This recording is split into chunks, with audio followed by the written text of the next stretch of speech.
Chapter 413. Alchemy Tower. The prince muttered the name silently. Staring at the ancient and mysterious building in front of him, looking at the dilapidated but vaguely distinguishable emblem on the stone pillar, feeling the ever-present gloomy coldness, Thales was in a daze. It was as if he had returned to that icy and snowy night 6 years ago. In the murderous military camp of the Archduke of Black Sand region, that neurotic big-nosed doctor drew those 3 unfamiliar patterns by the bonfire. The 3 great magic towers. Thales stared blankly at the emblem representing the alchemy tower and sighed softly.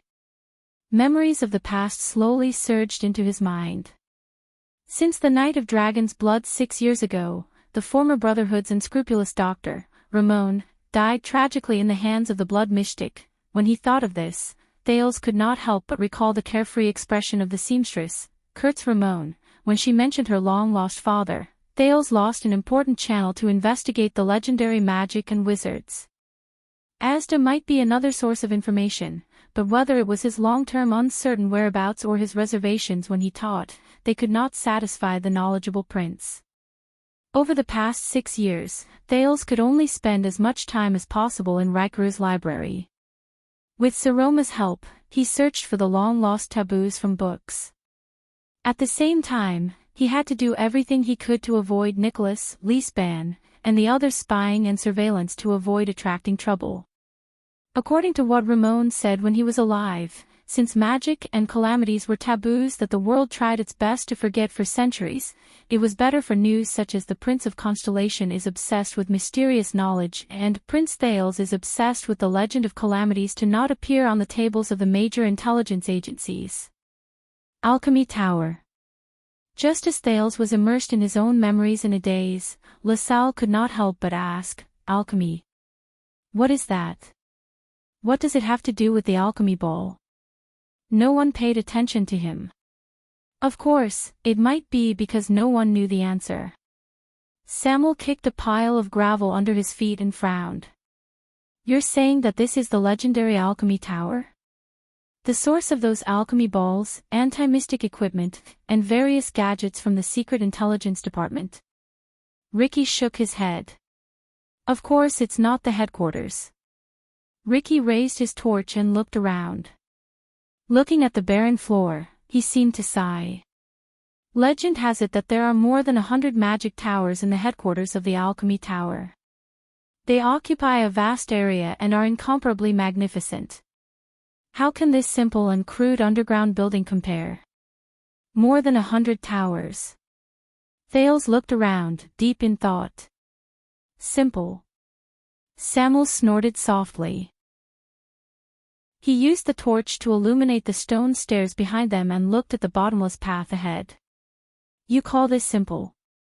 Ricky smiled strangely and didn't reply. He turned around and walked down the spiral staircase. "Let's go to the next floor." The mercenaries who were still in shock came back to their senses. It's true. When he passed by Stake, Thales noticed that the assassin from Shadow Shield could not hide his surprise as he sized up his surroundings. He gently stroked the stone pillar that had been sealed for a long time and mumbled to himself. Wizards, magic, those legends and stories. Stake lowered his head and looked at Ricky. "So it's all true." Stake's eyes moved. "Maybe we can find more valuable things. Alchemy balls, anti-mystic equipment, even." Stop daydreaming. Samuel walked past him and interrupted him.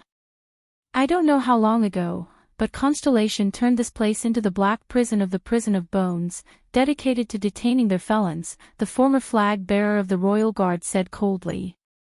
"Whether it's reconstruction or demolition, do you think the Kingdom's Secret Intelligence Department will leave anything valuable for someone like you?"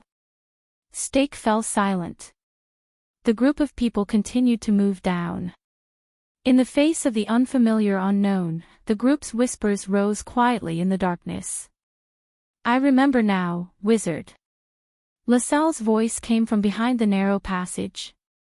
"It was mentioned in some random books, but I always thought, do you think that's just nonsense?" Stake chuckled and answered. LaSalle stopped talking. Thales listened to their conversation, but his mind was elsewhere. Even though he was a hostage, the prince did not come up empty-handed after 6 years of searching. However, magic and wizards left Thales with more and more questions. Obviously, all the books that existed before the Battle of Eradication would more or less mention magic and wizards. For example, the biography of Knight Joseph Needham from the Age of Kings mentioned that the wise wizard Laven blocked the path of 6 knights and prevented them from robbing the execution field. He gave them advice in a barn. The Martyrs of Northland mentioned that, in the face of a grim situation, the wizard's consultant suggested that they retreat, but King Anzac sternly refused.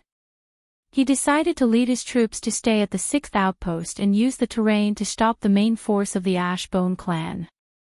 The Union of Kings mentioned that the temple guards, the priests of the bright god, and the wizards' representatives tried their best to mediate so that the irascible King Nalji and the arrogant King Peren, who had feuded with each other for generations, could sit in the seats furthest away from each other. The long bardic poem Telegev mentioned that even the wizards in the court were helpless when faced with the princess' illness. In fact, in the heroic biographies and bardic poems from the Age of Kings, regardless of whether it was fighting against the orcs or the elves, wizards were often seen as wise men in the background of battles against other races. Many of them were even important strategists by the nobles' side.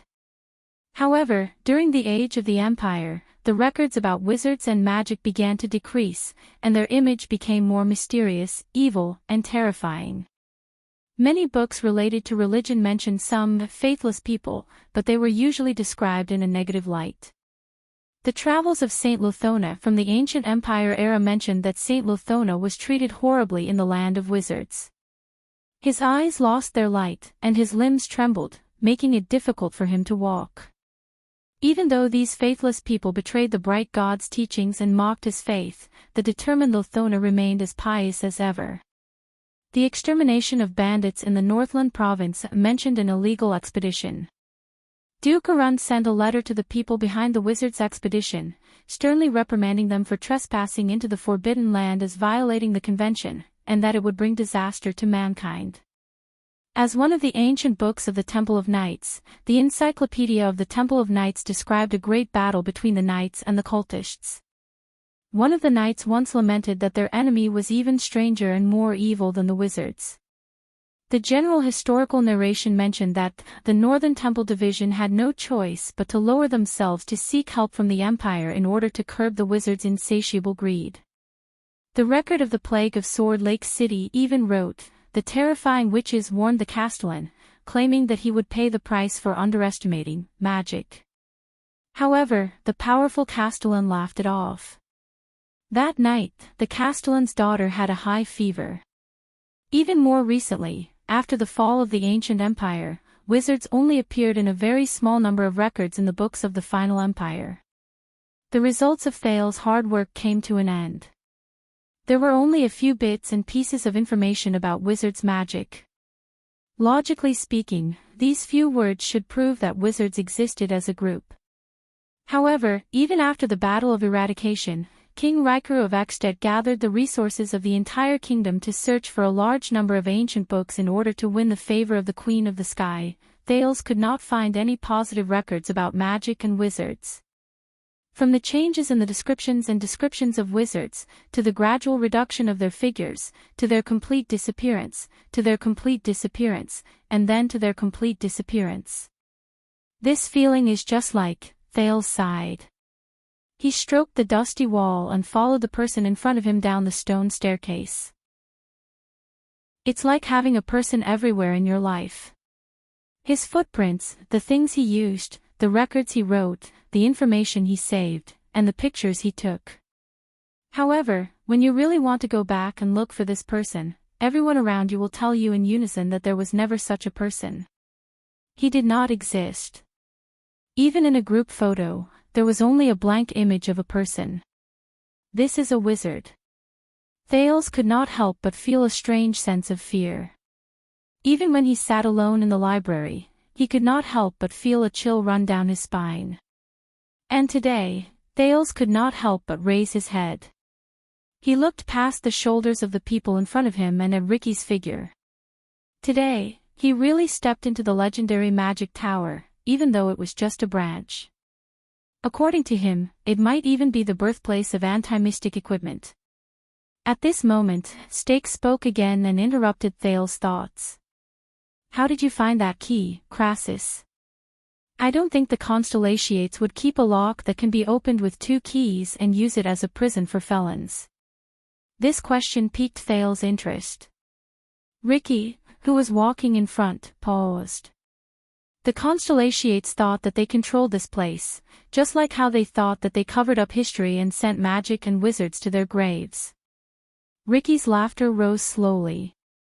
A grave that only gravediggers know about. The problem is, they are not the only gravediggers. The records in the Tower of Eradication are no less than theirs. Stake's voice suddenly rose in the darkness. So, you used to be a member of the Tower of Eradication.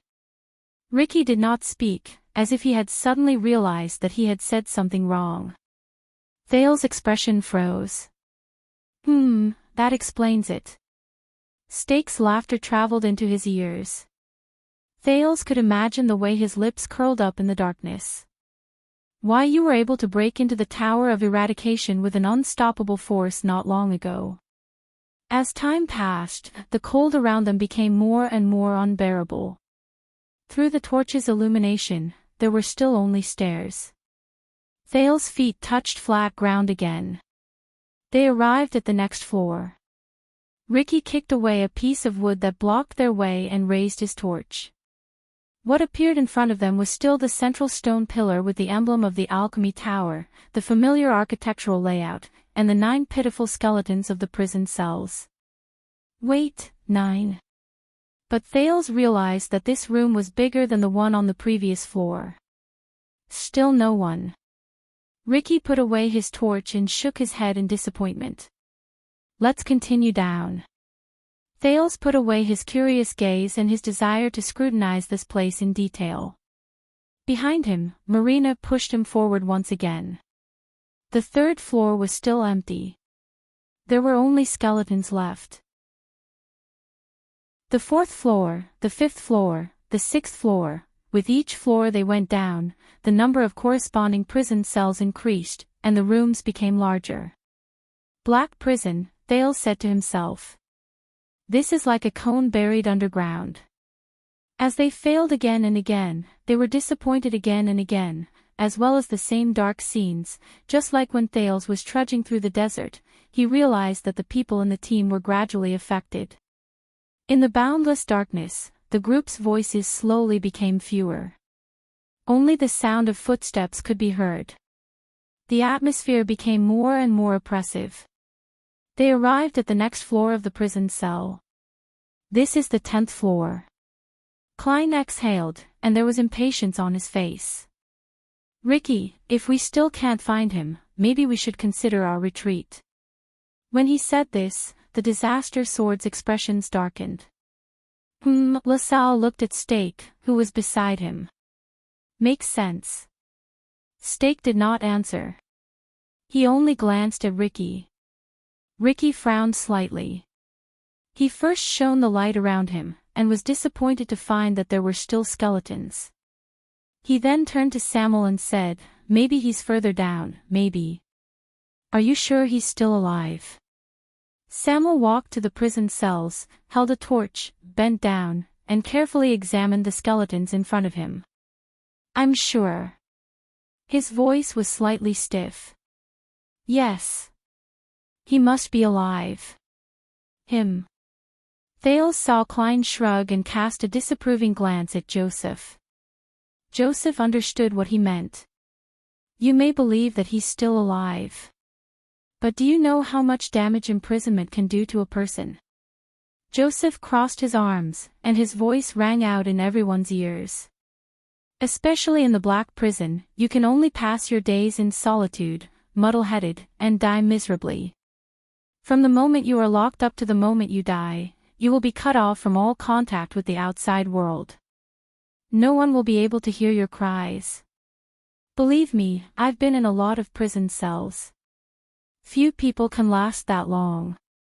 Samuel paused for a moment and stood up. But after a few seconds, the former royal guard only shook his head firmly. If it's him, he will definitely be able to get through it, no matter what kind of damage he suffers. Thale's heart skipped a beat. Him. Joseph smiled. Do you know what is the most terrifying punishment for a person? It's not death, injury, or torture. Joseph sighed softly. He seemed to be sentimental. It's isolation. Samuel stood motionless on the ground. Thales could only see his back trembling slightly. Joseph paced slowly. When you lose all means of communication with the outside world and are completely isolated in the eternal darkness, no one listens to you or talks to you, no one reacts to you or waits for you to react, no one interacts with you or brings you to interact. You can't see new things, hear new voices, or feel new things. Everything around you, including yourself, is the same. Day after day, this cycle repeats endlessly until eternity. Joseph's voice grew louder in the darkness.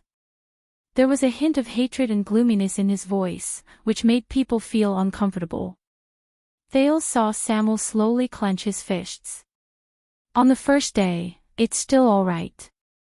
You can still handle it. On the third day, you feel uncomfortable all over. You're extremely agitated. You jump up and down, hit the wall, and hit the ground. On the fifth day, you start to recall your past memories continuously. The good ones, the bad ones, the painful ones, and the good ones. These images are there, flashing back and forth, whether you want them to or not. A week later, you start to talk to yourself. You have a dull expression on your face, and you act on your own like a lunatic. But those memories, those past, they start to fade. You feel less of them, as if they're no longer yours. As Joseph spoke, he seemed to be gradually lost in thought. 2 weeks later, you welcome your final despair and madness. You do all the things you wouldn't even think about after you were born, because you can't even tell what is the present, what is the past, what is you, and what is the you in your memories. Joseph chuckled softly. His gaze wavered, as if he had remembered something. And when a month has passed, most people will become inarticulate, and their senses will be in a mess. They usually lack emotions, their intelligence will degenerate, and they will break down into beasts. Even if you release them at this time, it's useless. Joseph's voice was gloomy, as if he was telling a story with a bad ending. They are forever lost in a lonely void, and they can never return. This is what imprisonment can do to a person, especially solitary confinement, no matter who you are, no matter how strong you are. Once you exceed a certain time, you will not be able to return. Joseph's voice slowly faded away. The atmosphere among the group also reached its peak. Samuel was silent for a long time. Ricky did not rush him.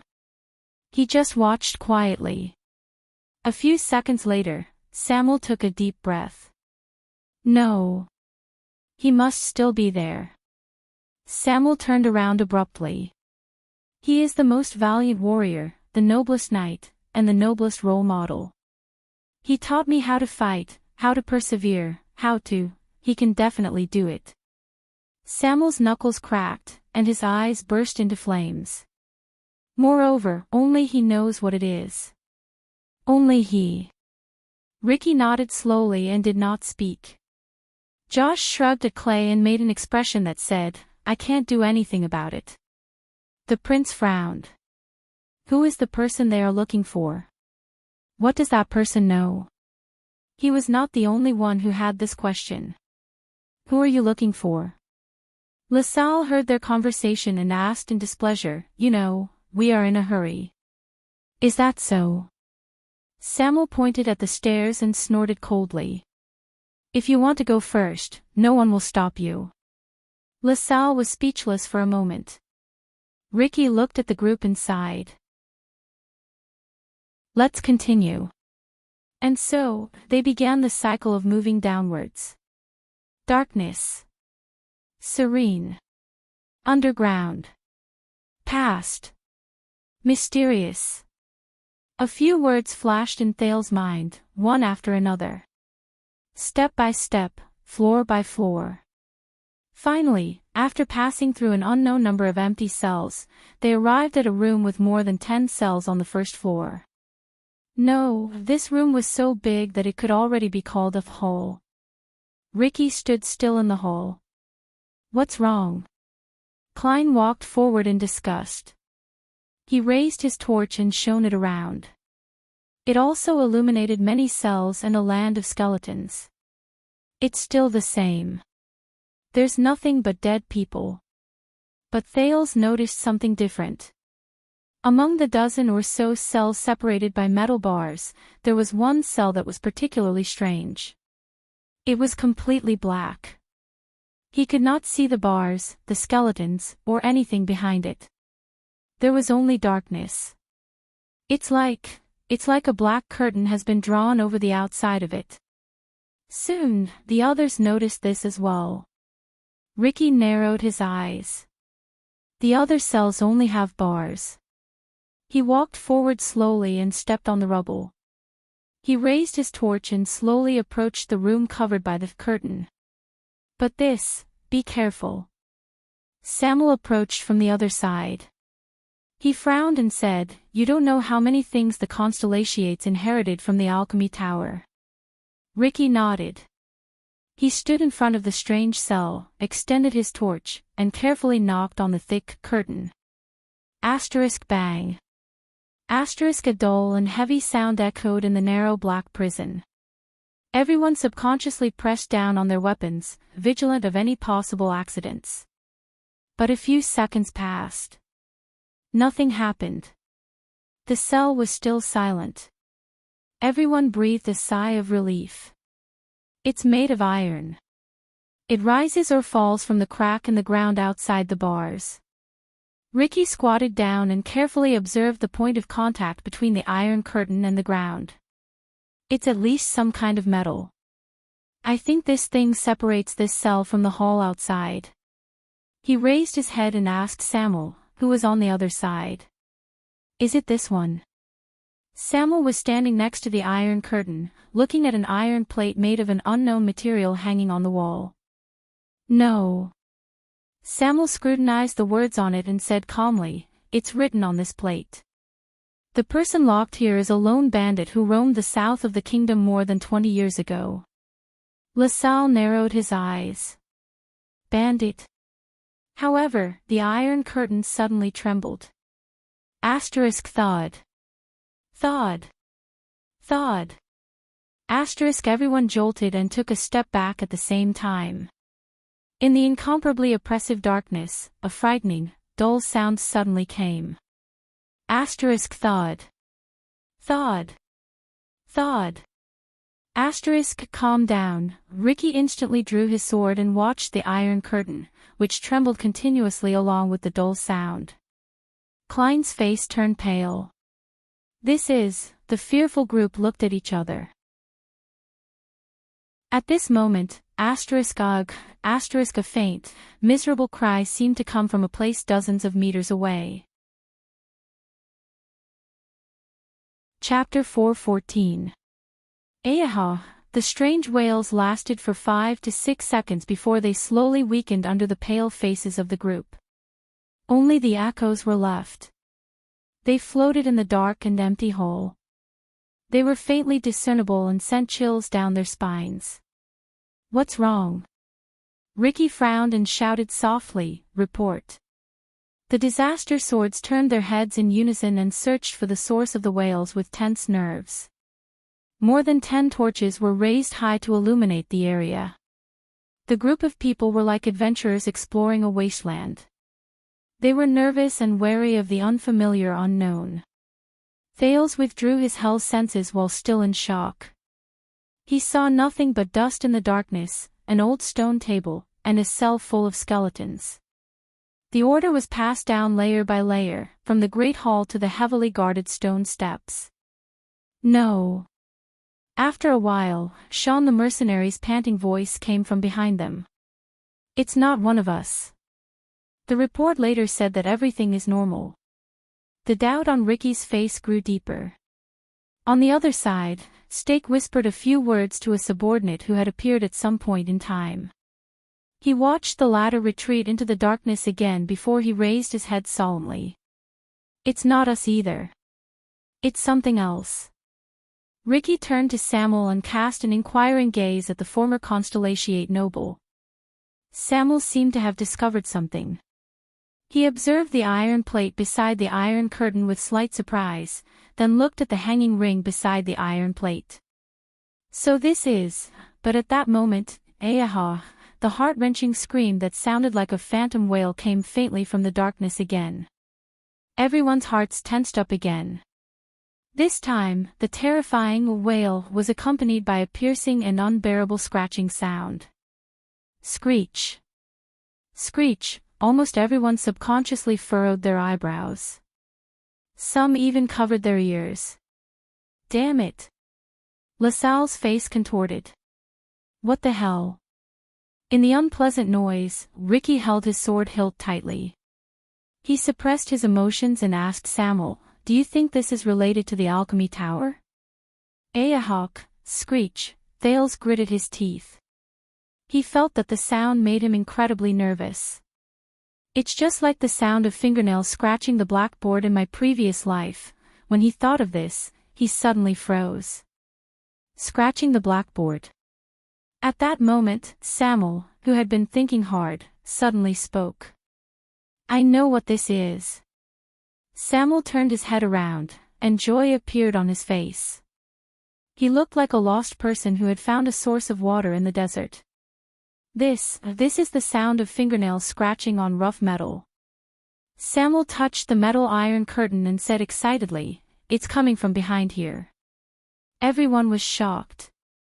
Countless pairs of eyes looked at the strange iron curtain.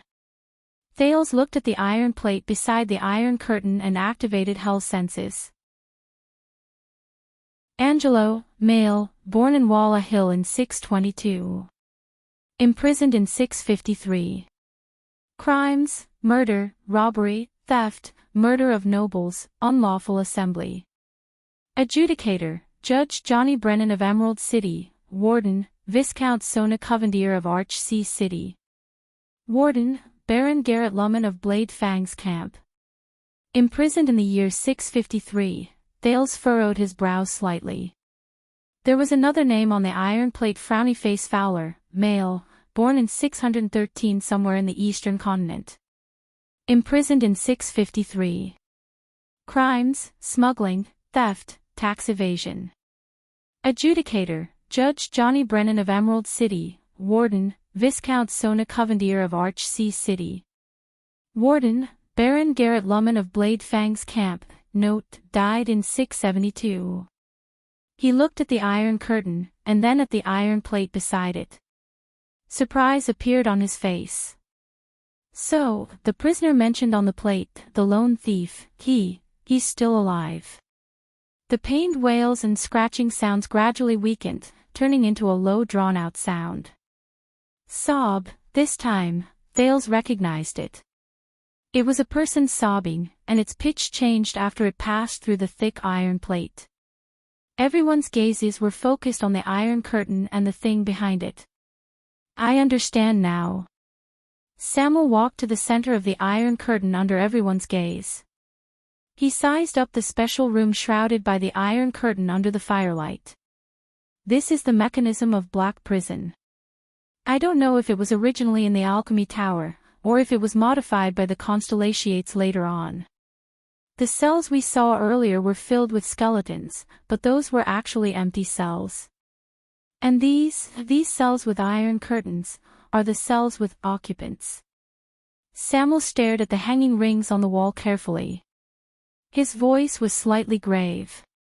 "This hanging ring is the switch that controls this iron curtain."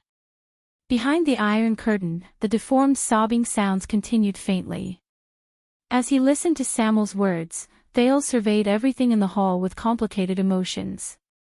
His gaze swept past the thick layer of dust, and the seemingly inconspicuous but unique workmanship that might have been made 1,000 years ago. Belden, a veteran of the Royal Guards, and the chief penal officer who succeeded Zachriel after he was promoted. He was in charge of escorting the royal family's criminals to the prison of bones. He told me many years ago that the criminals in Black Prison suffer from the pain of death and survival. I never understood it, and I only understood it today. Samuel's hand gently stroked the hanging ring, and a layer of dust fell on it. His voice was ethereal. When the living prisoners are locked inside, the iron curtain rises, isolating them from the light and the hall. The supplies that are dropped from the holes on the ground will only fall behind the iron curtain, into the prisons where there are still living people. He looked around at the other empty cells in disbelief. His gaze swept past the dried skeletons behind the bars. On one hand, it exaggerates the despair of being isolated from the world, and on the other hand, it gives them the hope of prolonging their lives. Two kinds of pain, Samuel said in a daze. Samuel said in a daze. His expression was ugly. The group fell silent. The former Baron LaSalle's expression was solemn. Why doesn't this prisoner behind the iron curtain speak or call for help? Why does he only scream and scratch? Stake arched his shoulders, but did not speak. The person who answered him was Joseph, who was rescued by the disaster swords. Because he can't do it. Joseph shook his head, causing LaSalle to be slightly stunned. It's just like practicing with a sword. If you don't practice for a day, you'll get rusty. I've said it before. When you stay in a lonely prison that is isolated from the world and has no one else for too long, so long that it exceeds your expectations. The disaster swordsman, who had just been released from the prison of bones, looked at everyone. The people who were swept by his gaze felt a chill in their hearts. Believe me, what you lose is not just time and freedom. Thales stared at the prison behind the iron curtain. He felt that the air here had become much colder. What the hell? Klein stared at the iron curtain with a burning gaze, paying attention to the movements behind it. The prison of bones. Does this place want people to die or live? No one answered. There was only the faint sound of sobbing. Does it want people to die or live? Thales stared at the heavy iron curtain with a heavy heart. A few seconds later, Stake sighed. Or neither. Ricky twitched the corner of his lips and interrupted the depressing conversation. I think we're on the right path. He turned around. Let's move forward. The disaster swords moved along with him. Are we just going to leave and ignore the prisoner behind us? LaSalle stared at the heavy iron curtain with a frown. Stake shook his head and smiled disdainfully. Why should we care? With indescribable emotions in their hearts, everyone turned around. Thales cast one last glance at the heavy iron curtain. His heart was heavy. The light from the fire left the hall in the darkness. Only the iron curtain behind them was left, along with the increasingly painful and desolate sobs. Their journey continued. But it was clear that the discovery just now made the disaster swords, who already had a target in mind, feel a lot more excited. Soon, they walked down step by step. The halls they passed became bigger, and the number of prison cells in each hall increased. From 9, 10, to a dozen, then 20. What made Thales uneasy was that more than one of these prison cells was shrouded by an iron curtain. In other words, we found the way. Samuel looked at another iron curtain in front of him with a frown. He looked at the sign on it and said, "The real black prison is all below the 10th level. The real black prison is all below the 10th level." Klein nodded and ignored the crazy slapping sounds behind the black curtain. Looks like that's the case. Ricky straightened his back from the other iron sign with the prisoner's profile written on it. Tucker Peng, male, born in Zodra in the year 630. Imprisoned in year 661. Crime, robbery, rebellion. Adjudicator, Supreme King Kessel Jadestar. Warden, Honorary Baron, Claus Chatham. Warden, Baron of Blade Fang's Camp, Roman Williams. Thales looked at these iron signs with a depressed heart. Aside from the lone bandit at the beginning, they walked down the levels. Along the way, they saw cells where real living people were imprisoned everywhere. Without exception, these cells were all shrouded by heavy iron curtains. Some were filled with cries of pain, and some could barely make out one or two human cries for help. There was only dead silence. According to the vague iron signs and Samuel's words, in these cells, there were female dukes who murdered their husbands and children, great pirates who plundered merchant ships without permission, frustrated nobles who rebelled on their own, and blood avengers who killed 34 people in one night. But Ricky did not care about these prisoners. He just continued walking. And the further down they went, the more serious and terrifying the crimes of the serious criminals became.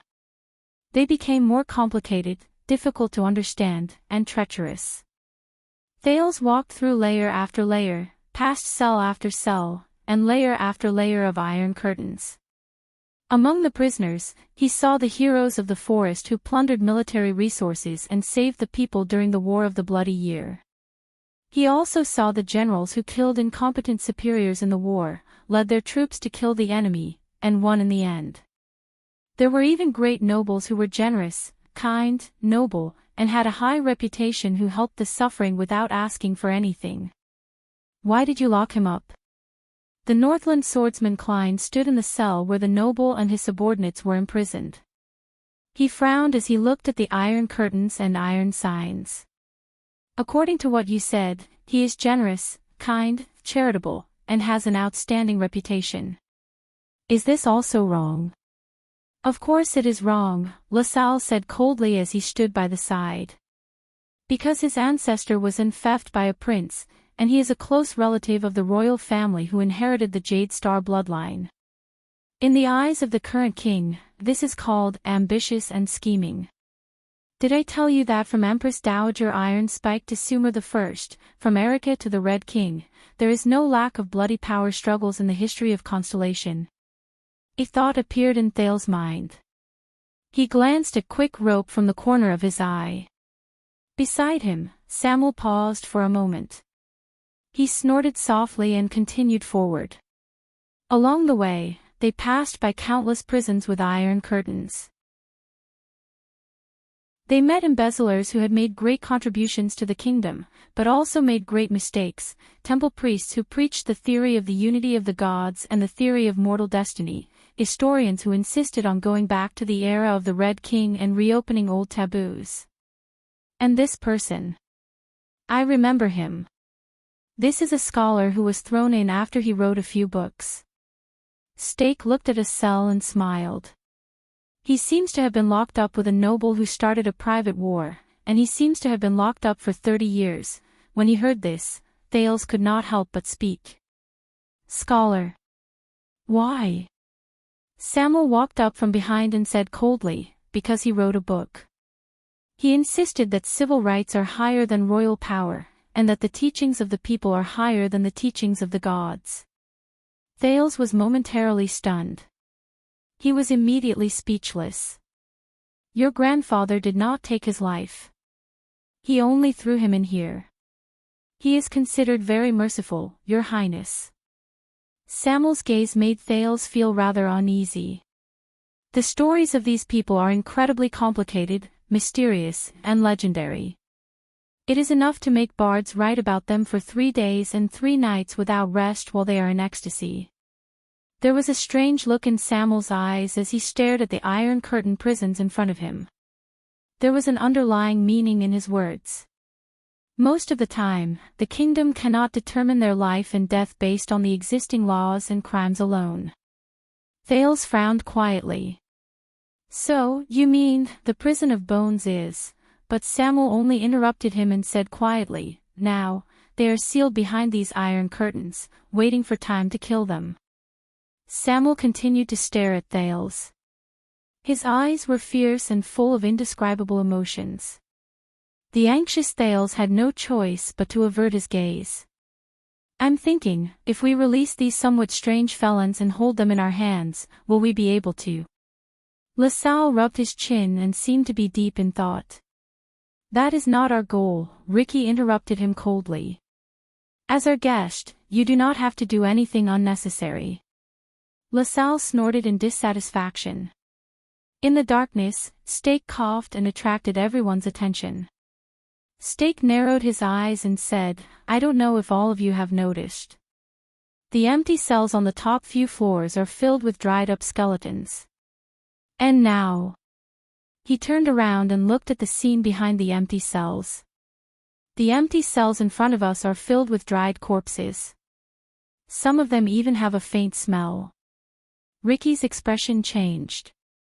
You mean, either these are prisoners who have been dead for a few years. Stake's expression was stern. Or, we are already very deep underground. Here, even the decay of corpses is much slower. Very deep underground. Thale's heart sank to the bottom. Stake slowly revealed his intentions. Honorable Crassus, if we continue to search aimlessly, are you sure we can return to the surface and safely evacuate within the time limit? Ricky's expression did not change.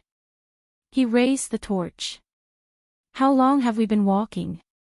Klein answered quietly by the side, more than half an hour. We went down 18 floors. Ricky did not speak and looked at Samuel. Samuel shook his head. The determination in his eyes remained. It should be soon. We must find him to have an answer. Ricky was silent for a while, then nodded solemnly. So the group turned around again to search for an unknown target. Stake smiled helplessly. He found that his reminder did not work. This place is too big. They won't be able to find us. LaSalle snorted coldly and followed them. Yes, it's too big. But what surprised me the most is that even though the air is a little stuffy and the smell is a little unpleasant, Stake said to LaSalle, who was beside him. But I don't find it difficult to breathe. Look at this building. It's the Confinement Research Institute, right? Stake looked around and sighed at LaSalle, who was gradually becoming impatient. The people at that time, the so-called wizards, they must have been very powerful. Thales thought of something. He saw Ricky and Samuel discussing something while walking in front of him. Yes. Thales walked to Stake's side as if nothing had happened. He sighed with sincerity. I think so too. Such a large building is buried deep underground. The preservation, layout, and ventilation are all done meticulously. Stake glanced at Thales in surprise. This was the first time the prince took the initiative to speak to him. Thales smiled and said, My father told me about the prison of bones. According to him, wizards are really amazing existences. They can surprise you at all times. Surprise. Sure enough, in the next second, Thales saw Stake's expression change. Their search did not last for long. Soon, they went down one floor and arrived at a hall they had never seen before.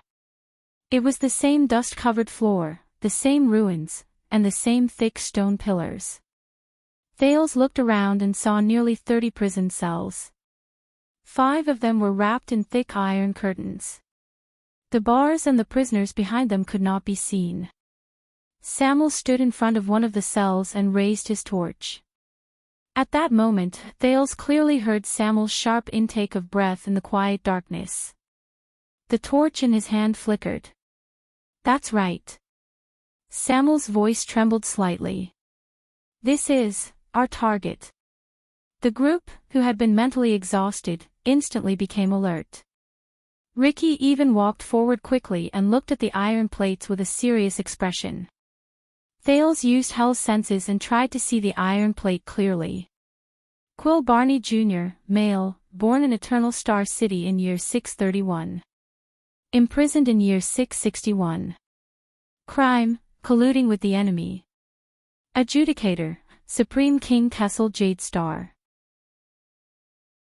Warden, City Master of the Ruins, Guardian Duke of Western Desert, Cyril Fakenhas. Warden, City Master of Splendid Port City, Guardian Duke of Eastern Sea, Bob Cullen.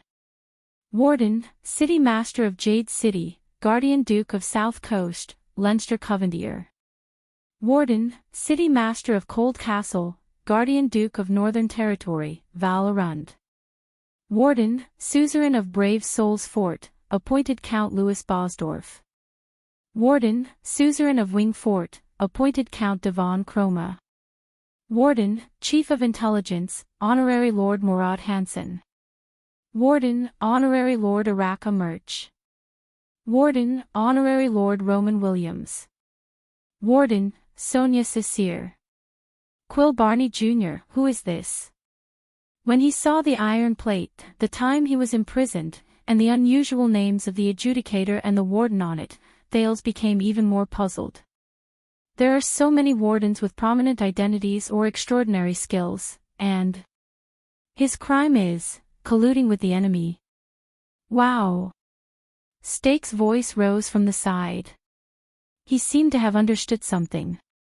This is that Barney Jr., Samuel took a deep breath. He knocked on one of the iron curtains and tried to pull the hanging ring next to the prison cell, but found that it did not budge. He was slightly disappointed. He turned around in front of the last iron plate. Is there a way to open the iron curtains? 5 prison cells, all of them. Ricky smiled. He took out the long key again and walked to the stone pillar in the center of the hall. The dust was blown away, and the emblem of the alchemy tower was revealed under the firelight. Just like before, Ricky put the key into the round hole in the center. When it protruded, he nodded at Samuel. Samuel took a deep breath and gestured to the others. The 5 of them walked together to the 5 prison cells, pressed their hands on the dusty hanging rings, and pulled hard. Asterisk clack. Asterisk 5 unpleasant mechanical sounds rang out. In the next second, asterisk rumble, asterisk as the sound of friction rose, the torches in the hall swayed in unison. A lot of dust suddenly fell from where the 5 iron curtains and the ceiling met. Asterisk rumble, asterisk the sound of friction rose. Soon, Thales noticed that a gap appeared between the iron curtains and the ceiling. Metal bars could be seen in the gap. It also revealed the darkness behind it. It's descending. Thales thought, the iron curtains are descending. He could not help but clench his fists. Asterisk rumble, asterisk gradually, the iron curtains descended more and more, and they let out unpleasant sounds of friction. The light from the fire shone on the metal bars that were exposed after the iron curtains descended. Compared to the empty prison cells, these bars were obviously not affected by the dust. They reflected a smooth metallic luster. Asterisk rumbled, asterisk, but the light from the fire only illuminated a small part of the prison cell. It was still dark behind the bars. An unpleasant smell came from behind the iron curtains. But the group did not care. They focused their attention and stared at the 5 prison cells under the iron curtains with great anticipation. Asterisk rumble, asterisk finally, the iron curtains descended lower and lower. In the end, they completely sank into the ground and could hardly be seen. Asterisk thud. Asterisk as a muffled sound rose, Thales knew that the iron curtains had been completely opened. Chapter 4:15. What appeared before their eyes were 5 dark cells. They were no different from the other empty cells. Only the bars were brand new, and they served as a foil to the darkness behind them. The stench was thick. There was no sound. There was no movement.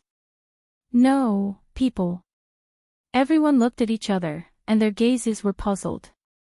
Ricky patted the shoulder of the absent-minded Samuel. The latter seemed to have entered a dream, and he slowly came back to his senses.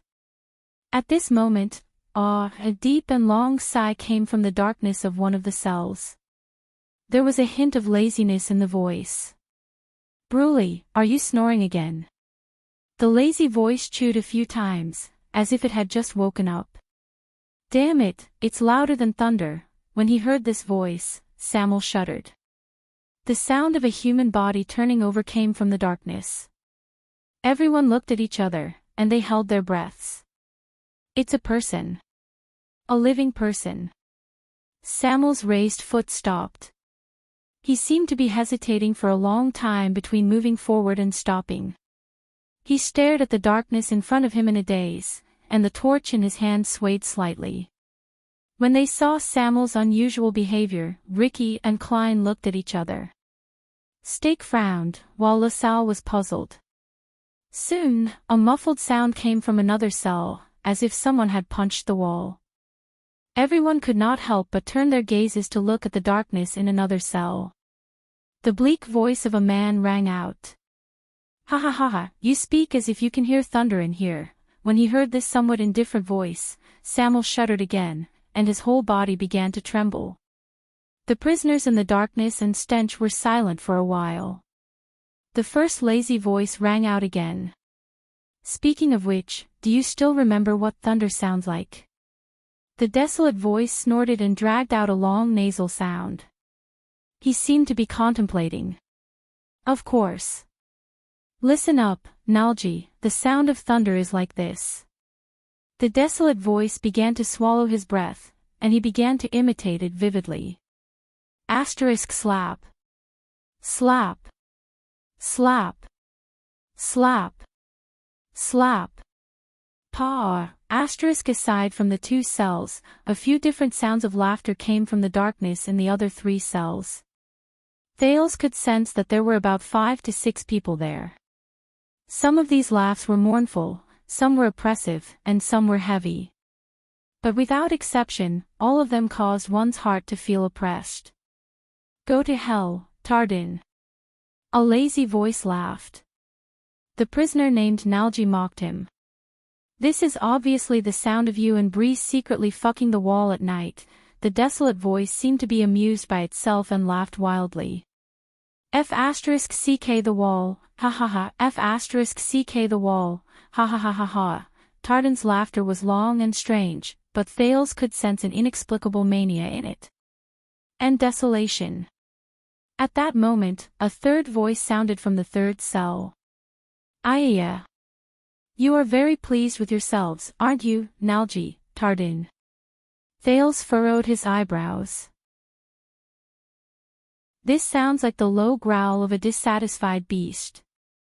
Nalji and Tardin's laughter slowly faded. Compared to the laziness of the first voice and the desolation of the second voice, the third voice was sharp and harsh, and somewhat sinister. It reminded people of a predator lurking in the dark and grinding its claws. But I know, you can't hide it from me, I know. The person who spoke gritted his teeth, as if he had seen something unbearable. There was silence. Ah. Tardin, who had been laughing wildly just now, snorted softly. He seemed to be rather disdainful. Oh, here we go again, Nair, our logistics officer. In the next second, the sinister voice suddenly erupted in a high pitch. Yes. I know, Nalji, Tardin, you 2 chatterboxes. The boring dialogue you say every day is actually a secret code, right? What are you planning? Asterisk thawed. Asterisk the sound of a fist pounding on the wall came from the darkness. Thales quirked his eyebrows in surprise. What's wrong with this person? The man named Nair punched the wall and said hysterically, you must be planning something in secret. You must be planning something in the dark. You want to kill me. Yes, that must be it. Yes, you want to annoy me to death with your endless trash talk. Then you can monopolize the supplies, and you can live until that day. It must be like this. It must be. Asterisk thud, thud, thud. Asterisk the sound of Nair punching the wall grew louder, and he seemed to be ready to risk everything. I'm telling you, this is a delusion. No one can take away my rights, no one can. Delusion, awe. I'm going to kill you, I'm going to kill you before you do anything, awe. Nayar's crazed roar echoed in the hall. It was filled with sorrow and hatred. Klein scratched his ear awkwardly outside the prison cell. Everyone looked at each other nervously, but Ricky raised his hand and stopped them from moving. He stared at Samuel's back. Samuel just listened quietly and did not move. Amidst the repeated curses, the lackadaisical Nalji laughed and whistled rhythmically. Nayar's curses stopped for a moment. Then, a melodious song rose in the darkness.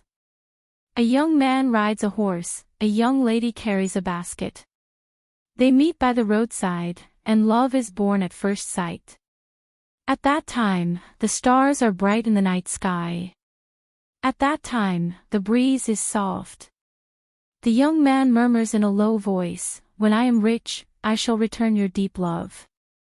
Unknowingly, the curses became softer.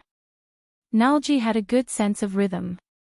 This little song traveled faintly in the dark prison cell. It was mixed with Nayar's curses. His voice was clear and could be said to be a clear stream. The king is old, and the woman carries a cane. He meets again in the next year, and time is merciless. At that time, withered leaves fall, and the sun is setting. The old woman sighs, "Now that you are rich, how can you return my deep love?" Slowly, as Nalji's song grew weaker, Nayar's curses disappeared as well. Only the sound of panting was left. Nayar snorted angrily. Then, the sound of something heavy falling to the ground was heard.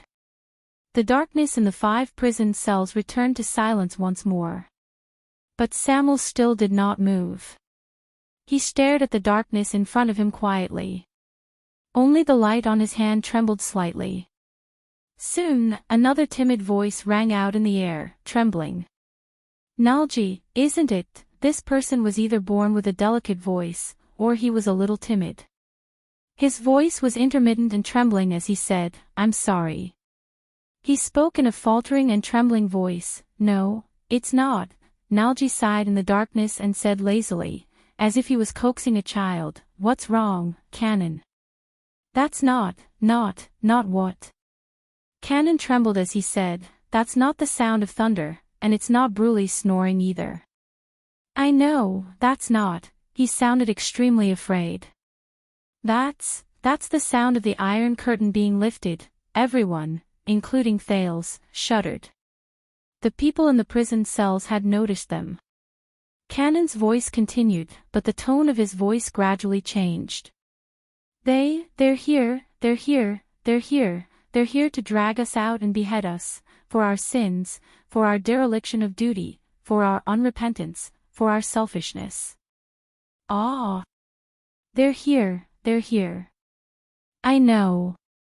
A rustling sound traveled into the air. It sounded as if the owner of the voice had fallen to the ground, curled up, and whimpered in panic. "They're here, Canon is talking nonsense again," Tardin said faintly with a desolate voice. "It's the same as last time, remember, Nalji." He said that a girl appeared in front of him. "You're in the same cell as Canon. Help, knock him out." At this moment, Nalji, Canon, Tardin. A steady voice rose slowly. It seemed to have an inexplicable power in the darkness. "The 3 of you, quiet." The person who spoke very slowly, but the moment he spoke, the 3 of them became quiet. "I think I did see something." When he heard the steady voice, Samuel lowered his head slightly in the hole. He seemed to have sunk into a daze. Klein was about to reach out to remind him, but Ricky pressed down on his shoulder. Ricky shook his head at him. Ricky, who had been paying attention to the prison cells, had a stern expression on his face. Footsteps slowly rose from behind the 4th prison cell. Everyone's nervous gazes turned to that prison cell. A dark, indistinct, and thin figure appeared behind the metal bars. Thales could vaguely see that the figure had messy long hair that covered its face. Its clothes were covered in patches of black and gray, and its disheveled appearance and dirty appearance could be vaguely seen. Light. I saw light. The deep voice said calmly. Tardin, who had been mocking them all along, snorted in disdain. It's just an illusion. Nair always feels that someone wants to harm him, and Canon always sees female ghosts. To tell you the truth, sometimes, I also dream of King 80. Silence, the deep voice spoke again. This was a commanding tone that left no room for doubt. Thales noticed that the other prison cells did not make a sound. They seemed to be waiting for his judgment. The thin figure slowly approached the fence. Outside the cell, Samuel took a deep breath, raised the torch, and shone it on the man. Ah! There was a cry of pain. In the next second, in the bright firelight, the thin figure suddenly raised his arms in front of his eyes and stumbled a few steps back. It's too dazzling. This light, what's going on?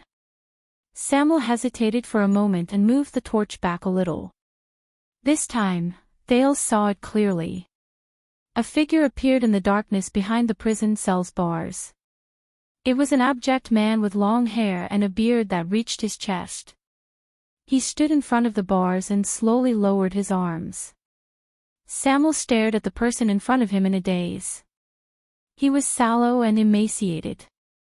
His eyes were lifeless, and he looked old and dispirited. Based on his appearance alone, he looked to be in his 50s or 60s. Samuel felt a dull pain in his heart. He remembered that the person in front of him was once handsome and had a strong physique. But now, Thales saw something else. The prince watched as the man parted his long hair to reveal a thin, wrinkled face, and a brand that stretched from the right side of his face to his chin. Thales was stunned. The one who was like Samuel, the one with the letters, from the ancient empire, the brand of a sinner. Samuel's lips moved, and he said in a quivering voice, Barney Jr. The prisoner in the prison shuddered. Chief Vanguard. Samuel looked at the disheveled prisoner in front of him and said laboriously, Quill Barney Jr. Across him, Barney Jr.'s bloodshot eyes were fixed on Samuel, who was separated by a door and outside the prison cell. He did not move, as if he had been petrified. The other voices in the prison cell also fell silent. Only the sound of panting slowly became louder. In the darkness on the other side, the man called Canon spoke again with a trembling voice. Wait, this voice, it's like, after the noise of someone getting up from the floor, a second figure appeared in another prison cell. Samuel turned around gently and illuminated the other person. Canon. Thales saw the prisoner. He was hunched over and leaning against the wall. He inched closer to the bars bit by bit. He covered his face tightly with his hands, revealing only his eyes, as if he was afraid that something would hurt him.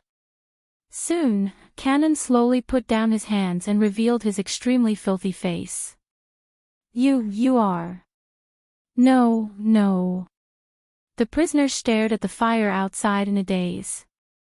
His face was filled with terror, and he trembled more violently. And on his right cheek, there was also an S branded in the ancient empire's language.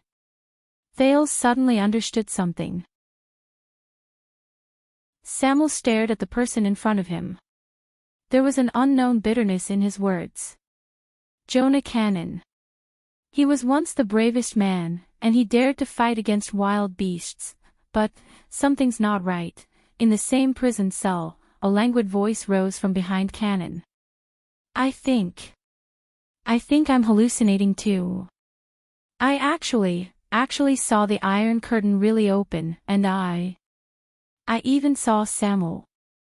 In the flickering light from the fire, a person who was also covered in filth appeared beside Canon. His hair was untidy, his beard was unkempt, his eyes were lifeless, his face was old, and he had a foul stench about him. He looked like a hairy savage.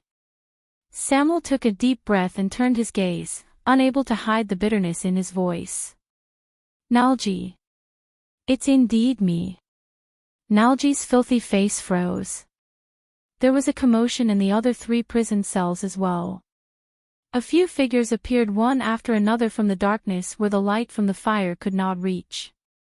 Samuel slowly turned around and looked at the other 2 people in the 3rd prison cell. He slowly called out their names. Guilty Tardin. The prisoner tilted his head and stared at Samuel. He widened his eyes, and the corners of his mouth slowly curled up to reveal a terrifying smile. Sol Bruley. The man was rather robust, and he did not say a word.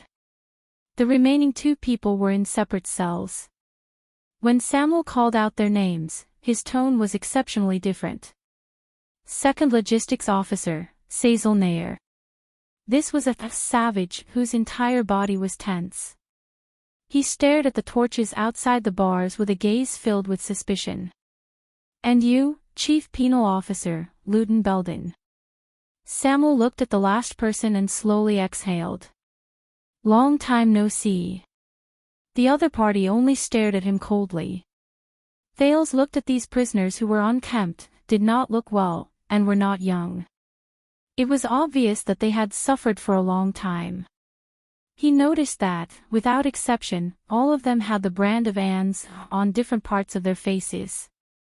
So, they're all, however, the people in the 5 cells reacted in a surprising way.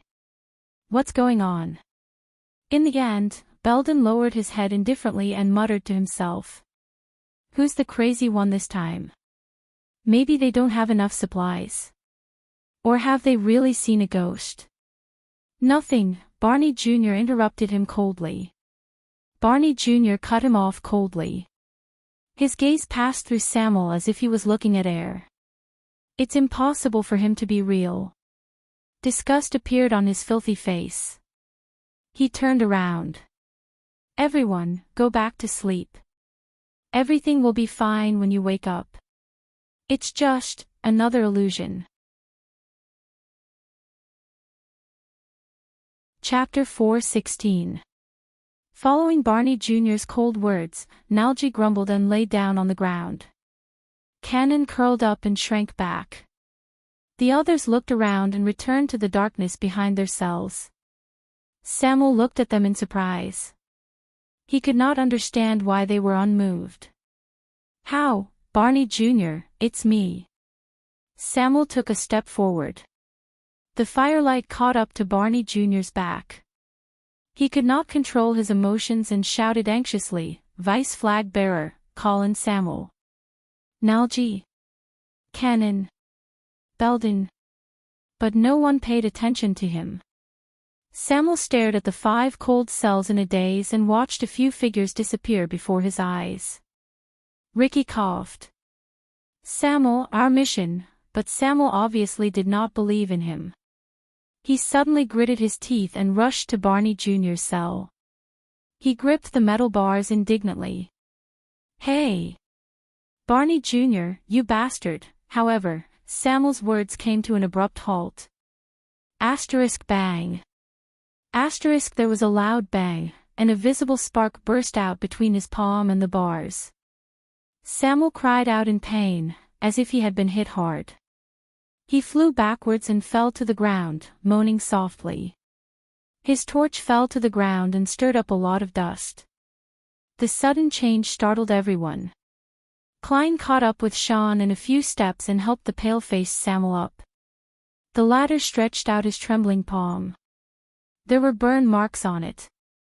Be careful. Ricky stared at the metal bars with a solemn expression. He looked at the clear handprints Samuel left on them. This is a trick of the wizards. There's something strange about these bars. No one should touch them.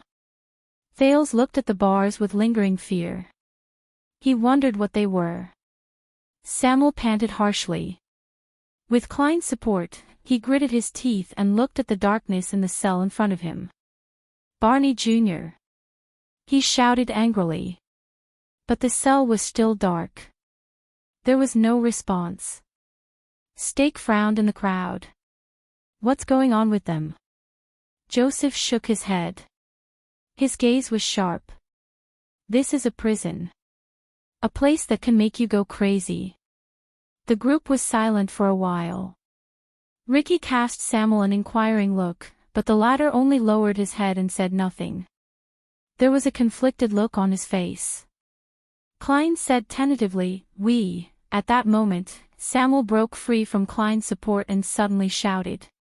"In the name of the supreme god Sophia, in the name of great Emperor Camelot, in the name of the magnificent gods, ancient kings, knights, and ancestors." Samuel's voice was thick and deep, but it was extremely clear. It was as if there was a power that could pierce through people's hearts and reverberated in the whole. "Today, I engrave this oath." Thales was stunned. "Almighty God, great Emperor Camelot," Samuel panted and looked up at the 5 cells in front of him. In the darkness, a few panting sounds could be heard. Soon, Barney Jr.'s voice came from the prison cell.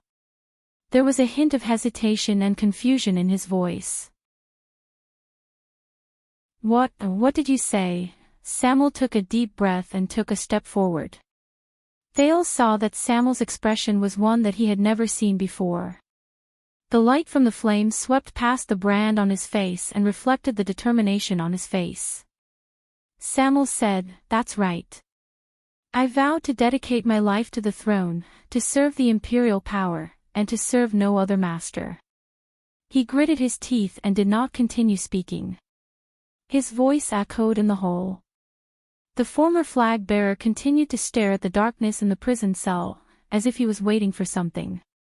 1 second, 2 seconds, he was not disappointed. A voice that sounded like it had just woken up from a nightmare suddenly rose. "I vow that this sword will only be brandished for the Emperor, and will only be broken for the Emperor. There is no other use for it." As the voice rose, a figure appeared in front of the bars. Thales recognized it. It was the lackadaisical Nalji. But his voice was no longer lackadaisical. A complicated, pained expression appeared on Samuel's face. A third voice rose faintly and continued their words. "I vow that this body will either be buried in the resting place of the throne, or be buried in the midst of the imperial life. There is no other end." In the prison cell, Tardan's confused expression left the darkness and entered the illumination of the flames. There was no need for anyone to remind him.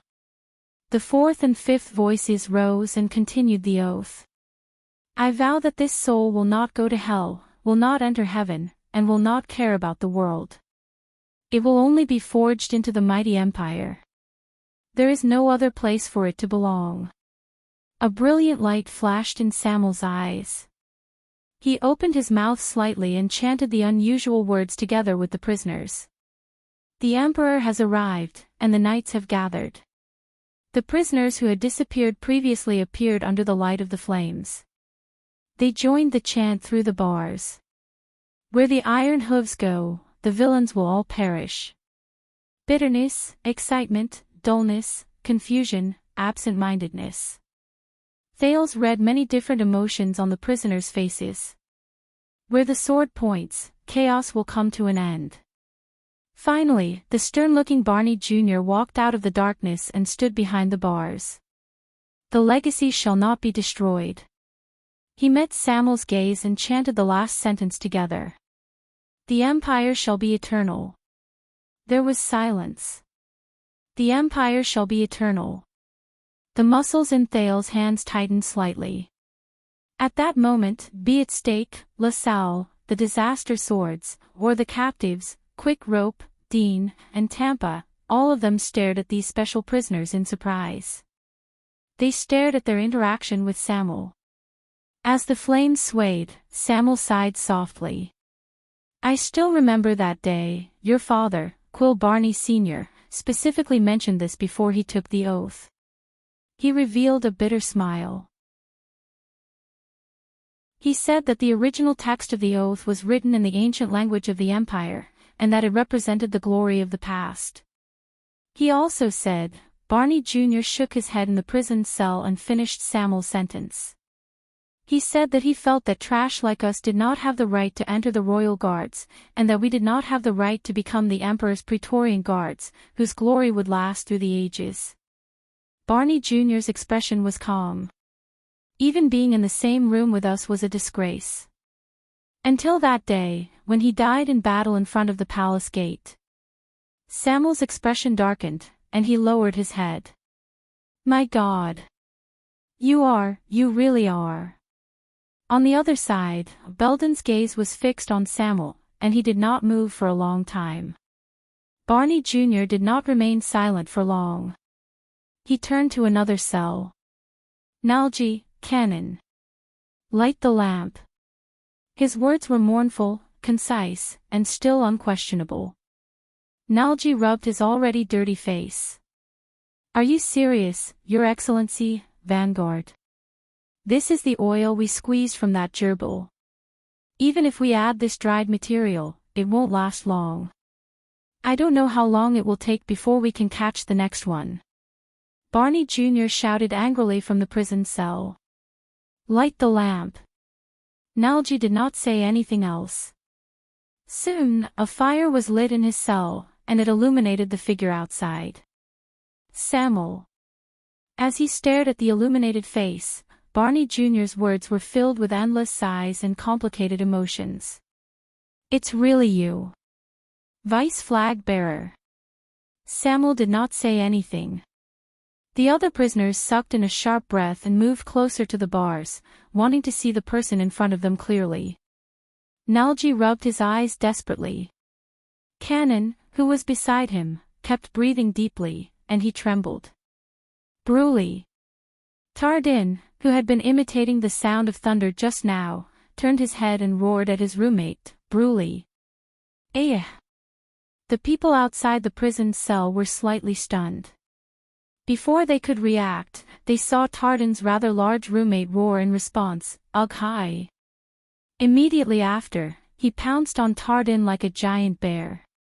Thud. A muffled sound rose. Thales widened his eyes and watched as the prisoner named Bruley roared and threw a punch, hitting Tardin right in the face. The force was astonishing, and it was merciless. What are they doing? Tardin crashed into the wall behind him and groaned in pain. But just as Bruley's second punch was about to land, he jumped up from the wall in an unbelievable manner, swung his elbow horizontally, and hit Bruley's chin. Bang. Bruley shook his head and took a step back. He cried out in pain. Then, with a fierce glint in his eyes, he attacked Tardin again. Thud. Just like that, everyone watched in shock as the two prisoners in the prison cell fought fiercely against each other. Bang.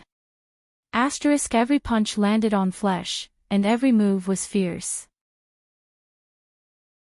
But regardless of whether it was Barney Jr., Nair, Nalji, Cannon, or Belden, they turned a blind eye to the internal conflict between their cellmates. Samuel also watched their fierce fight in disbelief. He did not know what to do. Finally, when Tardin kicked Bruley's chest hard and kicked his bear-like opponent away, he shouted, Enough. Bruley put down his arms, which he was about to attack. He panted heavily and stared at him fiercely.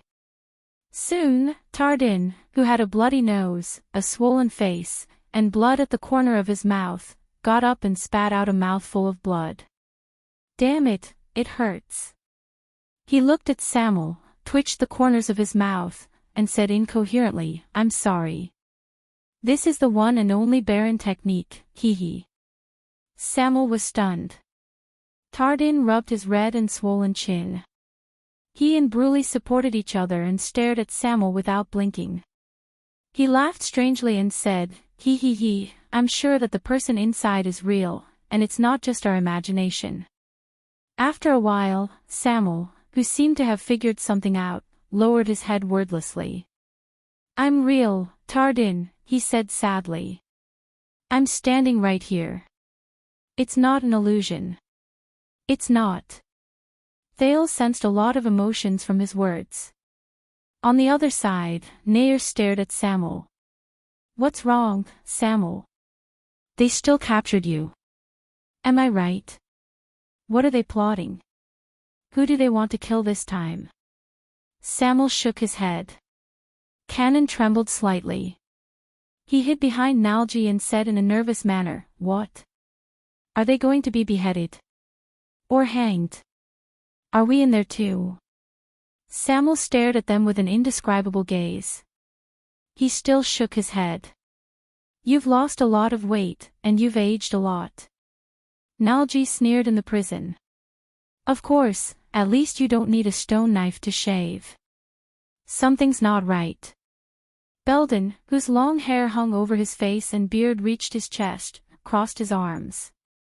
He asked warily and maliciously, "Why are you here, you coward? Who are those people outside?" Samuel was silent. He let them size him up and listen to their strange questions.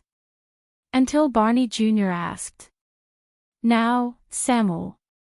Barney Jr. sucked in a deep breath and asked an unexpected but thought-provoking question. "What year is it now?" Once he said this, the prisoners in the prison became quiet. They stared at Samuel quietly. After a long while, Samuel exhaled.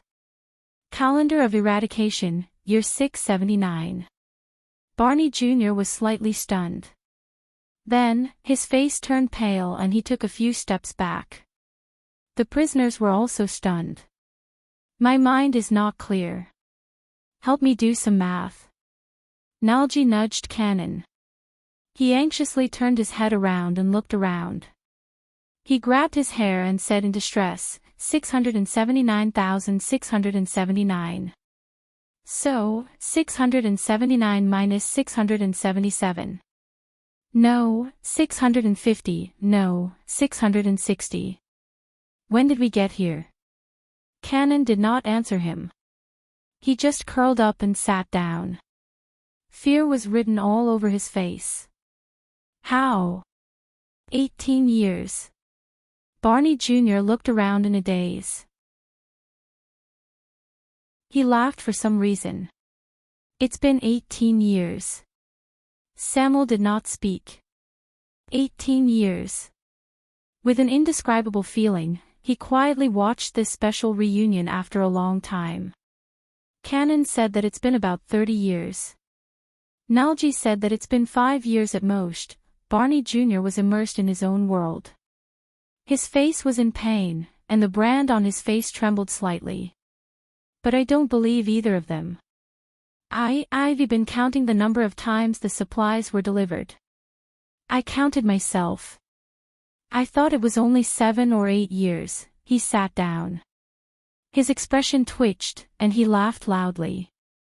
Ha ha ha, ha ha ha ha ha. His laughter was bitter, hoarse, and unpleasant to the ears. Soon, Nalji and Tardin also joined in the laughter. The other prisoners were either dazed or dazed. They did not say a single word. Samuel closed his eyes. He only opened them after a long time. "All of you are here. Where are the others?" he asked with great difficulty. The laughter in the hall stopped. Barney Jr. raised his head. His gaze was cold. "Didn't all of you bring torches?" He spread his hands and said coldly, "See for yourselves." Samuel's eyebrows twitched. He walked forward quickly. He did not care about the dazzling light that made the prisoners cover their eyes in pain and retreat. He illuminated every cell through the bars. A few seconds later, Samuel's body swayed a few times. He took a few steps back weakly. How could this be?" he mumbled. The prisoners were silent. In the cell, Cannon covered his face and slid down against the wall. He sobbed in pain. At that moment, Thales saw the scene before him clearly. There were nearly 7 or 8 cells, and each of them was filled with human skeletons and dried corpses. But unlike before, most of the skeletons were neatly arranged. The heads were at the top, and the bodies were at the bottom. They were placed neatly on the ground, one after another. Behind Barney Jr. were 5 neatly arranged corpses. One of them still had dried skin and muscles. Just like a graveyard, Thales whispered in his heart. Samuel's face contorted as he looked at Barney Jr. How did they? Barney Jr. snorted coldly. Take your torch further away. Unlike you, we don't see much light. It's very glaring. Samuel gritted his teeth and put down the torch. Barney Jr. stared at him for a long time before he spoke.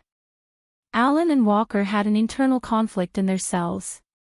8 or 9 of them died. Maureen had a high fever that didn't subside. Toby had an infection from his injury. Ross had a strange disease that he couldn't name. Bug took things too hard. A few of them were the same as him. The more he spoke, the more dejected and gloomy Barney Jr. became. He turned his body slightly, and his eyes were lifeless. Kamal went crazy. One day, he suddenly stopped eating and drinking. Bobby wanted to pry open the bars, until he realized that prolonged contact with them was fatal. The hall was silent for a while. It was very depressing. Myro mysteriously couldn't wake up. Barney Jr.'s expression tensed. He clenched his fists in pain. As for Big Lore, he became a little abnormal. Before he killed the third person, the people in their cell had to do something, so he took a deep breath and forced his emotions back into his body. Gold and Skeleton left together. They were the last 2 people in the same cell. They agreed to cut each other's wrists. One day, Rogos suddenly screamed like a madman. He cried and laughed for a day and a night. Then, he went silent. Samuel listened quietly. Every time he heard a new name, the torch in his hand would tremble a little. Cox died peacefully. He even left behind some last words. Kaliman just had a common cold, but we didn't have any medicine. We could only watch him day by day. In the end, he couldn't take it anymore. I was the one who did it. Barney Jr. laughed dryly. The cells were not connected. We could only hear sounds. What happened over the past few years was like King show. Those who died early in the same prison cell can still have a dignified funeral. Barney Jr. looked at his own hands, then glanced at the 5 skeletons behind him. An indescribable emotion flashed in his eyes. As for the last ones, they can just lie down and wait. Barney Jr. said absent-mindedly. Thales stared at the unkempt prisoner in a daze. He stared at the dark cell and the glowing bars. He remembered the skeletons and corpses on the upper floors. He could not describe the feelings in his heart. Thud. Samuel knelt on one knee. His face was pale. So, Barney Jr. raised his head and snorted coldly at him outside the cell. Yes, Vice Flag Bearer, Sir Colin Samir. It's been 18 years. 45 people in their prime, 45 men, 45 noble knights. The smile on Barney Jr.'s lips grew wider until he pulled out a smile that was filled with hatred, bitterness, sarcasm, and bitterness. 45 royal guards who were imprisoned in the prison of bones. He raised his head and looked at the skeletons around him in a daze. He stared at the other 6 prisoners in silence. Probably. Chapter 4:17. In the dark hall, Samuel listened to Barney Jr.'s words in a daze. His gaze swept past every corpse in the prison, but there was only emptiness and confusion in his eyes. He looked like a prodigal son who had left home for many years and returned to his home, where he no longer had anything. 7. He mumbled. For some reason, as he listened to their conversation, Thales also felt empty in his heart, and he felt incredibly uncomfortable. In the crowd, Steak coughed softly. He quickly walked to Ricky's side and pointed above his head. My people can't control the people above for too long.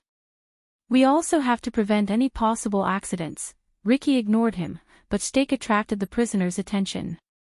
Samuel, who are the people who came with you? Barney Jr. moved closer to the bars. He put away his mournful expression, narrowed his eyes, and stared at the disaster swords in the distance. He said warily, "They don't look like people from the government. None of them look like nobles who manage things. None of them look like soldiers from Blade Fang's camp. They look like mercenaries." Ricky frowned. He extended his hand and waved Stake away, signaling him to calm down. In another cell, Belden also became vigilant. "They don't look like the people who escorted you down here to capture the fugitive." Belden remembered something, and his expression became stern. "How did you come down, Samuel?" Samuel frowned slightly. He hesitated on how he should answer. In another cell, Cannon, who had been hugging his head and cowering, suddenly shuddered when he saw the large number of people outside his cell. He leaned against the wall and moaned in pain. "They are helpers," Samuel finally said. He calmly faced the scrutinizing gazes of his former colleagues. "They were the only people who were willing to lend me a helping hand when I had nowhere else to go." Samuel glanced at the disaster swords with an indifferent expression. "Just like us, they are a group of pitiful people who each have their own desires and needs." Klein snorted softly and patted Joseph, who was beside him.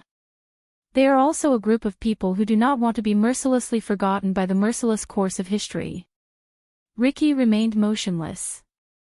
"Fate brought us together." Samuel turned his head around and stared at the imprisoned Barney Jr. His words were laced with a profound meaning. "We were able to resist it."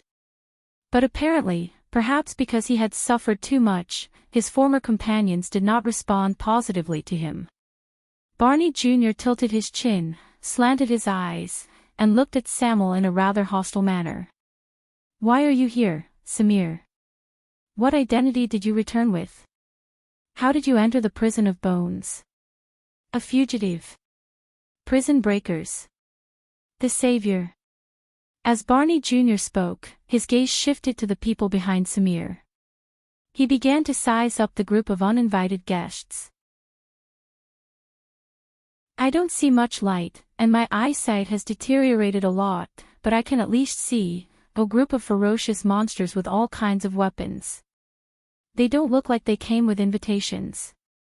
As for the few who aren't armed, they're the ones they kidnapped, right?"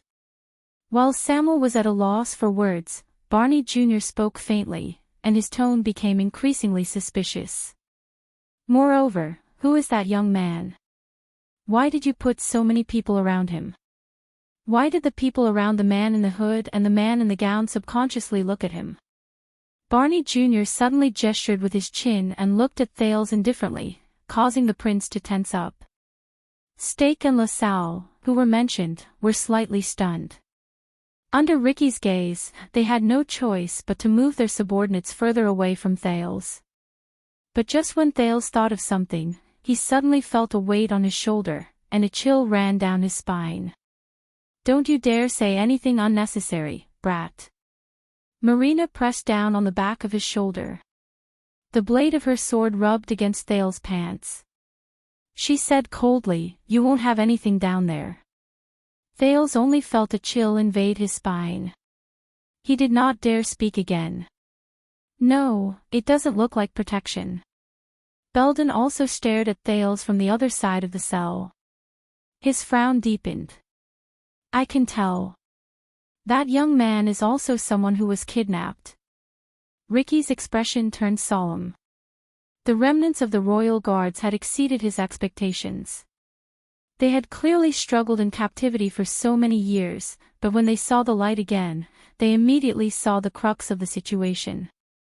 Samuel's expression was a little unpleasant. He moved his gaze away from Thales. "Barney Jr., Belden, as expected of the vanguard and penal officer. Your observational skills are still astonishing."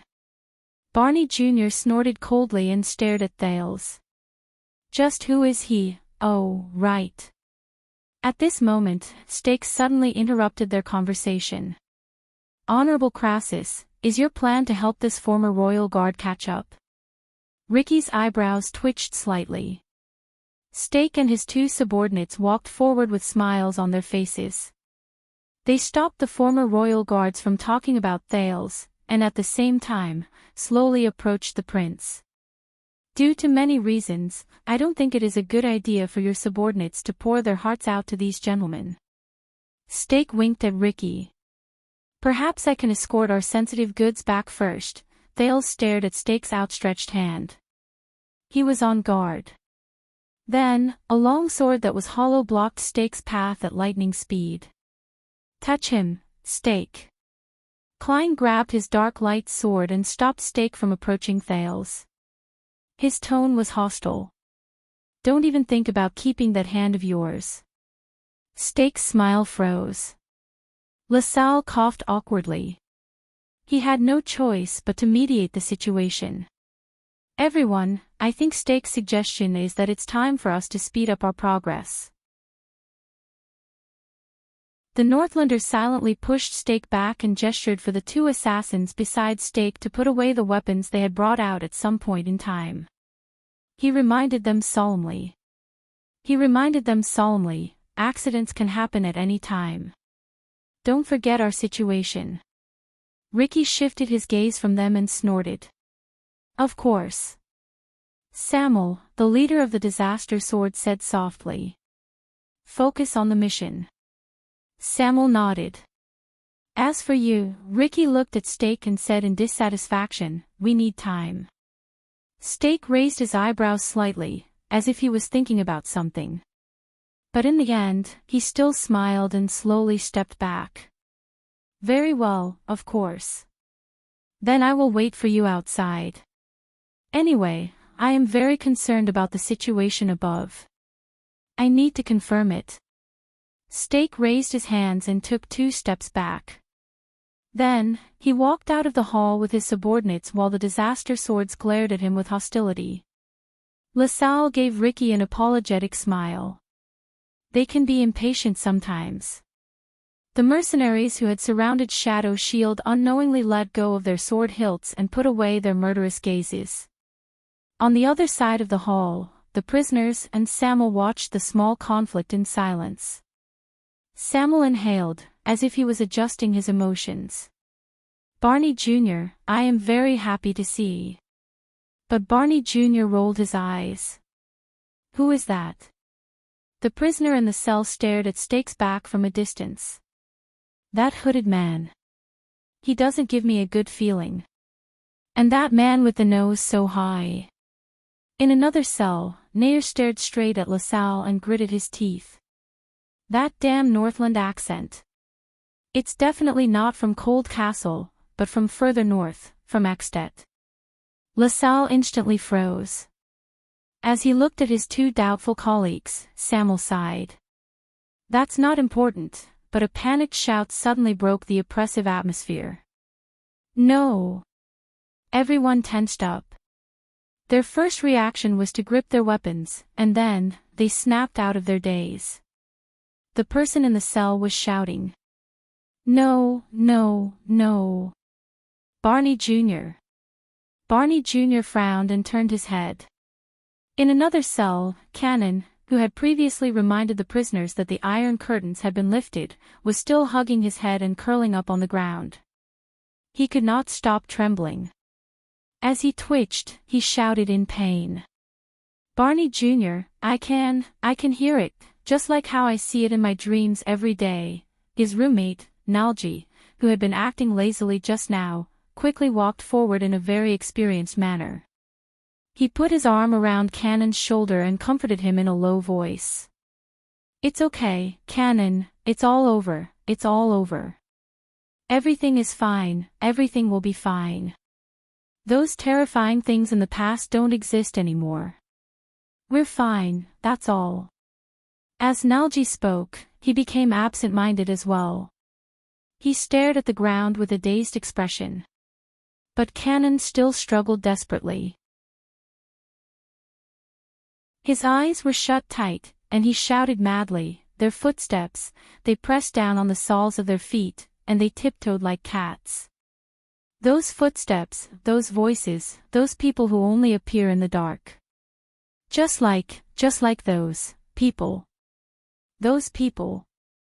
Samuel looked at Cannon's outburst with a dejected expression. Barney Jr. furrowed his eyebrows tightly. They're here, Barney Jr., they're here. Cannon shouted in pain. His dirty hair flew everywhere. They're coming to kill them. Just like in the past.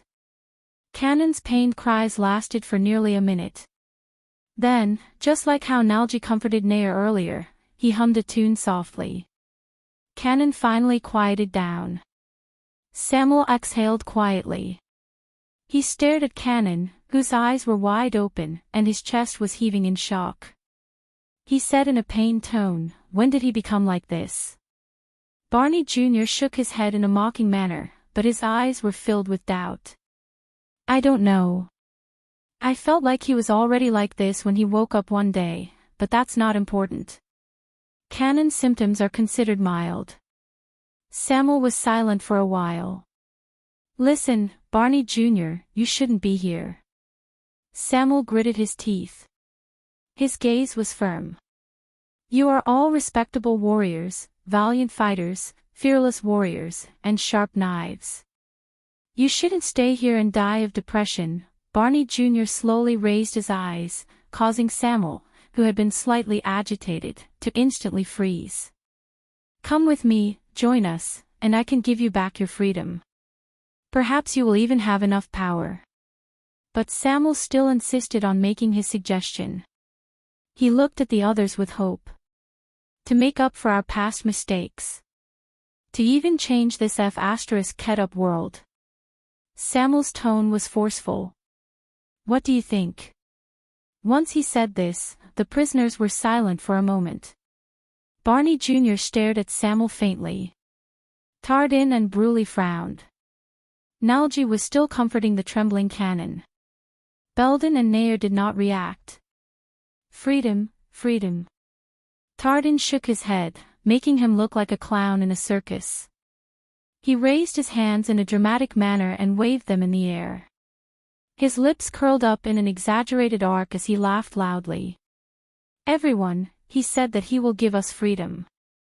Ha ha ha ha ha. His laugh was very exaggerated, and even a little fake.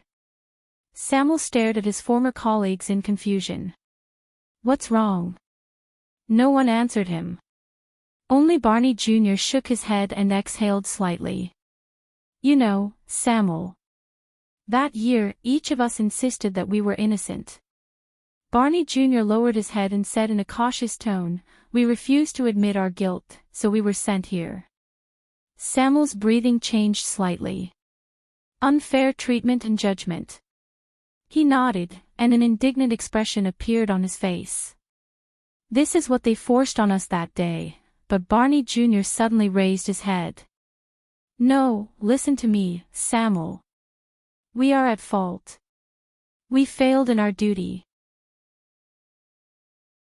His Majesty and the Crown Prince died under our watch. But we did not collude with the enemy. We are not traitors. The royal guards did not betray the late king. I have always believed that we are innocent in this regard." Barney Jr. stuck close to the bars, almost touching the dangerous magic creation. But he still widened his eyes and stared at Samuel outside the prison cell in a rather neurotic manner. "Everyone, including me, believed in this. So we gritted our teeth, and no matter how much we were tortured, we refused to give in. So we were unyielding. We shouldered the blame and slander, but we still walked into the prison with our backs straight, just like tough men. Because we did not do it, we did not do it. Innocent is innocent." Samuel stared back at him in a daze. He was puzzled. Until Barney Jr.'s next sentence. "Until you, Samuel." Barney Jr.'s face suddenly contorted. He stood up abruptly and gritted his teeth. "Until you escaped from the escorting team and disappeared from our firm belief." Samuel's eyebrows rose and fell. He clenched his fists tightly. Barney Jr. suddenly pounced forward and grabbed the bars with both hands. Everyone, including Samuel, was shocked. Samuel even subconsciously took a step back. Barney, tell me, Samuel. Barney Jr. gripped the bars tightly. His fingers trembled non-stop, as if he was enduring great pain, but he still glared at Samuel with resentment. Why did you run away that year? Abandon all your comrades and brothers. Slap. There was a flash of light from the bars. Barney Jr. cried out in pain and fell to the ground. But he did not care. He only raised his smoking hands and stared coldly at Samuel. Why did you use cowardly actions to deepen the brand of our crimes? To prove our crimes. Samuel stared at Barney Jr.'s actions in disbelief. He turned to look at the other prisoners, but found that they were all looking at him with unfamiliar expressions. To prove our crimes, Samuel stared at the countless skeletons and closed his eyes in pain. He stuttered. He wanted to say something, but stopped himself. In his hesitation, he said through gritted teeth, I'm sorry.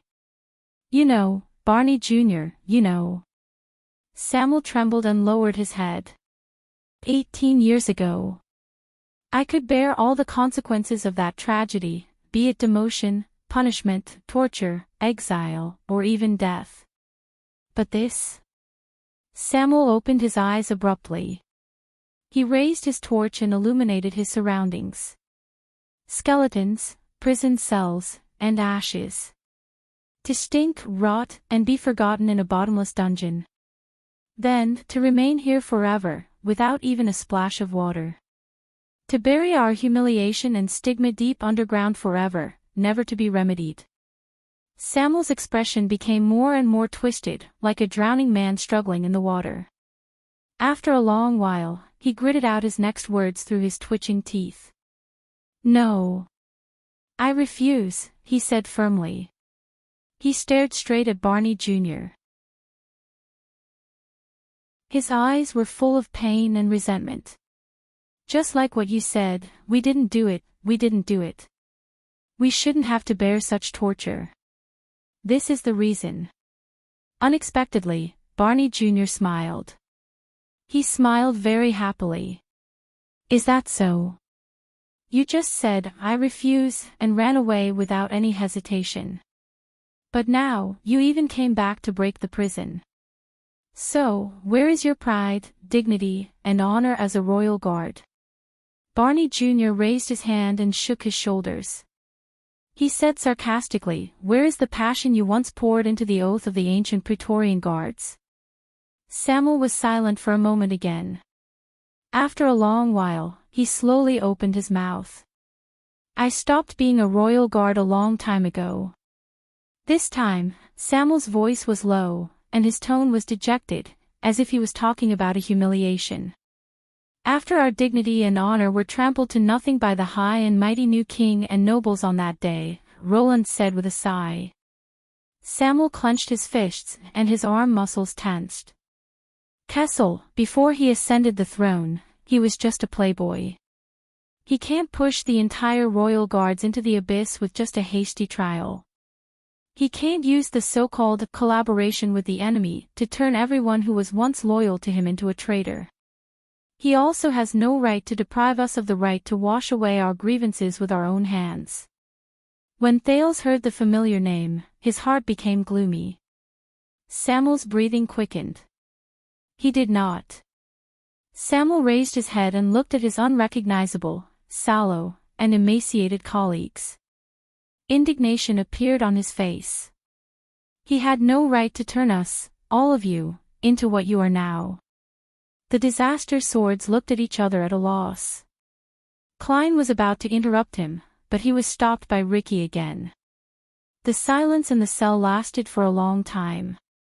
Then, Barney Jr. chuckled. Like this. Barney Jr. stood up and took a few steps back with a broken smile. He spread his arms, as if he was showing off his home. Ha ha ha, you know nothing. With a chilling smile, he slowly said, nonsense. Samuel was stunned. What? Barney Jr. snorted coldly. You have no idea what kind of life we have been living here. Barney Jr. took a step forward and said with hatred, you haven't endured the boundless silence and darkness. You haven't heard everybody's desperate wails and cries. You haven't seen your companions die in the sunless cells. You haven't eaten the stinky cockroaches that crawled out of the dead bodies. You haven't tasted the food that stinks of feces. Every time he said a sentence, the prisoners reacted differently. They gritted their teeth, clenched their fists, twitched, or pounded the wall in pain. Barney Jr. stared at Samuel with resentment and pointed at the corpses piled up neatly in the cells. You have never tried, as the vanguard, as the highest-ranking member of the guards in the prison, to stand here through the bars and give a farewell speech to your dead companions. Barney Jr. clenched his teeth so hard that they almost cracked. 37 times. 37. The prisoners stared at Samuel with dead, emotionless eyes. His face turned pale. Barney Jr. adjusted his breathing and shook his head indifferently. In the end, when I sent off the few people closest to me, I had nothing to say. Barney Jr. turned his body sideways and revealed a few tombs that only had bones left before Samuel's eyes. It was not just because I had nothing to say, but also because I was already numb. Their voices and smiles in the past gradually faded and faded away under the sunlight. All that was left in my mind was their mournful cries and absent-minded wails before they died. I can't watch another person sink into this boundless hell. Barney Jr. stood where he was in a daze. Thales lowered his head and sighed soundlessly. And you? Barney Jr. raised his head in a daze. The absent-mindedness in his eyes slowly turned into hatred. You're a coward who ran away halfway and made us even more speechless. What right do you have to come here and save us as a savior? Samuel looked as if he had been punched heavily. He took a step back with a dazed expression. He took a deep breath. Barney Jr., I can only say that I'm very sorry. And I can still make up for it now. But Barney Jr. suddenly roared angrily, No. No, Samuel. As he stared at the dazed Samuel, Barney Jr. lowered his voice and shook his head slowly. It's been more than 10 years. I've thought about it for a very long time before I finally figured some things out. And just now, you reminded me of some things. As he spoke, he walked to the wall absent-mindedly. That trial 18 years ago might have been unfair to some people, but it was not without reason. Samuel frowned slightly. What do you mean, Barney? Barney Jr. snorted with the ghost of a smile. His face was filled with indifference, as if he had lost all interest in life. Cannon might have gone mad.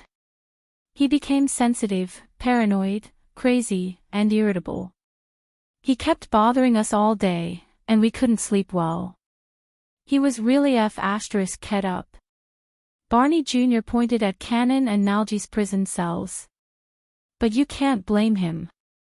It's been 18 years. Almost every time he dreams of that day. The assassins tore off their disguises and jumped out of the crowd. The killers invaded the palace, revealed their blades, and fought against us, Barney Jr. said faintly, just like a shadow. He deliberately enunciated each word and repeated, shadow. Thales suddenly realized what he just said. What he just said is, as Barney Jr. spoke, Cannon shivered again. Nair scratched his hair in pain. Bruley whimpered indignantly, but he was held back by Tardine. Only Nalgy and Belden remained silent and listened to Barney Jr.'s words. Barney Jr., youth. Barney Jr. shook his head gently and interrupted the puzzled Samuel. Cannon dreamed for a total of 18 years in the endless darkness. Barney Jr. leaned against the wall and sighed listlessly. He was originally a cavalry scout in the Royal Guards. His ears and eyes were sharp. He lived in the darkness for 18 years. His vision might have deteriorated, and his mind might have been so sensitive that it would explode at the slightest touch, but his hearing might not have been the same. As Barney Jr. spoke, he suddenly turned his head around. His eyes shone with a fierce glare. And I believe that he had a deep impression of the killers. He could recognize their footsteps even in his dreams. Cannon hid in his palms and let out a cry that sounded like a sob. Samuel seemed to have figured something out. He stared at Barney Jr. in a daze. "Now, tell me, Samuel." Barney Jr. supported himself against the wall and stood up straight again. "Why did you and that hooded man?" He raised his head coldly and walked forward. When he was only one column away from Samuel, he slowly extended his hand and pointed at the disaster swords in the distance.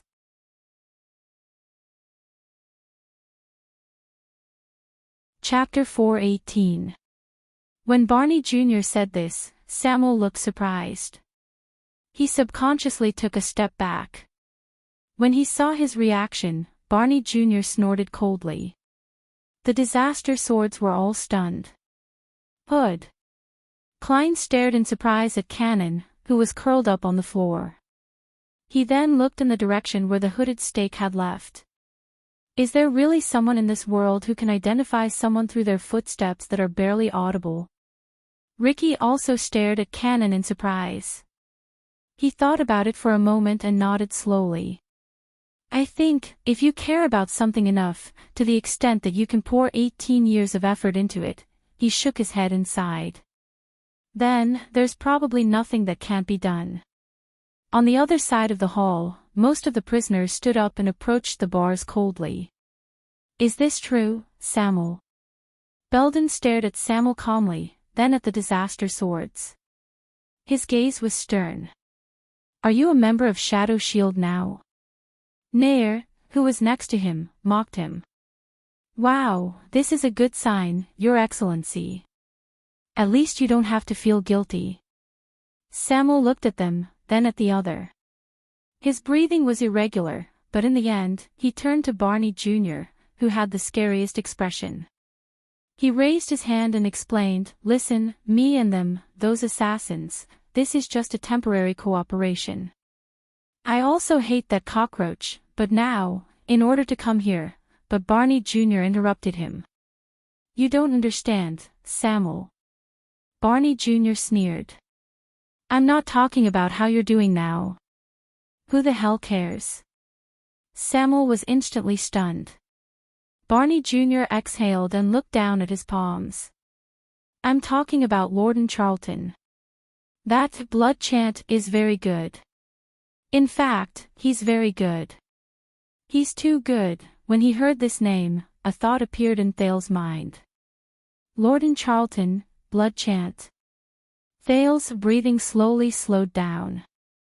Another name appeared before his eyes. A thin gray figure who jumped down from the cliff of the sky. Baronet Charlton. Flying Locust Blade. Samuel was obviously a little surprised. Charlton. Lord Charlton. But Barney Jr. ignored him and continued on his own. But he was far from being strong enough to charge into Renaissance Palace alone, assassinate His Majesty at will, and then leave. At least, 18 years ago, when we intercepted him and fought him for a short time, he was not that strong. Thales was shocked. He came to a realization. Barney Jr. was talking about the shocking and bloody scene in Renaissance Palace during the Bloody Year. The death of 82. Samuel frowned. "What are you talking about, Barney?" Barney Jr. laughed absent-mindedly. He then put down his palm and said to himself, "After the incident, all of us in the Royal Guards, regardless of whether we were free or in prison, were guessing the possible enemies: Shadow Shield, the Assassin's Flower, the Secret Room, the Northlanders, the rebel army in the southwest, the forces of the desert, perhaps the Camians or other people who hated Constellation, and even the great nobles in the country who were at odds with His Majesty before the war. But the only thing we were unwilling to admit was that we were unwilling to admit." His words gradually came to a halt. He hesitated between a few words, as if he was unwilling to continue. Thale's breathing quickened subconsciously. Possible enemies. He did not forget the map King Nuvan gave him 6 years ago when he was still in Heroic Spirit Palace. The map of Horus Jade Star. The map of Renaissance Palace. It lay quietly in the luggage, wrapped in an inconspicuous food bag, and rested on Marina's shoulder behind him. In the hall, Samuel's expression had never been so serious. He took a step forward. "What do you mean?" Barney Jr. laughed again. "What I mean is..." Barney Jr. raised his complicated gaze and revealed half of his ferocious face, which was branded with the seal of sin. He said coldly, "Maybe we deserved it." Belden lowered his head in pain. Nalji did not say a word. Barney Jr. finished his sentence, "Maybe Prince Kessel back then. No, the new king's decision to throw us into the prison of bones after the incident was the most correct one." Samuel's pupils widened slightly. "Barney, why are you saying this?" Barney Jr. snorted and ignored him. He just gazed into the distance with an unfocused gaze. Perhaps, back then, there was indeed a traitor who collaborated with the enemy among the glorious and dazzling royal guards. He said faintly. Samuel was stunned. In the 5 cells, every prisoner's breathing became more and more tense. In the next second, Barney Jr. turned around and stared at Samuel. His eyes were cold. And he betrayed His Majesty, the Crown Prince, and the entire royal guards. He turned all of us into what we are now. At that moment, Samuel gasped a few times and took a diagonal step forward. No, but Barney Jr.'s accusation was not over. And that traitor. With an enraged expression, Barney Jr. extended his hands again and grabbed the metal bars in front of him desperately, just to get closer to Thales. He must have known Prince Midir's orders and handwriting like the back of his hand. That's why he could fake the Crown Prince's request for help, exaggerate the riot at the palace gate, and use the late king's love for his son to transfer us away from the Hall of Stars, to go to the palace gate to support Prince Midir. Thus, he dragged most of the royal guards into a chaotic battle with the rioters and those with ulterior motives. Samuel seemed to be frozen on the spot. He was tongue-tied and could not say a word. At that time, Great Charlton acted against His Majesty in the Hall of Stars with the help of Shadow Shield. Master Vitano went to the battlefield with Duke John, and Instructor Ida was in the Sacred Tree Kingdom. Even when old Captain Cullen risked his life to face Blood Chant and a group of assassins, he could not protect His Majesty from the assassins. Barney Jr.'s voice became hoarse and unpleasant to the ears, as if the silk on a loom was being cut inch by inch. At that moment, be it the disaster swords, their hostages, Samuel, or Thales himself, all of them were completely stunned. As Barney Jr. narrated, the Prince of Constellation felt as if he had returned to half an hour ago. At the gate of the prison of bones, when Stake raised his hand slightly, the sneaky masked assassins appeared from the shadows, unexpectedly tore open the guards' necks, pierced their hearts, and cut off their lives. Then, they quietly disappeared into the darkness. Within a few seconds, everything happened so suddenly that it was as if nothing had happened. The prince could not help but feel a chill run down his spine. Barney Jr.'s palm, which was holding the railing, began to smoke. His face was contorted. It was obvious that he was in great pain, but he still endured the pain. When the riot at the palace gate gradually subsided, the news of the Hall of Stars being invaded also came. The Crown Prince urgently ordered us to return and provide reinforcements, and we, who were exhausted and anxious, returned according to the traitor's expectations, leaving only my father and a few others behind. Thales listened to all of this in a daze. This was something that his father should have told him. Barney Jr. hissed. We allowed them to be with Prince Midir, and at the palace gate, which we thought was already safe, they fell into Shadow Shield's trap. This time, Thales clearly saw an ominous light shining between Barney Jr.'s hand and the railing. When he thought of Midir's death, Thales suddenly recalled the scene 6 years ago. The man who carried the strange black sword on his back. And his confession. That day 12 years ago, I was indeed the one who personally wielded the sword, and stabbed Meteor Jade Star. And I did it willingly, and I never regretted it. Thales was stunned. Black Sword, Barney Jr., that year, at the Hall of Stars, at the gate of Renaissance Palace, what happened? As he journeyed in this world, he traveled further and further, and the fog in front of him lessened. But there were more and more suspicious points. When all of this was done, both the late king and the crown prince met with misfortune, and the dead could not testify. In addition, the situation was chaotic, and the war had yet to end. That damn traitor escaped punishment just like that. He pretended to mourn and look like he was in pain, but he still lived among us. He lived among the emperor's Praetorian guards, who were supposed to protect the royal family with their lives, and he got away scot-free. Barney Jr.'s expression grew more pained, but Thales knew that it was not because he was holding the strange railing. The muscles on Samuel's arm grew tighter. No one interrupted this scene. Perhaps the secret Barney Jr. spoke of was too important, and no one wanted to miss it. Barney. Belden stared coldly at Samuel, gritted his teeth, and said, "What do you want to say? Why don't you be more direct?" "What I want to say is..." Samuel, that year. In the prison cell, Barney Jr.'s hand, which was holding the metal railing, began to tremble in the smoke. But he still gritted his teeth and refused to let go, as if he was holding onto a treasure that he could not give up, a belief that he could not violate, and a truth that he could not ignore. When we gritted our teeth, swallowed our blood, bore the stigma, and stiffened our necks when we were escorted here, why did you run away halfway? What are you feeling guilty about? What are you afraid of? Samuel stared at Barney Jr. in disbelief.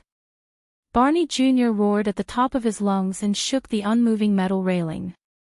"And after so many years, when you came back as a fugitive, and why did you hang out with the people from Shadow Shield?" Samuel closed his eyes and said laboriously, "Barney Jr., tell me." Asterisk bang. Asterisk a loud noise rose, and the metal railing erupted with the most glaring light it had ever produced. Barney Jr. could no longer hold on to the railing. He fell to the ground. His whole body convulsed, his hands smoked, and he roared in pain. But Thales could no longer tell whether he was in pain because of the physical torture, or because he was grieving because of the despair in his mind. Even Nalji, who was by the side, could not help but say, "Barney, be careful, that thing is very dangerous." "No, Barney." Samuel took a step forward and said while trembling, why would you think this way?" But Barney Jr. roared in anger. He forced himself to get up from the ground and said with hatred, "Why did Prince Kessel insist on throwing us into prison back then?" "Because he knew that there was a problem with the royal guards a long time ago." He glared at Samuel. "Because he knew that after the incident at Renaissance Palace, the assassination of His Majesty, and the death of the Crown Prince, the Emperor's Praetorian guards, who were chosen from the outstanding descendants of the nobles and swore an oath to protect the throne, could no longer be trusted." Thales watched this scene in a daze. As he listened to the words of these people who had personally experienced the tragedy, he felt an extreme chill around him. Barney Jr.'s accusation slowly turned from an angry and indignant accusation to a wail of pain and despair. After so many years, there must have been many people in the guards who had figured it out. So they, including us, could not eat or sleep, were tormented, and even went insane, and committed suicide. Because the royal guards were bound together for good or ill. Tears slowly gushed out of his eyes. His voice also became intermittent, and he could not speak clearly. As for why it was the prison of bones. Maybe Prince Kessel was just unsure, maybe he just wanted to see if the traitor would jump out on his own. Barney Jr. shut his eyes tightly. Tears slid down his cheeks and wet the brand of the sinner. And in the end, asterisk thud. Barney Jr. knelt on the ground. In the end, no, he roared with resentment, you escaped, Samir, you. In the other cells, the former members of the royal guards watched the confrontation between Samuel and Barney Jr. with pale faces. Samuel sucked in a sharp breath and stared at Barney Jr. with a flushed face. He punched his own chest.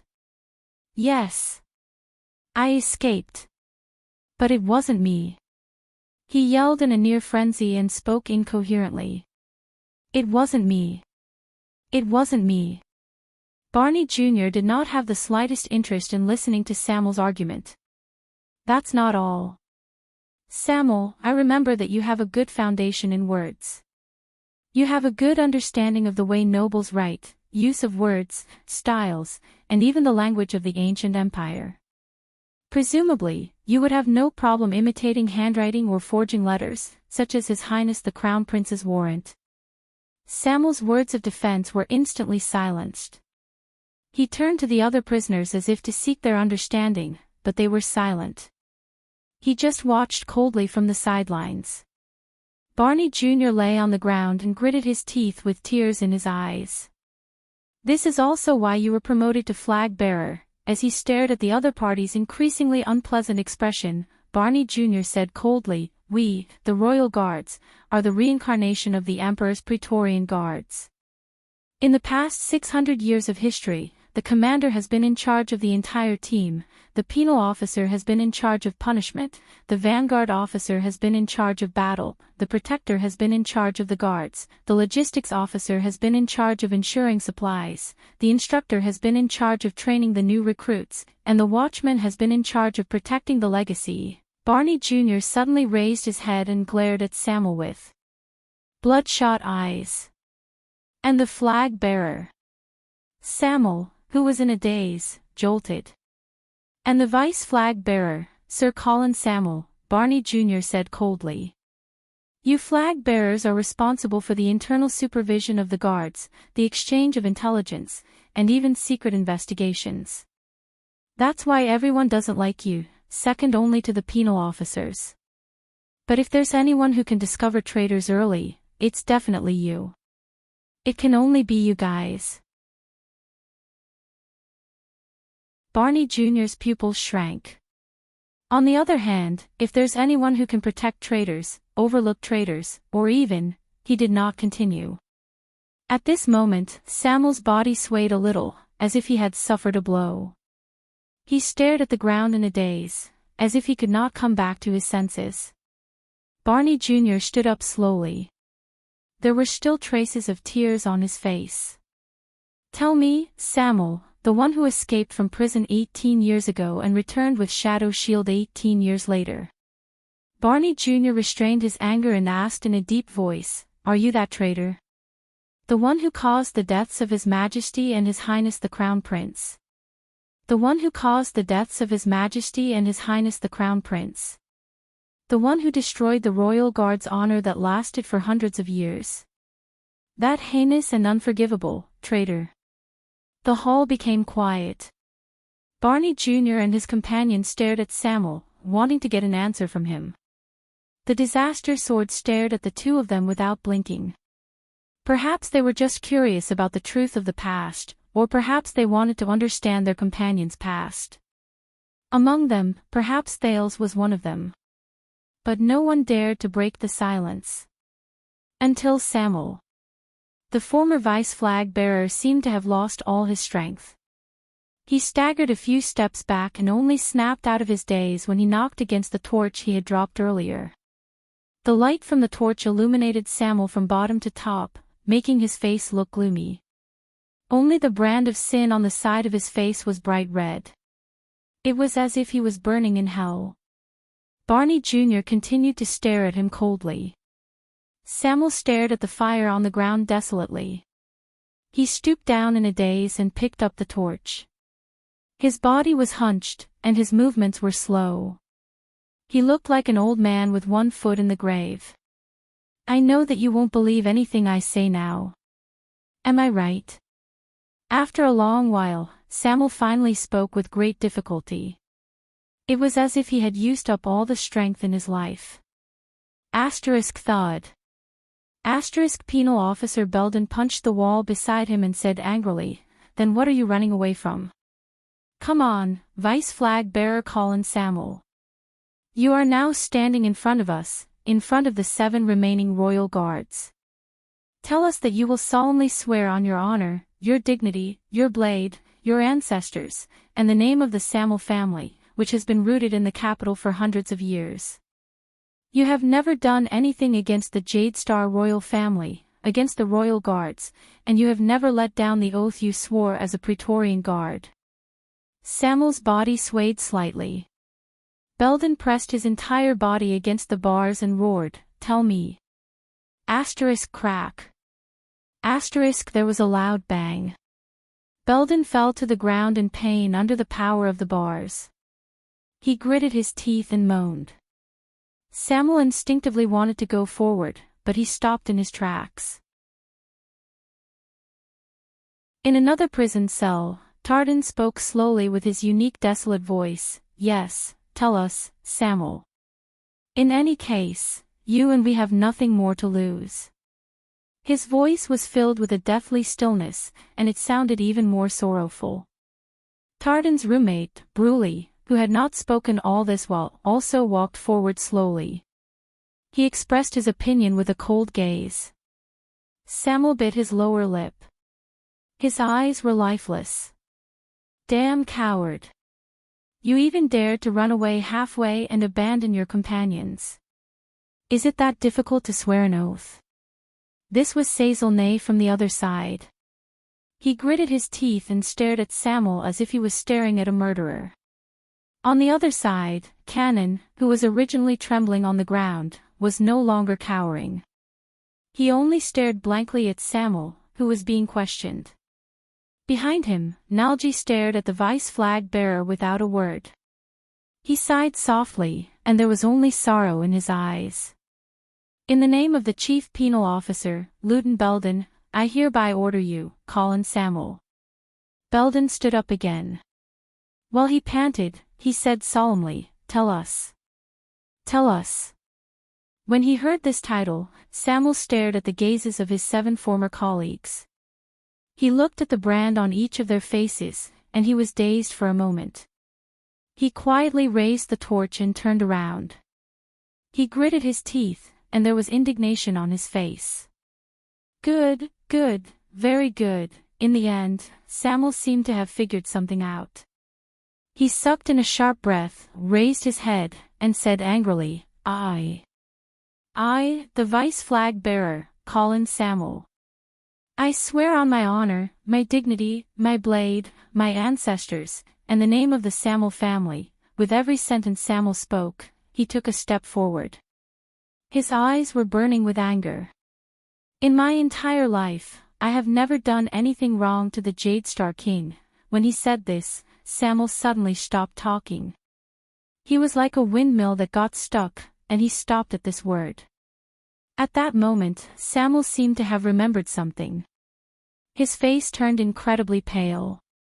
The vice flag bearer lowered his head and turned his gaze away with a trembling voice. He glanced behind him. Thales, who was watching this scene from the side with an unknown emotion, suddenly felt a chill in his heart. He soon realized that Samuel was looking at him. He was looking at the Prince of Constellation, Thales Jade Star. As he stared at Samuel's surprised, pained, and hesitant gaze, Thales suddenly understood Samuel's hesitation at that moment. He knew that Samuel could not make this oath. Because, Thales wanted to speak, but Marina pressed the tip of her sword against his thigh again. The latter's resentful gaze clearly expressed her attitude towards the prince's interference. This is bad. The Prince of Constellation closed his eyes in pain. He had offended Marina so much that, I have never, Samuel turned his head around with great difficulty. He looked like he was struggling, but he subconsciously repeated, I have never done anything wrong to the Jade Star King. I have never, I am sorry, Jade Star. His words kept lingering on his tongue, as if he could no longer form a coherent sentence. Finally, Samuel closed his eyes and exhaled in pain. He did not speak anymore. It was as if he had accepted his fate. He did not dare to look at his former colleagues' faces. He knew that he would only see disappointment, hatred, and... Ha ha ha ha ha, a long burst of laughter came from the prison. It was relieved, sorrowful, desperate, and pained. It was Barney Jr. He stared at Samuel, who could not make the oath. His face was already covered in tears. Why, can't you continue? Samuel was like a lifeless corpse. He raised his head stiffly. I know what you're thinking, Barney Jr., he said with great difficulty. But I can't make this oath, because I have indeed done something wrong to the Jade Star royal family. But back then, it wasn't me, he said in panic. But Samuel could only look at the 7 people in the prison. All of them looked at him with the most unfamiliar gaze. It was as if they were looking at an alien in their own race. It wasn't me, Samuel seemed to have realized something. He repeated in a daze.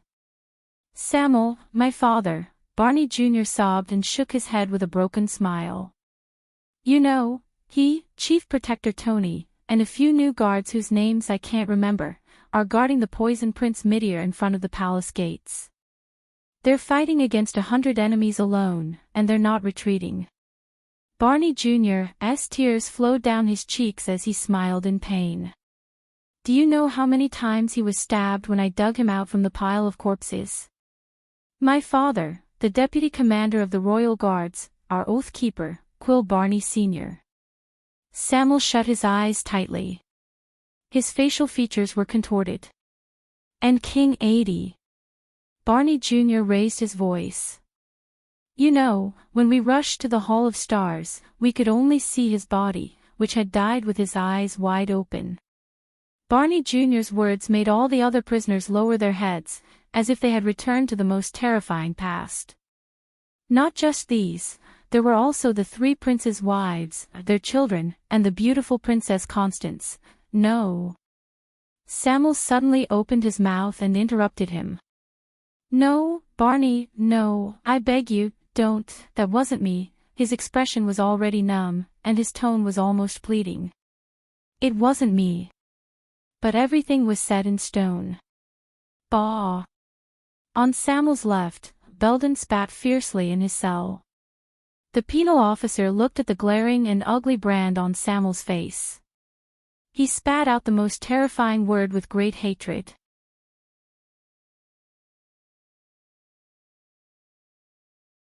Chapter 419. Samuel's face was ashen as he faced Barney Jr. and Belden's questions in Black Prison. He looked as if he had suffered a heavy blow.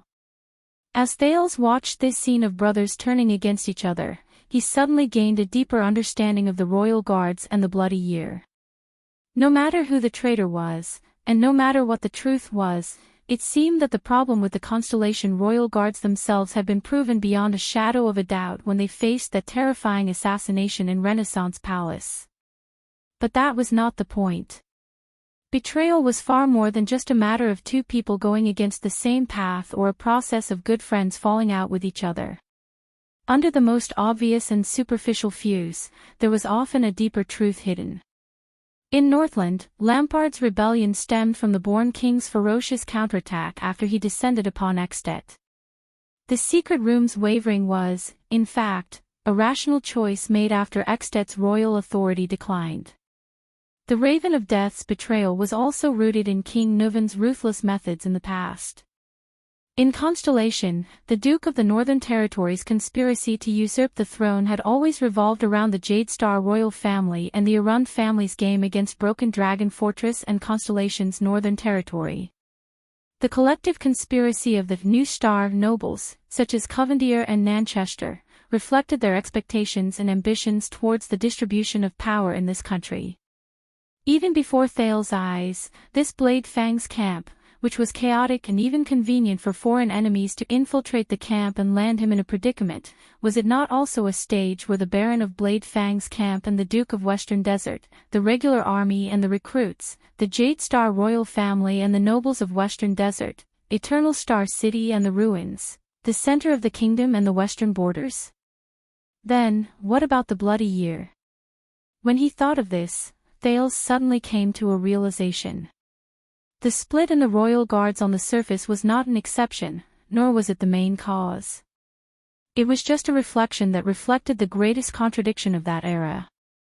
In the turbulent waves of that era, even if these pitiful people persisted in their own hearts, they could only drift with the waves, unable to reverse the situation. Even if they were peerless experts. Even the king of a country. Even if they were mystics. There was a long silence in the cell. Until Ricky's cold laughter rang out. Just as I thought. Barney Jr., who was drowning in resentment and unwillingness, and Samuel, who was lost in sorrow and despair, turned their gazes at the same time. The leader of the Disaster Swords walked forward slowly and stood next to Samuel. Do you understand now, Samir? As Ricky spoke, he suddenly raised his torch and illuminated the brand on the latter's face. Samuel, who had a desolate expression on his face, was stimulated by the fire. He subconsciously raised his hand to block it and took a few steps back. No matter how much you want to go back to square one, no matter how much you want to make up for your past regrets and heal the scars of the past. Ricky said expressionlessly, no matter how much you want to get rid of that ugly brand on your face. Samuel put down his palm pathetically and straightened his back again. His expression was one of struggle as he lowered his head and panted. Ricky sneered. He suddenly pulled back his torch and turned around to light up the cell on the other side. But this is the answer. The prisoners behind the bars also dodged the flames that Ricky deliberately approached in a disheveled manner. Only Barney Jr., who was breathing rapidly, stood where he was. He merely turned his face to the side, and his feet did not move an inch. Looking at the few ragged and miserable prisoners, Ricky clicked his tongue and shook his head. This is the answer of the past and yesterday to you. Samuel didn't say anything. He just looked at his once high-spirited colleagues in the prison who were now dirty and disheveled. The past and yesterday. He muttered in his heart. And who are you? Barney Jr. looked at Ricky in disdain. Are you also one of those disgusting scums from Shadow Shield? Ricky stared at Barney Jr. as if he wanted to size him up. But a few seconds later, he just smiled and shook his head. He can't make that oath. Ricky slowly put away his torch, making his face, which looked as if he had gone through many vicissitudes of life, shine even brighter. He gestured at Samuel with his chin. Because just an hour ago, he kidnapped King Kessel's only son together with us. The last of Jade Star's bloodline. When he said this, Thale's breathing froze. As expected, the gazes of the prisoners changed at the same time. What? Barney Jr. spoke slowly. His tone revealed his puzzlement. Jade Star. Thales immediately felt a few gazes pierce through the darkness behind the prison and land on him at the same time. Marina, who was in charge of watching over the prince, felt an inexplicable pressure. It made the Disaster Swords around him surround Thales even tighter. Did you say, kidnap? Belden's voice trembled slightly. When did this happen?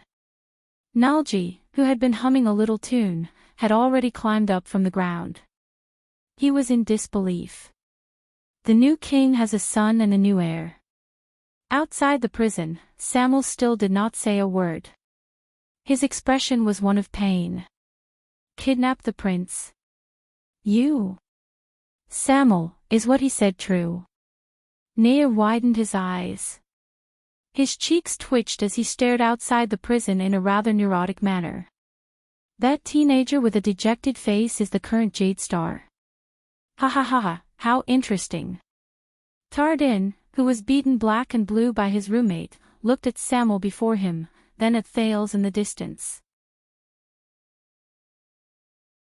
His laughter was desolate, and the mocking tone became stronger. It's getting more and more interesting. Ha ha ha. Outside the prison, Samuel lowered his head dejectedly and closed his eyes gently. Thales was stunned as he watched their different reactions and endured their gazes from the darkness. Barney Jr., Belden, Nair, Tardin, Bruley, Nalji, and Cannon. The former royal guard's gazes were very complicated. The prince could not tell what they were feeling at that moment. Were they stunned, resentful, regretful, excited, or dejected? Thales did not know. He only felt that these people, the former royal guards, were clearly looking at the current him. Their gazes were fixed on him. But it was as if they were looking at the past. They were looking at the past. Ricky, who had just revealed the truth, sized up Samuel by his side. When he saw that Samuel was still dejected, he could not help but frown slightly.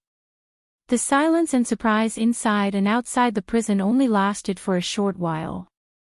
So, you really can't swear an oath, right? Nalji sat back on the floor. His expression was calm, and there was a faint sense of relief in his voice. Samuel, I really hope that you know what you are doing. Be it in the past or now. Really? Samuel's expression changed. He raised his head with a slight hint of hope, as if he wanted to find some comfort and understanding. But Nalji shook his head. Don't talk to me. Go to Barney. The person with the highest position has the final say. Samuel's words came to a halt.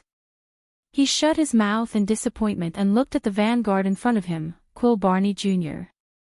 The shock in Barney Jr.'s eyes was slowly replaced by realization and indifference. So, this is the answer.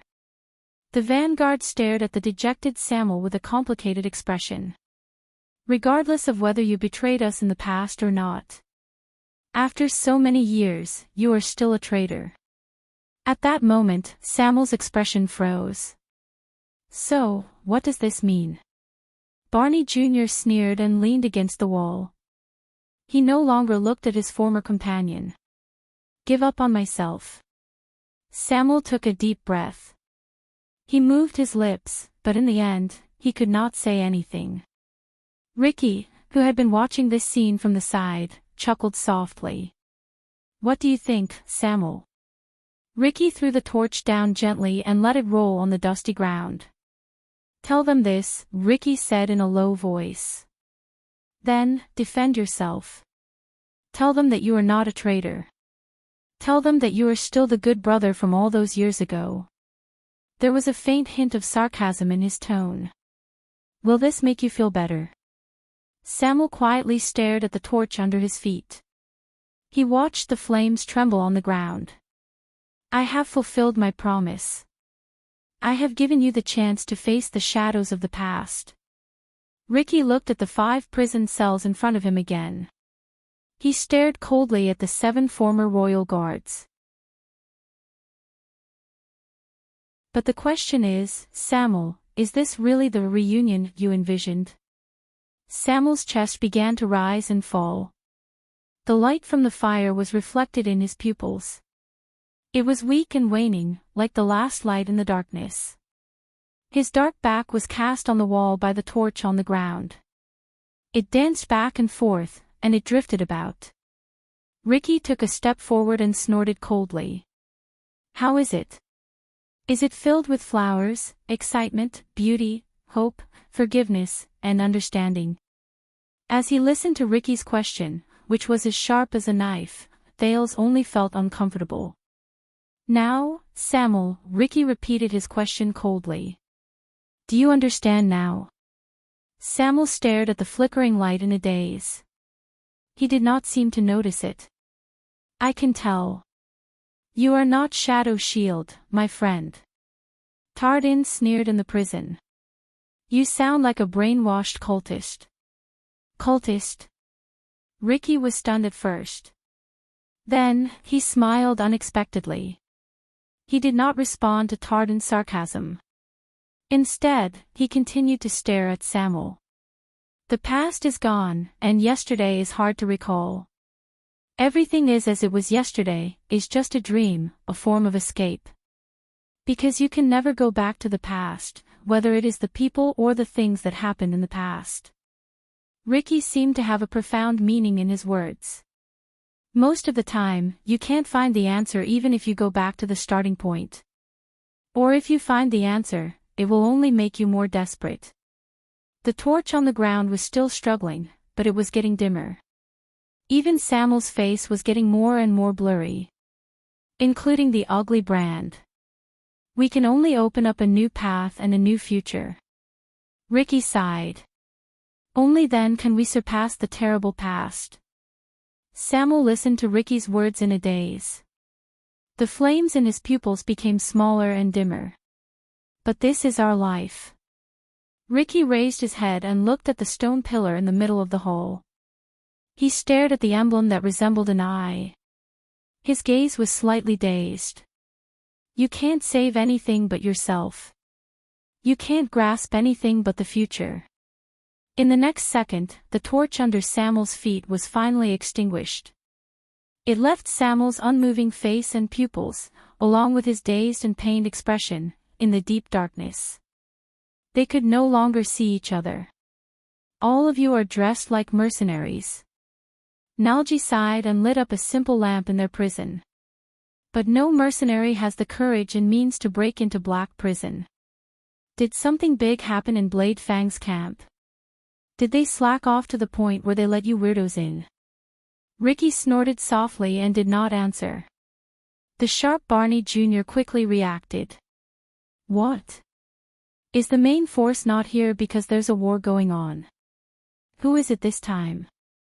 The 8 great tribes of the Orcs or the 3 great tribes of the Baron Bone tribe? Or the Northlanders, or even civil war? No one answered them. A few seconds later, Samuel's figure slowly lowered itself in the darkness. The sound of a torch being picked up rose in the air. With a thud, the extinguished torch was lit up again, and it was so piercing that the prisoners shrank back. Samuel's figure reappeared in the firelight. It was as if he had returned to the bright human world from the darkness of hell. Barney Jr., Samuel's voice rose faintly. You know, when you joined the Royal Guards, many people said that you only got in because of your father's connections. These words floated in the air, and the hall fell silent for a moment. Barney Jr. was first stunned, then he sucked in a deep breath. But Samuel suddenly raised his head and said in a short and forceful voice, and I am one of those people. Barney Jr. was stunned. He suddenly noticed that at that moment, Samuel no longer had that pained and remorseful expression on his face. Instead, it was cold and resolute. Even the brand on his face seemed to have become a lot fiercer. By the looks of it today, they were right all those years ago, Barney. Samuel raised the torch, clicked his tongue, and shook his head. His gaze was cold. You didn't inherit any of Barney Jr.'s strengths. The old captain gave up on you and chose Belden to inherit the position of penal officer. How wise of him.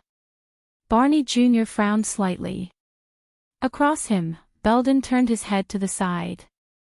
Because after being imprisoned for so many years, you are still an idiot, Samuel said softly. His confusion and pain had faded away, and he was like a cold and hard rock, making others feel pressured. You can't see things clearly, and you can't judge people clearly. A lunatic who lost his mind. The guards and prisoners in the prison were all startled. Ricky looked at Samuel and chuckled silently. Ridiculous. Barney Jr. sucked in a deep breath. His resentment and anger accumulated in him again. These words actually came from the mouth of a traitor. But he soon realized that the topic of the conversation had changed. A second later, Samuel said a number coldly, 37. Barney Jr. was dazed. What? Samuel waved the torch, making the flames burn brighter and illuminate the orderly skeletons in the cell. You said that in 18 years, you gave a speech for the deaths of 37 of your brothers. The prisoners frowned. Samuel's face was expressionless. Back then, there were 46 people who were sentenced to be imprisoned in the prison of bones. Barney Jr.'s expression tensed up. Over the years, 37 people unfortunately lost their lives. 7 of you survived until now. Including me, there are only 45. Samuel's voice was emotionless, as if he was narrating someone else's story. There is still one person missing. Behind him, Clay and Ricky both laughed. Thale's eyebrows twitched. Samuel took a step forward and drew closer to Barney Jr. It's him, isn't it? He's not here. Samuel stared at Barney coldly. I didn't see his name on the plate. You came in with him. Where is he? Him. Thale's heart began to race. There's another person. Who is he? The hall sank into an unprecedented silence. The prisoner's breathing became more rapid. I understand now. Barney Jr. stared at Samuel in a hostile manner. You didn't come to rescue us, and you didn't come to see an old friend, did you? Coward, traitor, he said through gritted teeth. As for those people outside, but Samuel extended his arm. The torch passed through the gap in the bars and pointed straight at Barney Jr. Where is he? Samuel asked coldly. Bah. Barney Jr. looked at the flames that almost reached his eyes and spat angrily. Samuel snorted coldly and turned to the other side. Belden, you took over the penal officer position from him. You should know. Belden only shut his eyes tightly and shook his head. Samuel's expression was unhappy. He turned his head again. Where is he?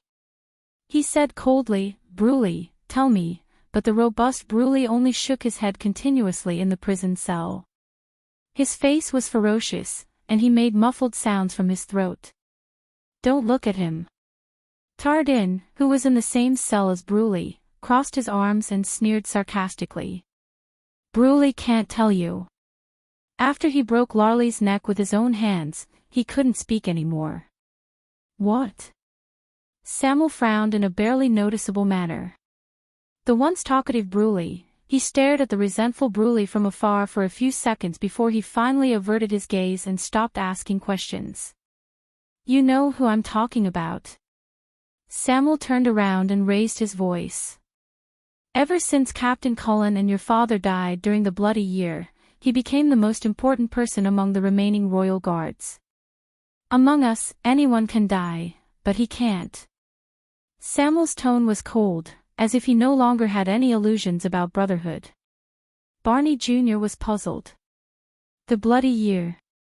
Samuel snorted angrily and looked at him disdainfully. Yes, that year was the Bloody Year. From His Majesty, the Crown Prince, the princes, the nobles, and the commoners. All lives were plunged into misery and suffering, and only blood was left. That's what they called that year. The prisoners froze for a moment. Their expressions changed. Thales felt a little melancholic when he saw this. This group of people. They personally experienced the horrors of the Bloody Year, but for 18 years, they did not know what history and the outside world called that year. There was a slight melancholy in Samuel's voice at first, but it soon returned to indifference. Tell me now. The strongest elite of the royal guards in the past, the former penal officer, and the current watchman of the royal guards. Samuel stared at the remaining 7 prisoners without compromising. He said sternly, the night of judgment.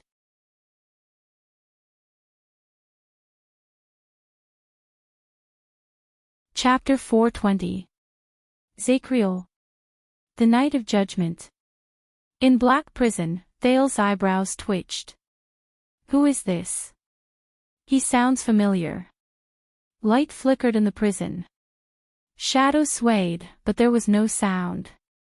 Then, a languid voice rose slowly. He was imprisoned separately from us.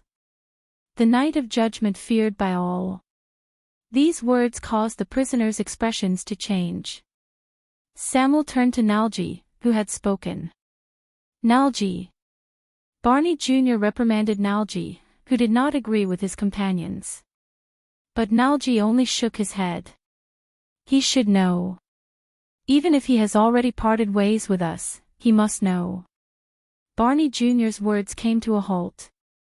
Nalji exhaled deeply, as though he was looking at the past. Do you remember the day you broke free of your chains and escaped from being escorted, Samuel? Samuel was stunned.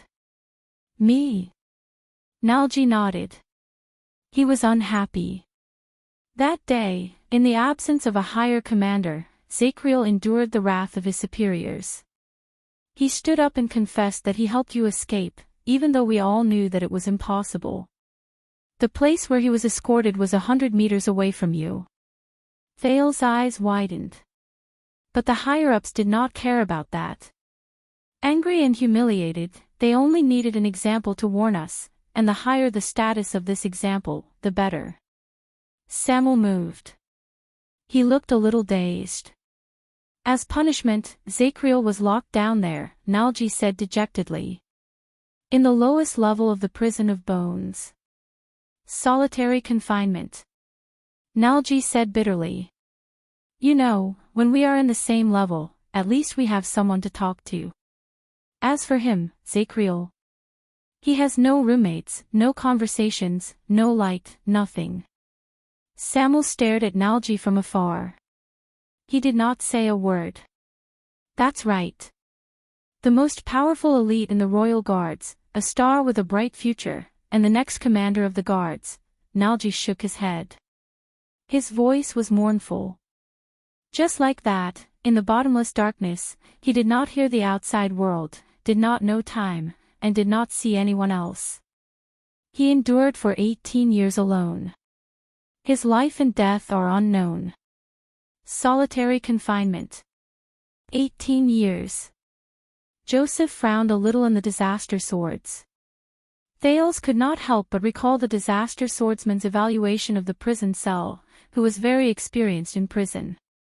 Because of this, Zacriel saved the brothers who were escorted with you. Nalji chuckled. Because of your cowardice, they should have been punished because of you, including Tardin and Bruley. Samuel's breathing quickened. Og, og, og, og.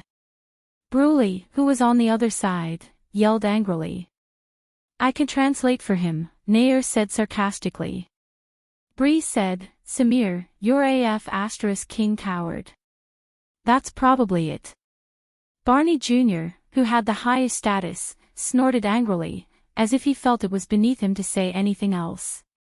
Silence reigned in the prison cell. Samuel closed his eyes. His breathing was extremely chaotic. A few seconds later, Samuel sucked in a deep breath and turned around to face the disaster swords. Come on, we're done here. His figure looked tired and humble, and his voice was inexplicably cold and gloomy. Let's go find our target. Ricky snorted softly and waved his hand. The disaster swords cast a glance at the dark prison cell with complicated emotions before they turned around. Thales wanted to take a few more glances, but Marina rudely pushed him out of the cell. As the number of light sources decreased, the field of vision in the prison cell became darker. By the way, Samuel. Samuel stopped moving. Nalji's voice came from behind him. It was slow and dazed. I'm sorry to say this, but I really hope that Zacriel has gone mad beyond recognition. Everyone was stunned. I hope that he will tear you to pieces the moment he sees you, Samuel. Nalji's voice slowly became cold, and it sent chills down their spines. Then, you can rest in peace. Traitor, he hissed. The other prisoners either sneered faintly or snorted indignantly. Samuel had his back to them. He did not speak for a while. Then, he sighed faintly. You know, I really want to let you out, Samuel said softly. There was a hint of melancholy in his voice.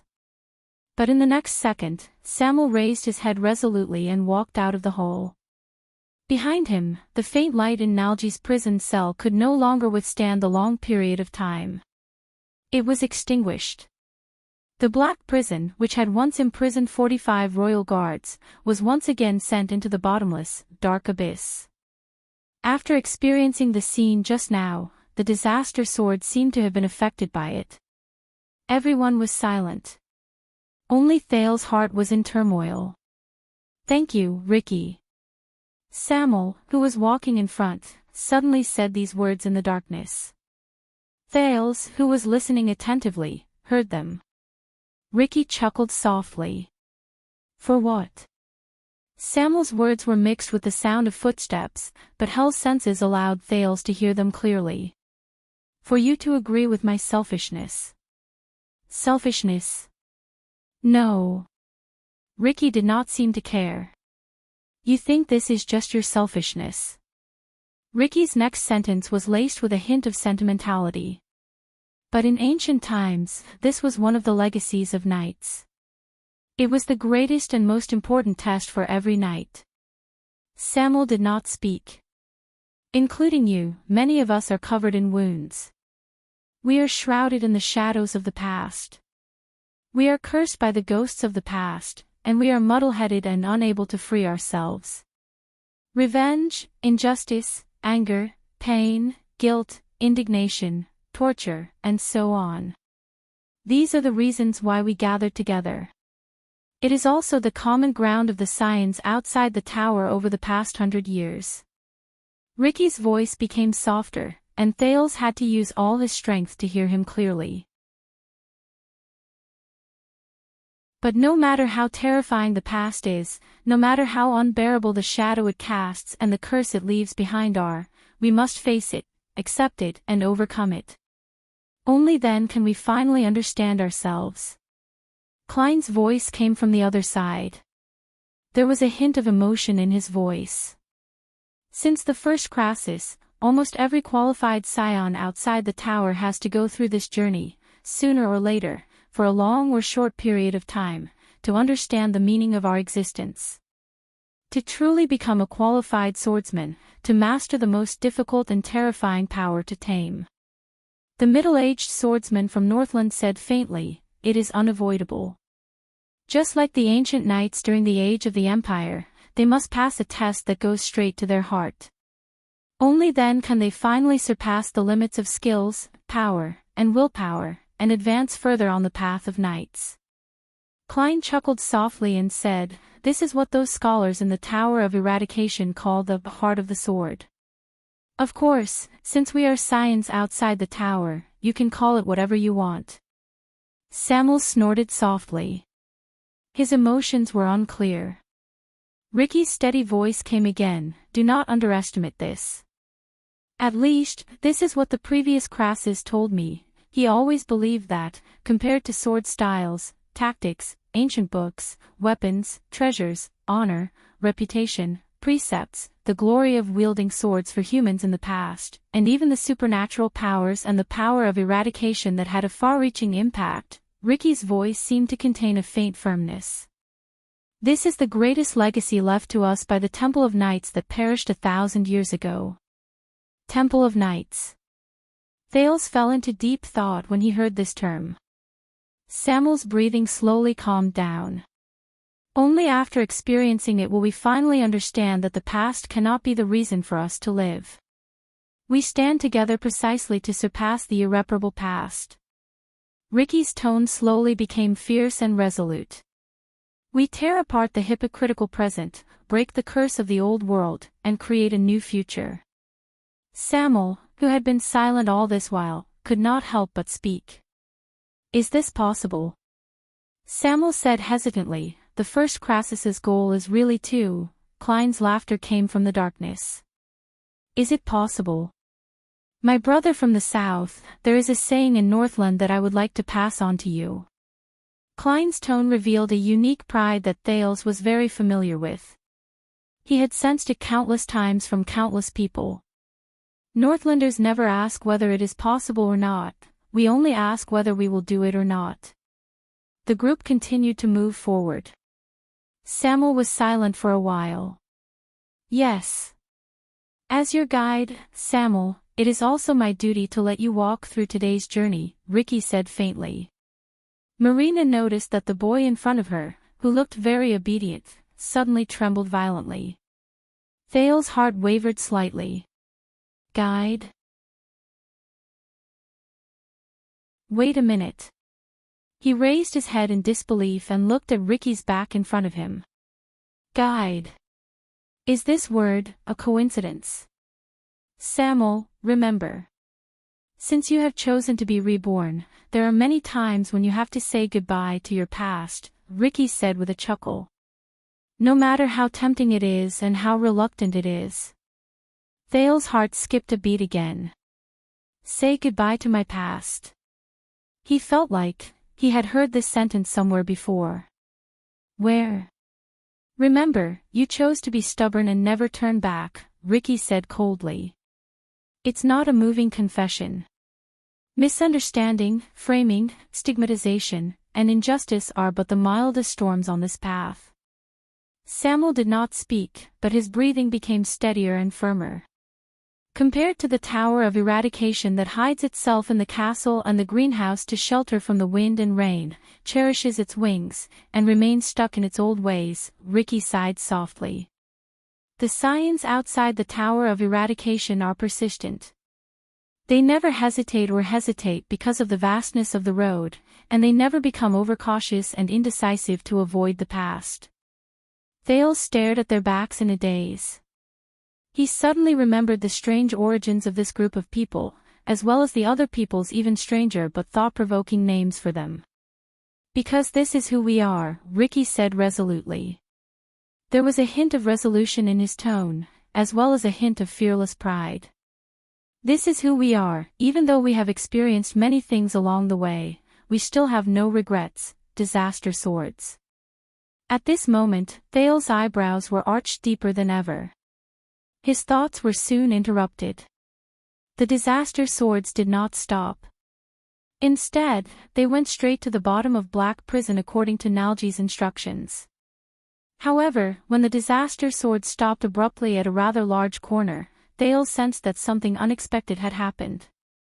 No, to be exact, this is not an accident. What does this mean, Stake? Thail stood on his tiptoes and moved past a few figures.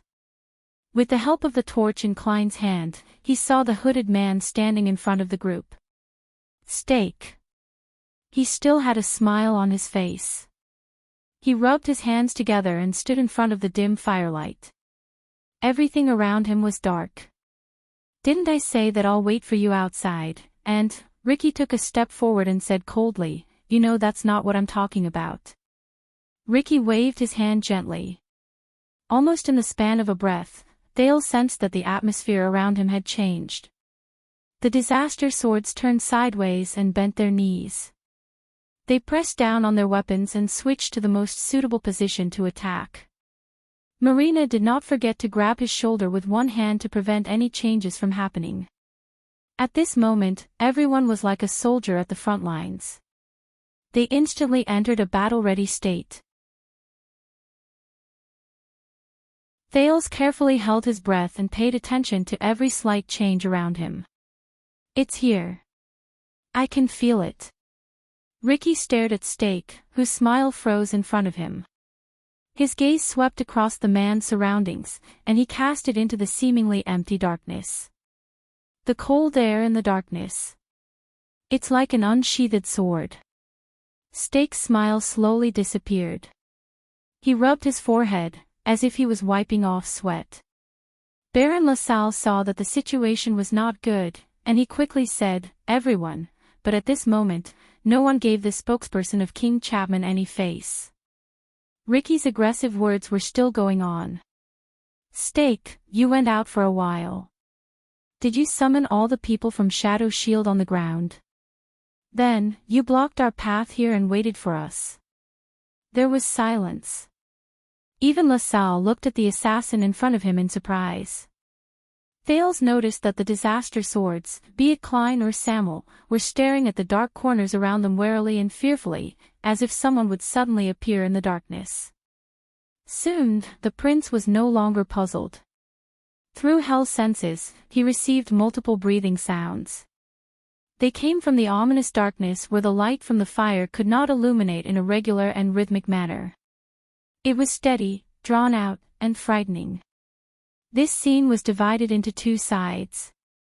One side was filled with disaster swords. Their gazes were fierce, and they were filled with murderous intent.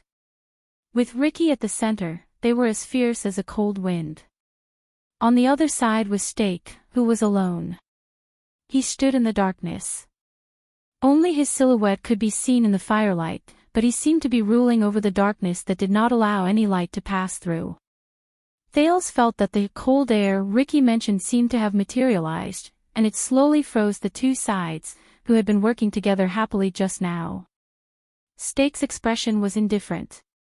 He coughed softly. "What keen senses you have." He sighed. "Then I'll be straightforward." In the next second, Stake's smile disappeared. His movements tensed up, and even his tone became flat and emotionless. "Honorable Crassus, and everyone else. Can you please hand the prince over to me right now?" Stake asked expressionlessly. Thales exhaled softly. "Here it comes." The prince could not help but frown when he saw Stake like this. Ricky's lips curled up. "Humph," Klein snorted coldly to express their attitude. Baron LaSalle sensed that something was amiss. "Stake, for His Majesty's sake, I can feel that this Crassus is only one step away from his goal. So, perhaps we should not turn hostile at this time," but this time, even Stake, who had always been polite, interrupted him rudely. "It is precisely because he is only one step away that I cannot ignore him, Your Grace." LaSalle's eyebrows twitched. He looked at the mercenaries. "What do you mean?" Beside the disaster swords, Ricky's expression did not change. Klein exhaled. Samuel tightened his grip on his sword hilt. Joseph bared his teeth and revealed a malicious smile. "I understand your kindness, Baron." Under the dim firelight, Stake's figure under his robe became cold and forlorn, just like his voice, which was slowly returning to its original form. But the Honorable Crassus might not. Ricky and Stake's gazes met in the air. One of them was cold and calm, while the other was as sharp as a needle. "I originally thought that it would be harmless and foolproof to leave the prince in your hands for the time being," Stake said expressionlessly, "because in Blade Fang's camp, our wariness toward each other and our balance are the best guarantees until we complete our cooperation." His voice did not fluctuate. However, compared to his amiable words and his rhythmic rebuke, these flat and unchanging sentences were filled with an inexplicable chill. That is why Shadow Shield is eager to help and selflessly contribute. He sounded like the worst actor reciting lines from a script. Completely emotionless. When he heard this, Klein snickered without showing Stake any respect. Why do these words sound so awkward? Stake raised his hand gently and pulled down his hood, revealing his fair face under the shadows. But his expression made Thale's heart turn even colder. "You trusted me with the matters above, regardless of whether it was breaking through the defenses or guarding the ground. I originally thought that you did it to gain my trust. I also thought that you would not turn against me. After all, the people guarding the ground are mine. If things change, we might both die here."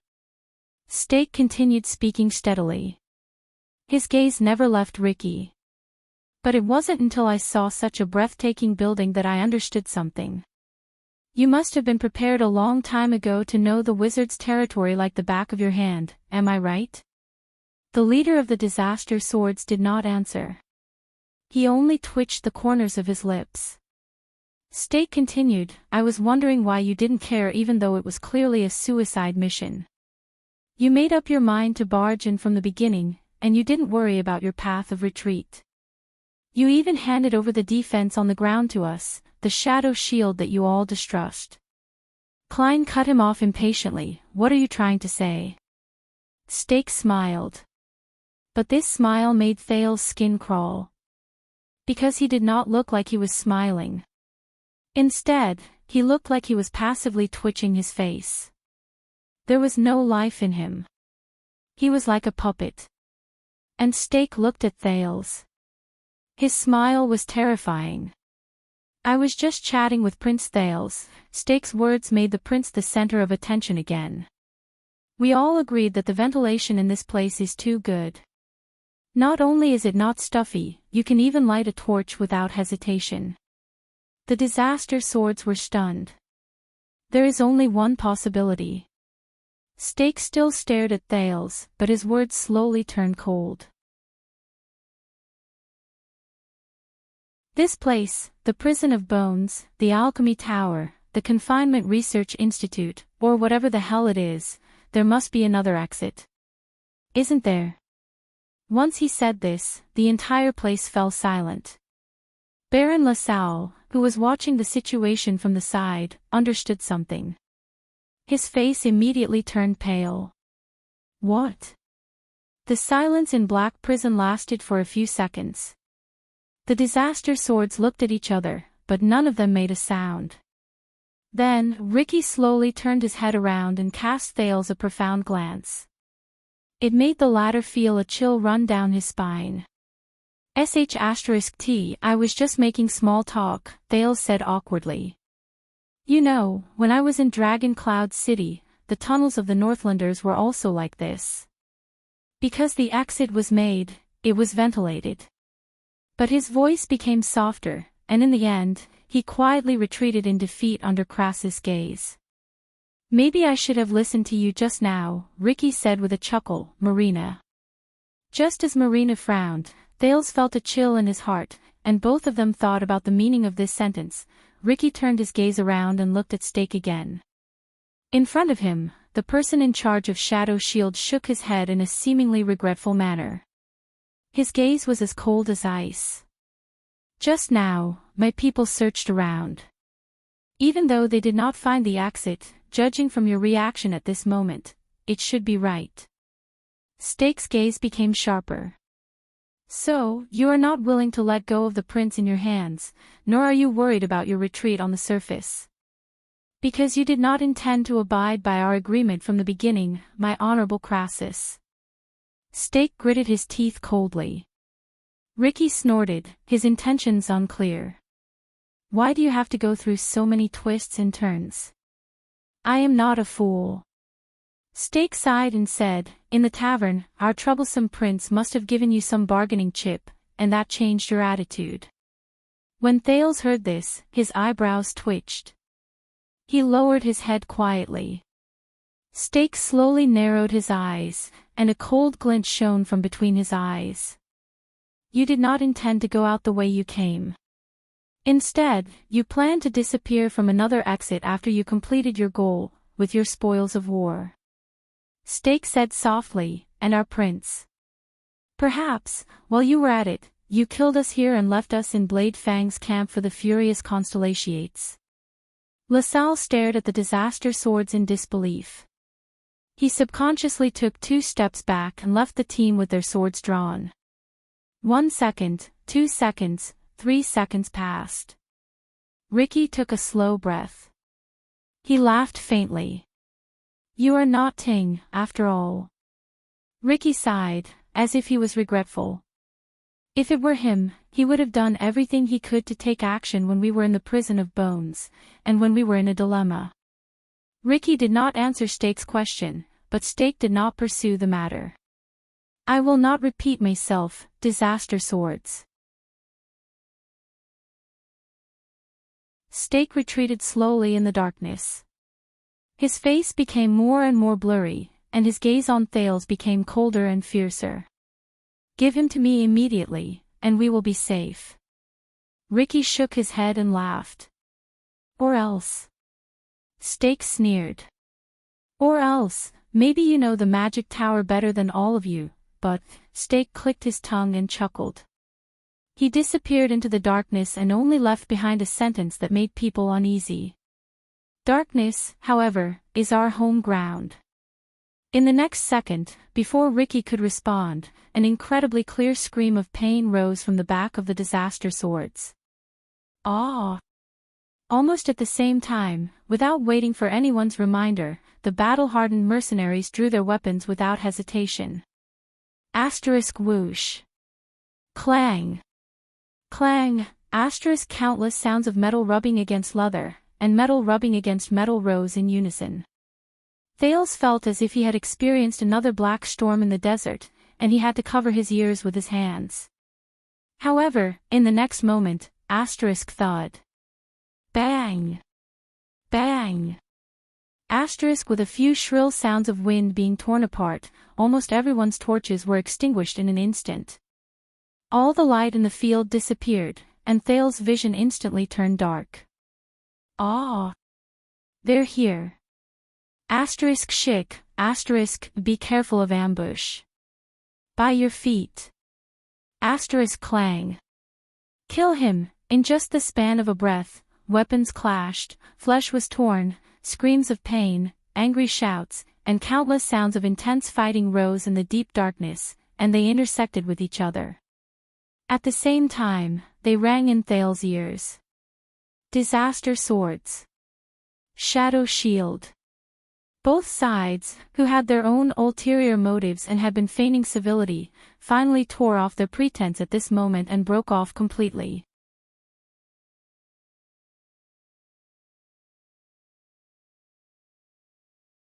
Chapter 421. Thales had experienced the bloody and heavy battle between the two armies at Broken Dragon Fortress. He had felt the ferocity and intensity of the White Blade Guards and Black Sand Region's battle to the death in Dragon Cloud City. He had also experienced the terrifying power of the Orc army and the Cavaliers charging at each other in the desert. However, the sudden encounter in Black Prison was definitely the strangest battle he had ever seen. Because this was a battle that happened in the dark, and there was no visual aid. Asterisk whoosh, asterisk in the pitch-black darkness, Thales had just activated Hell's senses when he heard the howling of the wind. Lower your head. A shout came out of nowhere. Then, with his black and white Hell senses, Thales saw a disaster sword 3 steps away from him fall to the ground in pain. A short arrow suddenly appeared in his chest.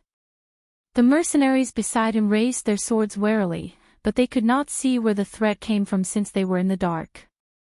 Hell's senses gave Thales a lot of advantages, but it also made him, who could see clearly in the dark, feel even more fearful than the mercenaries, who could not see anything.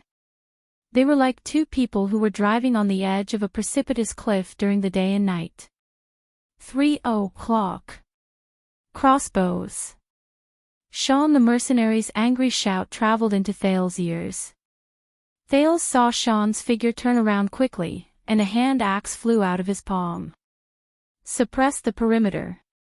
A few throwing axes and knives flew out from the disaster swords at the same time. They flew towards the darkness on the right as Sean gave the order. Asterisk thud. Asterisk a low grunt instantly traveled into the air, indicating the result of the counterattack. However, the disaster sword's counterattack was only temporary. Everything had just begun. The sounds of a chaotic battle came from all directions in the dark. Above. Thales only heard the sound of robes fluttering in the air above him. He turned his head and was shocked to see a strange black shadow fall from the ceiling. It went straight for a mercenary on the perimeter to his left. Asterisk thud. Asterisk the two of them fell to the ground. The mercenary struggled for a while, but he could no longer move. The assassin nimbly rolled backwards to avoid the enemies who surrounded him. Watch the hostage. Ricky's voice traveled into the distance in the chaotic battle. Thales did not even have the time to be surprised. He felt a weight on his shoulder, and Marina pushed him to the ground in the dark. Stay here. If you dare to play any tricks. The swordswoman in red gritted her teeth and said rudely. She pressed her entire body weight on Thales' body. He was abusing his position to avenge a private grudge. Thales was still coughing in the stirred-up dust as he thought in pain. When he finally managed to calm himself down, he inexplicably recalled the scene from 6 years ago when he fought against the elite vampires in the northern birch forest. The scene at that time was the same, clang. The sound of weapons clashing interrupted his thoughts. No. Not far away, a mercenary swung his sword instinctively and parried a stab that came from the dark. However, he immediately cried out in alarm and slipped. It seemed that he was dragged down by a rope that he did not know when. Then, he was dragged into the endless darkness, and all that was left was a scream. Damn it! Even further away, an experienced swordsman cursed as he cut down an assassin who wanted to sneak an attack from behind. However, he was immediately greeted by 7 or 8 hidden weapons that tore through the air. With a grunt, he fell to the ground and died. Thales, who had an extra layer of vision compared to the others, watched all of this while drenched in sweat. Stake was right. Darkness was the assassin's home ground. Besides, they came prepared and did not hold back. In the first round of ambushes, the disaster swords could only defend passively because they could not get used to the darkness. They were caught off guard by Shadow Shield's endless assassination methods. Coming. Use your shields.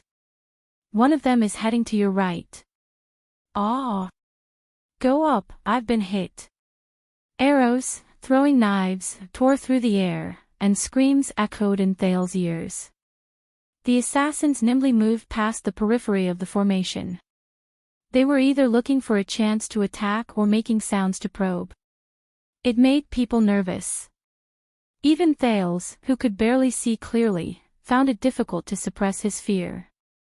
However, the disaster swords lived up to their reputation as the famous blood whistle. In the face of the tense, difficult, and terrifying situation where they could not see, these mercenaries displayed outstanding qualities that did not lose to an army. No one panicked, no one ran, and no one even retreated. All the people in the darkness stood their ground like the most qualified soldiers. Don't panic. Guard the front, don't let them infiltrate. Cut down all those who move. Klein's impatient command rang out. Cover, light up. Soon, a torch was lit again, and it was lit at the center of the formation of dozens of disaster swords. It illuminated a small area. When everyone instinctively closed their eyes, they could not help but feel their spirits lift. There's light. However, at that moment, the light from the torch was like the blood that attracted sea sharks, and it attracted countless attacks from the assassins. From arrows, throwing knives, daggers, and unknown weapons, thud. Bang! Thales heard a series of chaotic sounds. The disaster swords had been prepared for this since a long time ago. They raised 3 shields and blocked the hidden weapons that came from all directions. Quite a number of people even used their bodies to protect the light. Sean raised his shield and bared his teeth. Don't even think about it. Quick, past the fire. With the light from the fire, the disaster swords could see everything in front of them clearly. They saw the figures of assassins moving through the darkness at the periphery. They were either running or lying on the ground, waiting for an opportunity. There were even some who hung on the wall in a bizarre fashion. All of them were dressed in black and masked, revealing only a pair of eyes that shone with a cold light. Quite a number of assassins subconsciously turned their heads a little, as if they were not used to the sudden light. Light up, counterattack! Klein shouted angrily. Shortly after the second source of fire was ignited, the first torch was thrown out without hesitation, smashing fiercely onto the body of an assassin in a corner. The assassin was caught off guard. Sparks flew all over his body, and it was incredibly bright. That was the last thing he saw. Sean's second hatchet came after him and pierced his chest. The torch he threw was still burning, and it illuminated another assassin in that direction. The two mercenaries immediately caught up to him. "Eh!" The two disaster swords roared and attacked. One of them slashed the assassin until he lost his balance. "Go to hell, ah!" The person who came later swung a two-handed hatchet and swung it in a sharp arc without holding anything back. Bang.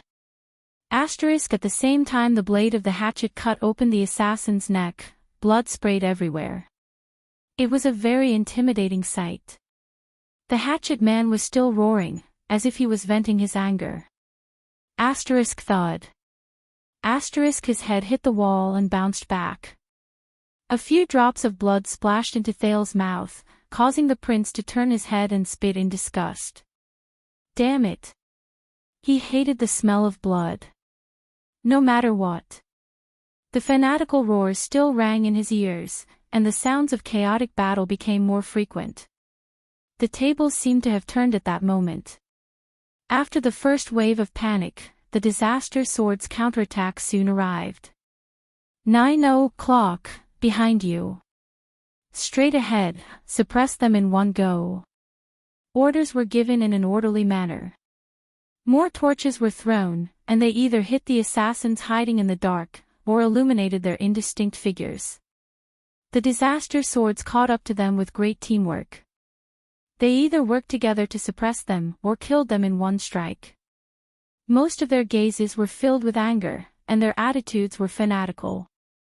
They cut down the assassins who had been nimble in the dark. Obviously, Shadow Shield was better at sniping and ambushing. But when it came to a head-on battle, these assassins who were used to living in the dark immediately revealed a weakness that could not be ignored. Bang. Come on, cockroaches. Joseph laughed angrily. He did not care about the flames on his body. He crashed into an assassin who was accidentally hit by a torch and pushed his opponent against the wall. The moment he touched Joseph, the assassin trembled and could not move, as if he had been cursed. Under the assassin's terrified gaze, Joseph stabbed his sword into his abdomen, then laughed and dragged the hilt horizontally. The tip of the sword drew a string of bright red liquid, and the assassin screamed in pain as it spilled on the ground. It was terrifying and disgusting. That's not all. Thales frowned and looked at an assassin who wanted to hide in the dark again. A rope that looked like a horse noose was wrapped around his neck, and he was dragged back into the mercenaries' formation. A tall swordsman coldly turned the hilt of his sword upside down. He deliberately and cruelly pointed the tip of his sword at the assassin's mouth. After letting out a delighted sigh, he roared and stabbed down with all his might.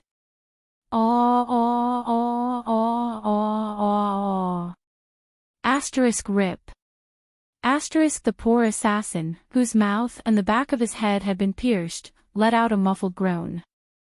He wanted to scream, but he could not. His limbs flapped violently on the ground, but the only sound he could make was the sound of the blade piercing through flesh, and the melody of death. Thales furrowed his eyebrows again. The assassins who showed themselves were no match for the mercenaries who had fought in wars. Coupled with the strange power of eradication that Thales had experienced before, many of the assassins were beaten to the point that they could no longer move. Then, with the second or third blow, they fell to the cruel fate of dying tragically. But this was not what Thales cared about the most. Ha! Sean rammed his shield against an assassin's head, rendering him unable to move. Having used up all his hand axes, he threw away his shield and held the assassin's upper body. He licked the corner of his mouth and drew a dagger from his bosom. "Do you like to kill people like this?" Sean shouted in delight. He held the assassin and took 3 steps forward. The dagger in his right hand stabbed the assassin's chest a dozen times, as if he was driving a pile of wood. Every time, under the assassin's dazed gaze, warm blood would splatter on Sean's face. It made him look even more ferocious. "Do you like it? Rats in the sewers." Then, Sean, whose face was flushed red, pushed the unconscious and twitching assassin away. He turned around with a smile. Then, he licked the corner of his mouth again. It was as if he had just finished dinner. "Humph," Marina sneered and said, "You didn't even wipe your mouth clean." Thales felt a chill run down his spine as he watched. No, the prince stared at the disaster swords in disbelief. He watched as these experienced but ruthless people mercilessly cut open their opponents' stomachs and killed them in the most horrifying way possible. He watched as almost every swordsman who fought against the enemy came back covered in blood or wounds, with expressions of delight or satisfaction. No. Thales watched these swordsmen who killed without batting an eyelid. He suddenly felt a panic that he had not felt for a long time. It's not like this. Over the past 6 years, the prince could be said to have seen a lot of things. Whether it was the unparalleled strength when the vampire sisters turned against each other, the kingdom's wrath's indomitable charge when he broke through the army's formation, Aida's precise attacks when she weaved through the encirclement, or Nicholas and Monty's bloody battle to the death in the wilderness, every confrontation was incredibly exciting, and it was difficult for a normal person to witness one of them. But Thales stared blankly at the group of mercenaries who were bathed in blood. But those people, be it the Blood Clansmen, Baraka, the Elves, the Star Killer, or the Raven of Death, were the most outstanding, the most efficient, and the purest warriors. They did not move, but once they did, they only wanted to win, advance, and achieve their goals. Be it slaughter or bloodshed, they were just the most superficial and peripheral side products of this process. But these people before me, Thales watched the battle in a daze. He watched Joseph, who was laughing maniacally, Sean, who was licking his blood, and the countless swordsmen who were merciless in their attacks. It was not a warrior's personal style, not a martial art's unique moves, not one person, and not two people. Almost everyone was immersed in a frenzy during the battle, enjoying their enemies' wails, cries of grief, pain, and blood. They seemed to have forgotten themselves.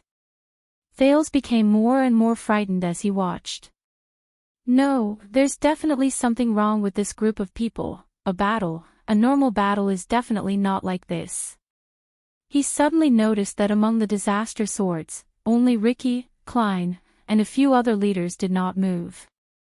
Their expressions remained the same. They were like bystanders. At that moment, beep, an ethereal, long, and strange whistle suddenly rose. The disaster swords froze at the same time. But they were not the ones who reacted. They were the enemies. The assassins from Shadow Shield gave up on fighting after the whistle. They no longer attacked. They turned around, either dragged their companions' corpses, or ran away on their own. They fled for their lives. Once again, they hid further into the darkness. The battle ended as quickly as it started. In a short period of time, the assassins disappeared from the people's sight, leaving behind only a few corpses that they did not manage to take away in time. They retreated. Klein grabbed a torch and watched in disgust as the last assassin's figure disappeared into the distance. They went into the corners, the stairs, the forks. Any place that can hide cockroaches. Ricky nodded, but his expression did not relax. Take inventory and report. After the terrible battle, the disaster swords might have chased their opponents away, but it was not as easy as it seemed. Many people fell in the first round of ambushes. More people were injured and sat on the ground to be bandaged. There were even people who were poisoned. They either received treatment on the spot or gritted their teeth and endured the pain. Thales was roughly dragged up from the ground. He rubbed his dusty chin in pain and tried his best not to look at the bloody mess on the ground. Do your people enjoy every battle so crazily and so much? The prince looked at a disaster swordsman who was injured along with an assassin and was lying on the ground in pain as he waited for his companions to bandage his chest. He said intentionally, just like wild beasts. What? Did the bloody scene scare our prince? Marina mocked him without showing him any respect. She dragged the prince to her side and said maliciously, "Don't be anxious. Don't worry, you'll see more." Thales sighed in his heart and shifted his attention to the leaders. They retreated, but they did not give up. Samuel put away his sword. His expression was solemn. The environment here is too dark and messy. It's very suitable for them to hide, snipe, harass, and hunt us down. It will cause us a lot of trouble. We have to do something. But Ricky shook his head as he looked at the messy scene. No, you will never be able to kill all the cockroaches. We can only take care of ourselves. While Samuel was deep in thought, Ricky looked at Klein, who had just finished counting and walked forward. How are the casualties? Who was the first to fall? Ricky was very calm, but the question he asked was very strange. In one round, 8 of us fell, and more than 10 of us were injured. Klein could not suppress his anger. The other side also suffered about the same number, maybe a little more or less. As for who was the first, I can't tell. And the Baron from Ekstedt disappeared. I suspect that he might be with those assassins. Ricky pondered for a while and nodded. But he immediately raised his gaze and swept his gaze across the battlefield. Something is wrong, Ricky said faintly. Samuel frowned. What's wrong? Ricky turned around and carefully observed the place where the assassin disappeared. Stake is not trustworthy, but he is definitely not stupid. For the sake of Constellation's heir, it is normal for him to threaten us in this situation, but to overturn the chessboard and go our separate ways? This is not in line with his interests. This sentence stunned Klein and Samuel at the same time. But Ricky did not give them more time to think. Crassus of the Disaster Swords turned around resolutely and gave his orders. Carry out the defense during wartime. The standard will be the same as during the Purge War. Compared to before, Ricky's words had a harsh and awe-inspiring tone, as if he was going to war. Klein, Joseph, Sean, follow behind me and guard the rear. From here on out, assign people and communicate with each other regularly. We must guard the 5 floors from top to bottom, especially the corners and the ceiling. Those assassins will not just walk on the ground. I do not need absolute safety, and it is impossible for us to surround and kill them in this situation. But I want to make sure that when we are attacked, we can send the news over immediately. Under their leader's orders, the Disaster Swords moved efficiently and swiftly. The Disaster Swords, who had experienced bloodshed, were like a pack of wolves that had just woken up. Their ruthless aura, which they did not bother to hide, was now covered in frost. Be careful, everyone. This time, our opponent is not the Tower of Eradication, Ricky said coldly. But the terrifying assassins whose name shakes the entire Western Peninsula. They will never attack head-on, they will only attack from the shadows. Samuel, come with me. This time, we will go straight to the target and end this as soon as possible. Samuel followed without a word and came to Ricky's side. The mercenaries who had seen blood continued to follow Ricky and the others down. They vigilantly observed the darkness around them, and set up sentries at every corner and fork in the road. They guarded the path of retreat and ensured that their Crassus would not have to worry about anything behind him. Soon, under the illumination of the torches, they arrived in front of a unique stone hole. This should be the place. The last floor. The stone stairs end here. What appeared in front of them was still a pitch-black, ice-cold, and spacious hall, making them feel uneasy.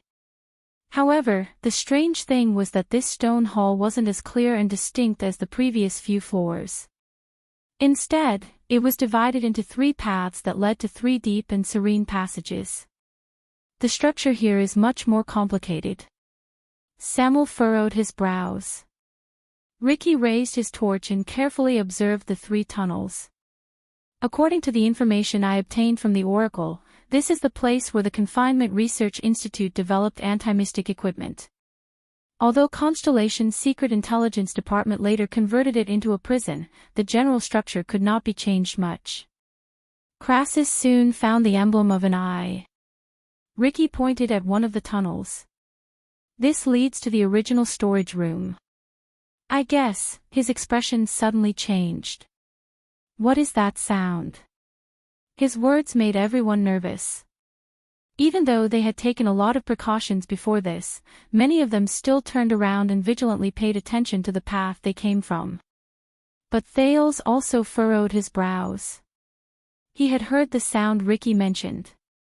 It seemed to be coming from the other side of the tunnel, buzzing. The sound from Hell's senses became clearer, but it also made Thales more puzzled. Ricky listened attentively for a while, and a puzzled expression appeared on his face. It sounds like someone is praying. The disaster swords held their breaths and listened. As expected, faint human voices came from the other side of the dark tunnel. No. Samuel spoke. His expression changed slightly as he stared at the other end of the tunnel. It's not praying, but there's no doubt. Samuel gritted his teeth.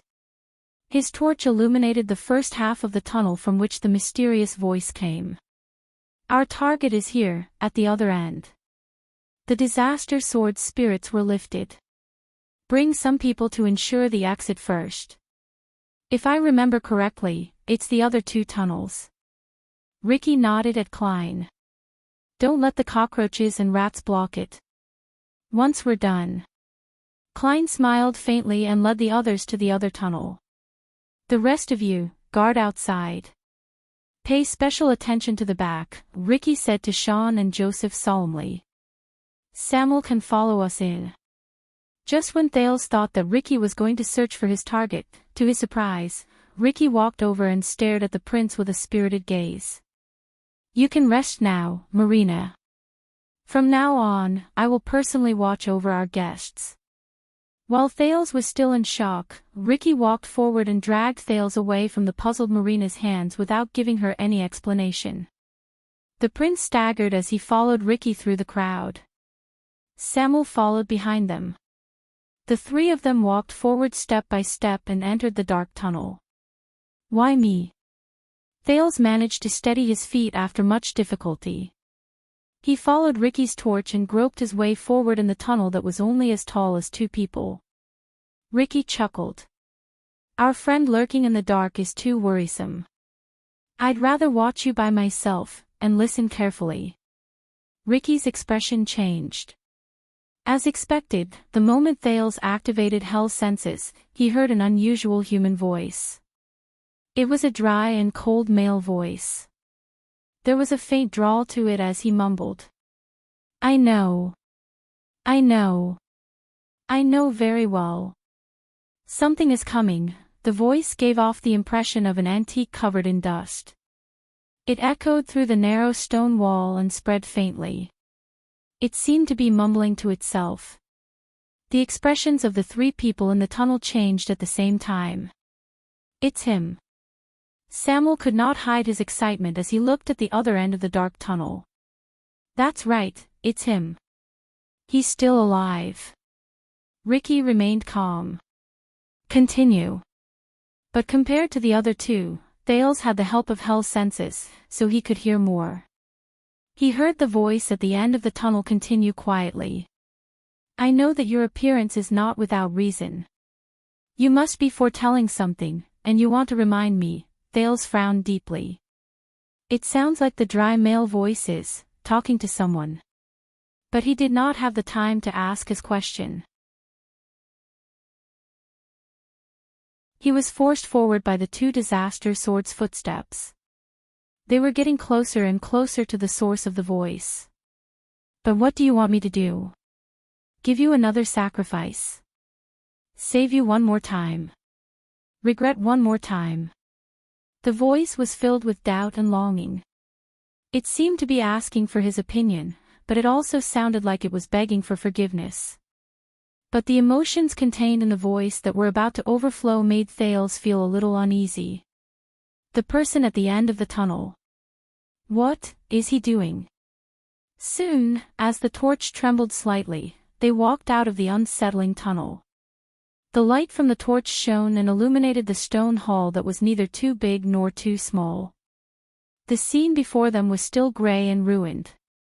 The only difference was that there was only one prison cell in this stone hall. It was surrounded by a thick iron curtain, and it was located on the other side of the hall.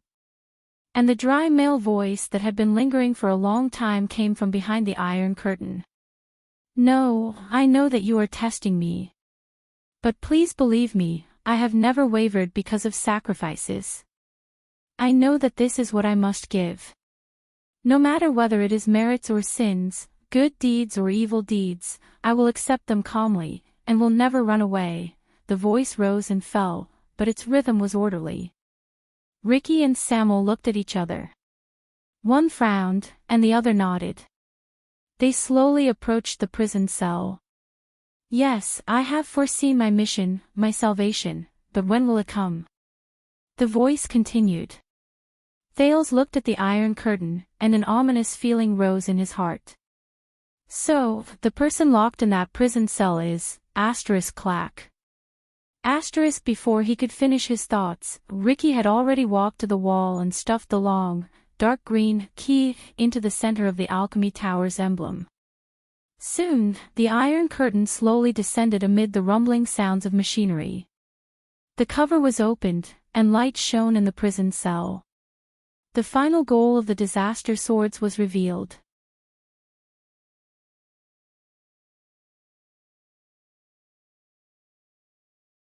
Chapter 422. The iron curtain fell completely. The light from the fire shone into the space behind the bars, revealing a figure half kneeling on the ground. Ricky and Samuel stood in front of the cell and stared at him. Thales narrowed his eyes and saw the person in the cell clearly under the flickering light. It was a middle-aged man. He knelt on the ground behind the bars and placed his hands on his chest. His head swayed continuously as he mumbled to himself. Of course, I will bear my responsibilities, and I will face my sins. It was as if he did not hear the iron curtain fall, nor did he see the flickering light. No wonder Ricky said it sounded like he was praying. But, Thales stared at the man in a daze. What is he doing? Ricky and Samuel looked at each other again. They were puzzled. With faint emotions, Samuel took a step forward and asked tentatively, Zacriel. Zacriel. With his previous experience, he was especially careful this time. He did not even hope for a response. But the man responded. The man who was kneeling on the ground and mumbling to himself slowly stopped speaking. He raised his head slowly. The movement of his shoulders was so slight that he looked like a porter who was carrying a heavy burden. As he raised his head, Thales saw his face clearly. He had brown hair, a long face, and sharp features. He looked even younger than Putre, who looked like a little old man. Obviously, compared to the 7 miserable and filthy former royal guards locked up, this man took care of himself well. At least his messy hair did not reach his chest, and the ends of his hair had traces of being cut. The beard on his chin did not look like a bird's nest either. Instead, it was only a few inches long. In fact, at first glance, he did not look sallow and emaciated. In the center of his forehead, there was a clear brand on his exposed skin. If it were not for his dirty clothes, stained face, and the smell that could not be underestimated, Thales would have had a hard time suspecting that the person in front of him was a prisoner. The man stared at the light in front of him. He narrowed his eyes and looked puzzled. A few seconds later, he raised his palm to block the glaring light.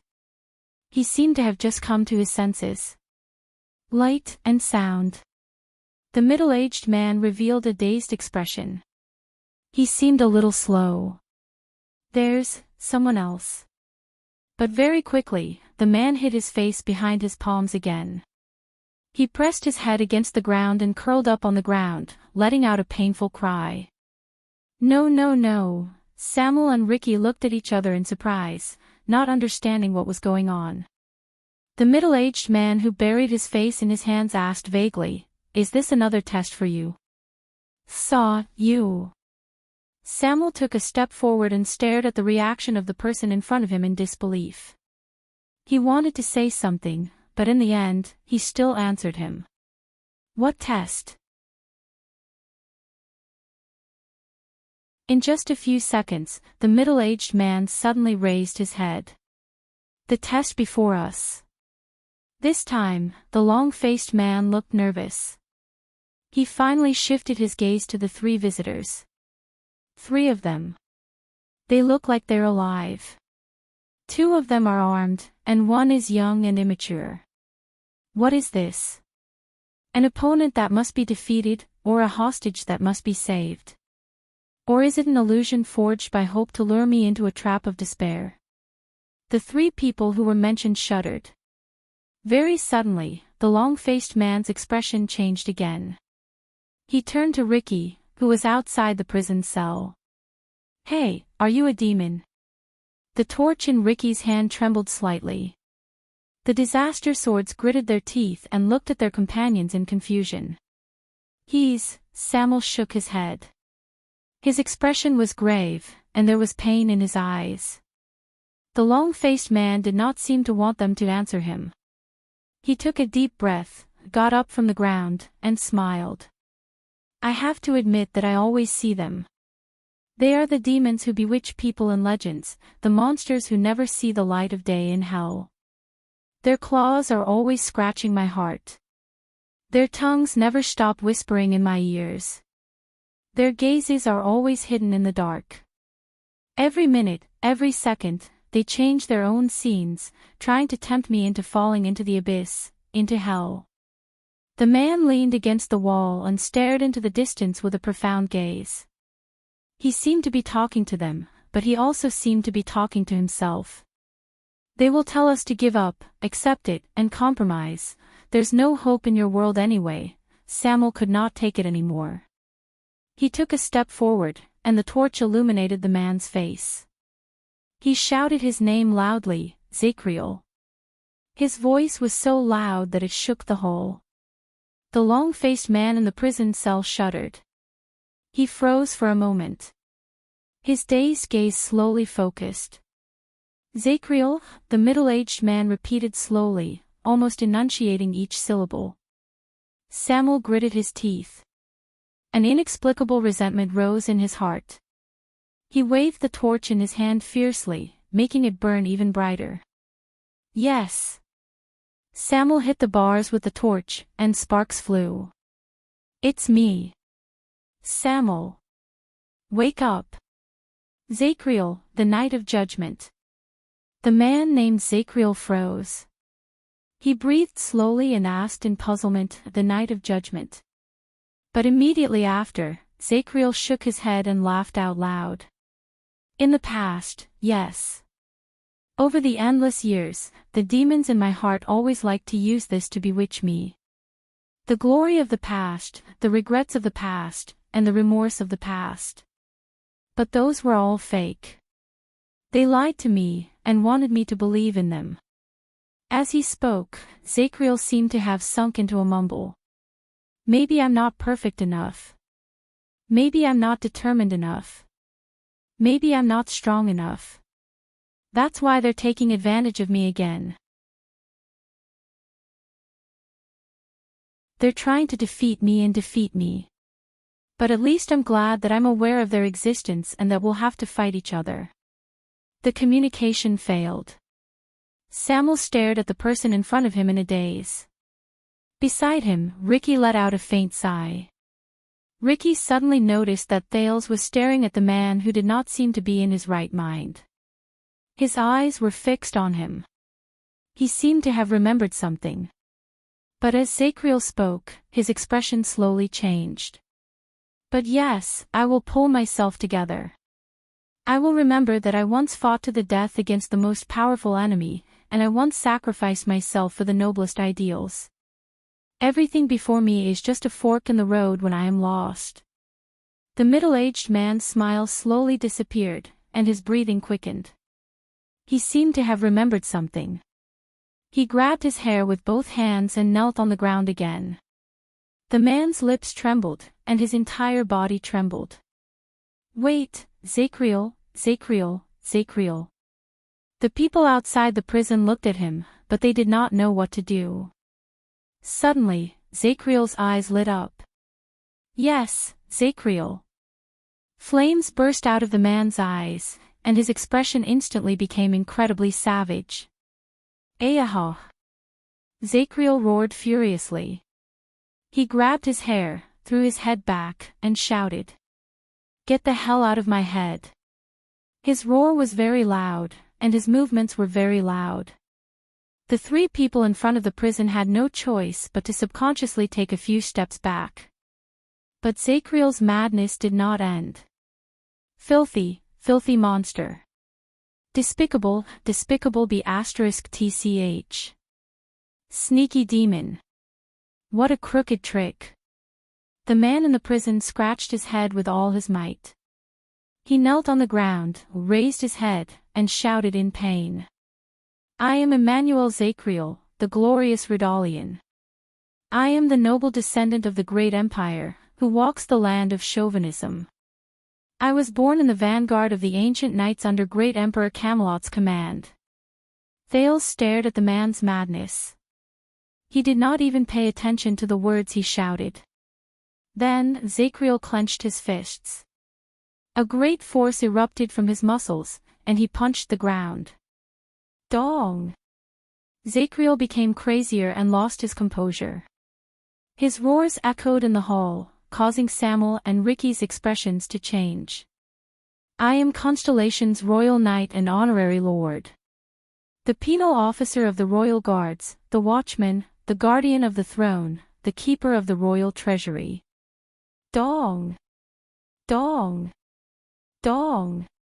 He pounded his fists again and again, and his eyes seemed to contain an unbearable anger. The world has given me the title of Knight of Judgment. I will definitely punish those who commit crimes severely, and I will punish all who commit crimes. Zachriel cried out in pain. After a while, he seemed to be slightly tired, but he only stopped pounding the ground. Instead, he stood up and threw himself against the fence. What are you? How dare you encroach on my spirit and will?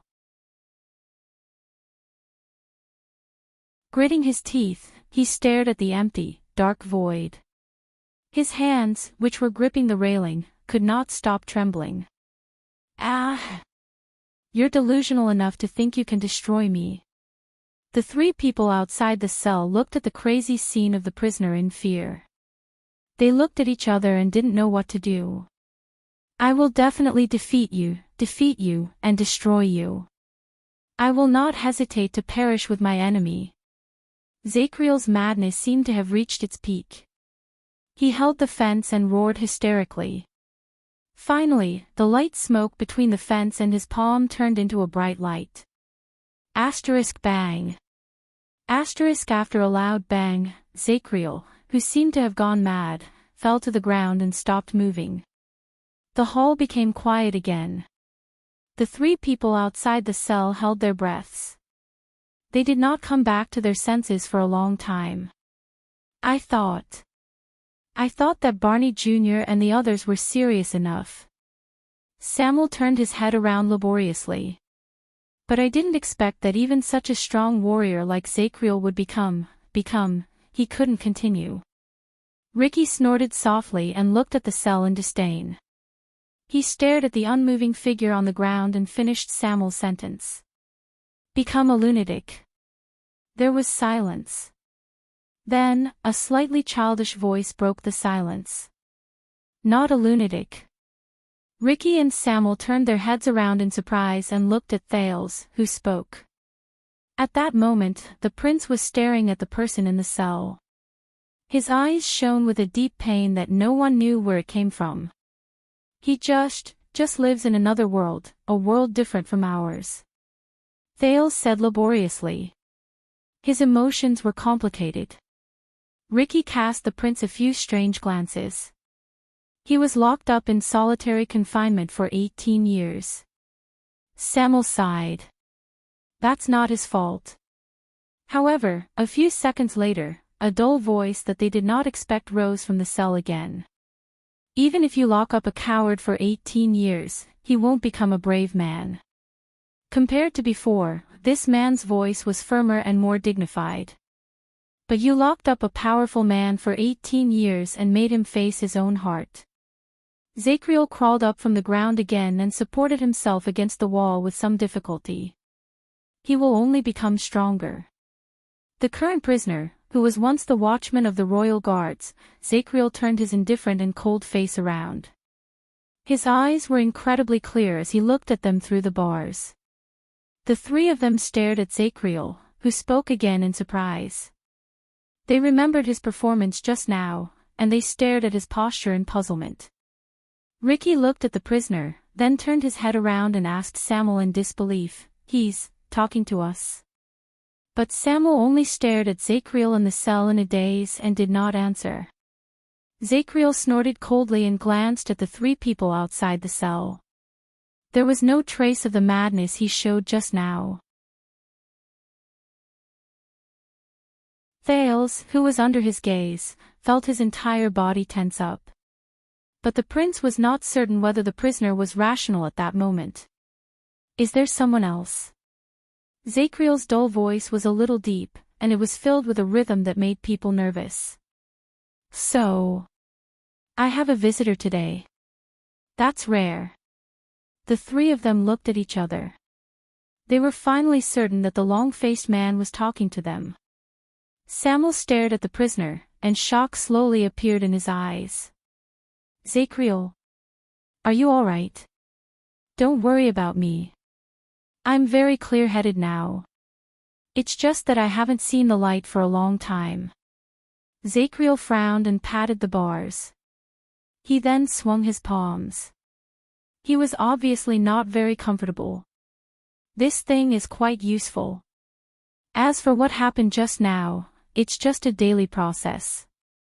It might look a little strange, but it's nothing." Indeed, at that moment, Zacriel looked very normal. He was so normal that he was a little, unlike a person who had been imprisoned for 18 years. Ricky stared at him distrustfully and said in a slightly mocking tone, "A little strange? Are you sure?" "It's just another journey," Zacriel answered him coldly. He then looked at Thales in particular. "It's just as you said, child. It's another world, a different world." His gaze was very calm, but it always made Thales subconsciously clench his fists and tense his muscles. This person. In this state, he's the legendary Knight of Judgment. But Samuel and Ricky still looked at each other worriedly. "Do you still need to ask?" Samuel lowered his head and whispered, "He might not even recognize me." I can't be sure if what he said in this state, but Zacriel obviously heard their whispers. The Knight of Judgment chuckled softly in the prison. His shoulders, which were pressed against the wall, trembled slightly. "Didn't I tell you a long time ago?" Zacriel exhaled while he leaned against the wall. He narrowed his eyes and observed his fingernails with the help of the firelight. He looked rather casual.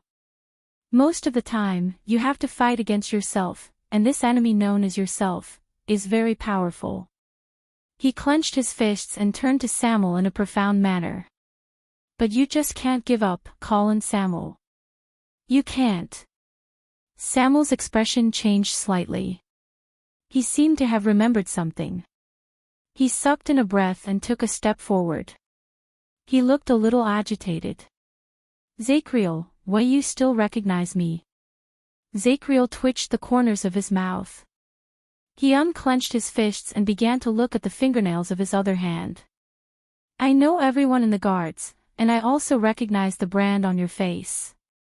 He grabbed a tool that looked like a stone knife, and as if there was no one around, he gently ground his index finger.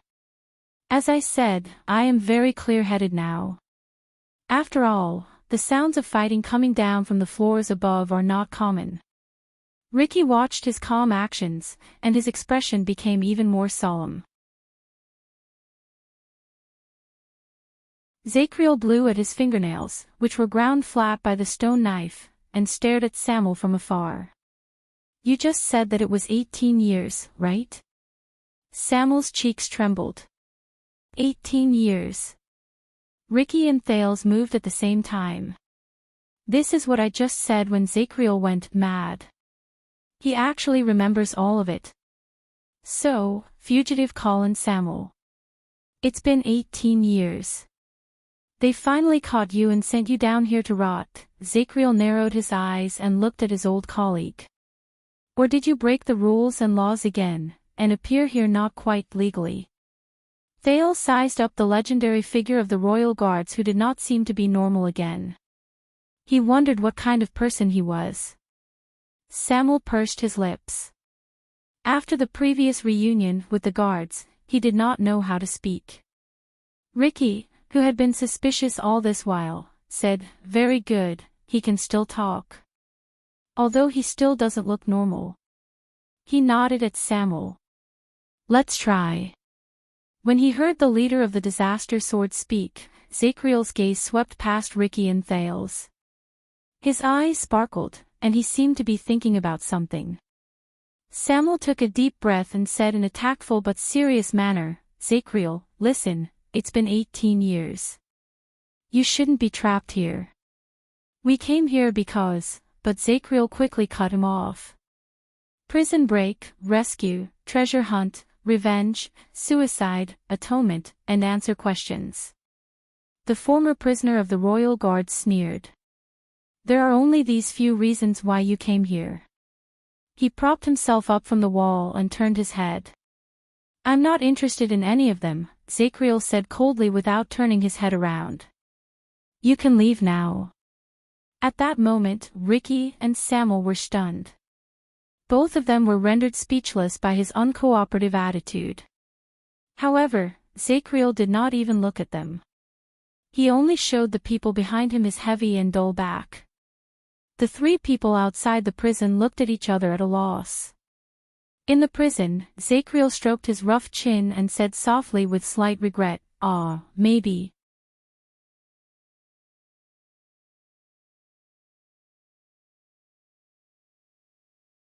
Chapter 423. Listen up, Zacriel. When he saw that Zacriel did not buy it, Samuel, who had received Ricky's signal, became slightly anxious. "It was not easy for us to come down here. We did not come here just to catch up with you, but, then don't waste time." Zacriel caressed his stubble nonchalantly and raised a small stone knife in his hand. "Unless you have a razor. This one is a little blunt." Zacriel turned his head and looked at Ricky's waist. There was contempt in his eyes. Your sword is not bad." Ricky snorted coldly and pressed his hand against his unique saber. He was filled with hostility. At that moment, Thales, who had been silent all this while, suddenly said, "Here, a razor. For you." In the next second, as if he was performing a magic trick, the teenager took out a sheathed dagger from his shirt and passed it to Zacriel. Zacriel was stunned for a moment before he reacted. He instinctively took Thales' dagger. Ricky and Samuel's expressions changed when they saw JC's dagger return to Thales' hand at some point in time. Samuel looked at Thales in disbelief. "When?" Thales laughed faintly. "During the scuffle just now, Marina pressed me down on the ground. She pressed me down so tightly that she did not feel my hand." Ricky frowned, then smiled as if he had come to a realization. "Good lad, you actually managed to steal the dagger. You really made your ancestors proud." Samuel looked at the prince with a displeased expression. "It's a pity that you didn't become a pickpocket." "Yes. I think so too." Thales sighed softly in his heart. Zacriel chuckled and shook his head. He looked at the dagger in his hand with great interest. He touched the sheath and turned it over and over again, but he did not draw it out, much less shave it. He cast a sidelong glance under the firelight and muttered a sentence that did not make any sense. A king is not respected by his bloodline. Is that so? Ricky and Samuel looked puzzled. Only Thales smiled. Under the other two's puzzled gazes, the prince took a step forward. Who is that? Thales smiled faintly. Zacriel, who was the person you were talking to just now? Ricky and Samuel frowned again. They seemed to be very displeased with the prince's interruption. But others didn't think so. Ah, after so many years, someone finally asked. Zacriel's gaze was fixed on the dagger in his hand for a few seconds. Then, the corners of his lips curled up slightly. This means that you're not hallucinating. Are you? Thales smiled. Of course I am not, the prince said faintly. But the person you're talking to, is he? Samuel's expression turned sour as he listened to the conversation he couldn't understand. But Ricky shook his head at him, stopping him from interrupting. Zacriel smiled. That person, his gaze was a little unfocused, as if he was about to return to his previous state of nervousness. When I first came here, everything was fine for me, Zacriel said absent-mindedly. I treated it as another solitary training session, but it was a little longer, the light was a little dimmer, the room was a little emptier, and I didn't have Brulee's big mouth to nag me every day. How nice was that? He muttered, and the coldness in his words made Samuel unable to bear to lower his head. Then, after an unknown period of time, Zacriel suddenly laughed without any rhyme or reason. He's here, that man. Samuel's expression tensed. What? Who's here? Zacriel was once again immersed in his own world. One day, I saw him talking. He was on the other side of the prison cell. He pointed at a corner beyond the bars, and his expression slowly stiffened. He was sitting there, smiling, talking. Him. Zacriel said in a daze. Ricky and Samuel glanced at the place he pointed at. It was a dusty corner that had obviously not been touched for a long time. But Zacriel's gaze was frozen. His expression was numb, as if he had seen something. He was like a statue. When he saw Zacriel's expression, Samuel understood what was going on and sighed indignantly. Him. Look carefully, Zacriel. There's nothing there, and you're the same here. There's no one, and there's no light. Samuel's words were laced with faint accusation. Zacriel, listen to me. I know you don't want to look back on all the torture you went through in the past, but no matter how terrifying it is, what you see is not real. I've seen Barney Jr. and the others. It's all because of this damn prison. And you've been trapped here for 18 years. There's only darkness and loneliness. When he heard Samuel's words, Zacriel snapped out of his motionless statue state and sneered. I've been trapped here for 18 years, and what about you? Zacriel fixed his gaze on Samuel. His eyes shone with a cold glare. You've been trapped in your own heart for 18 years, haven't you? The Knight of Judgment shook his head in disdain. In this regard, there's no difference between us, Vice Flag Bearer Samuel. Samuel was stunned. Thales sighed in the slightly stiff atmosphere. So, this is... Zacriel. You said that you saw him here and talking. The prince stared at Zacriel with a complicated gaze. Who is this him you speak of? Zacriel lowered his head. And who are you, young man? The prisoner of the royal guards narrowed his eyes. I don't think you came here voluntarily to tour the prison of bones with these people, did you? Samuel frowned. He wanted to go forward and pull Thales away, but Ricky stopped him. Thales shook his head. He did not answer. You saw him talking, but you couldn't see his words, the prince said with a sigh. I think you saw him first, and then you heard him speak. Zacriel stared at him for a long time. He seemed to be deep in thought. But his answer was still bold and imaginative. That's not important, is it? The former star of the royal guard's gaze was unfocused, as if he was immersed in his memories. Sometimes, I saw him, and his voice traveled to me. Sometimes, I would hear his words first before he appeared in front of me. It's all the same. There's no difference. After he said this, Zacriel's expression froze again. The four people in the hall fell silent for a moment while they listened to this exceptionally strange conversation. This is meaningless. He's already gone mad. Samuel shook his head and gave Ricky a look. But the leader of the disaster swords ignored him. On the contrary, he listened to the conversation with great interest. Is that so? It's all the same. Thales forced himself to smile. So, he is talking to you. Zacriel's face became a little sad. Yes, as usual, he talks, smiles, and even gives me orders. Zacriel seemed to be absent-minded. He stared at the corner he had just pointed at. But I know that sometimes, he's real. At that time, I'm very happy. In the next moment, the muscles on Zacriel's face tensed up.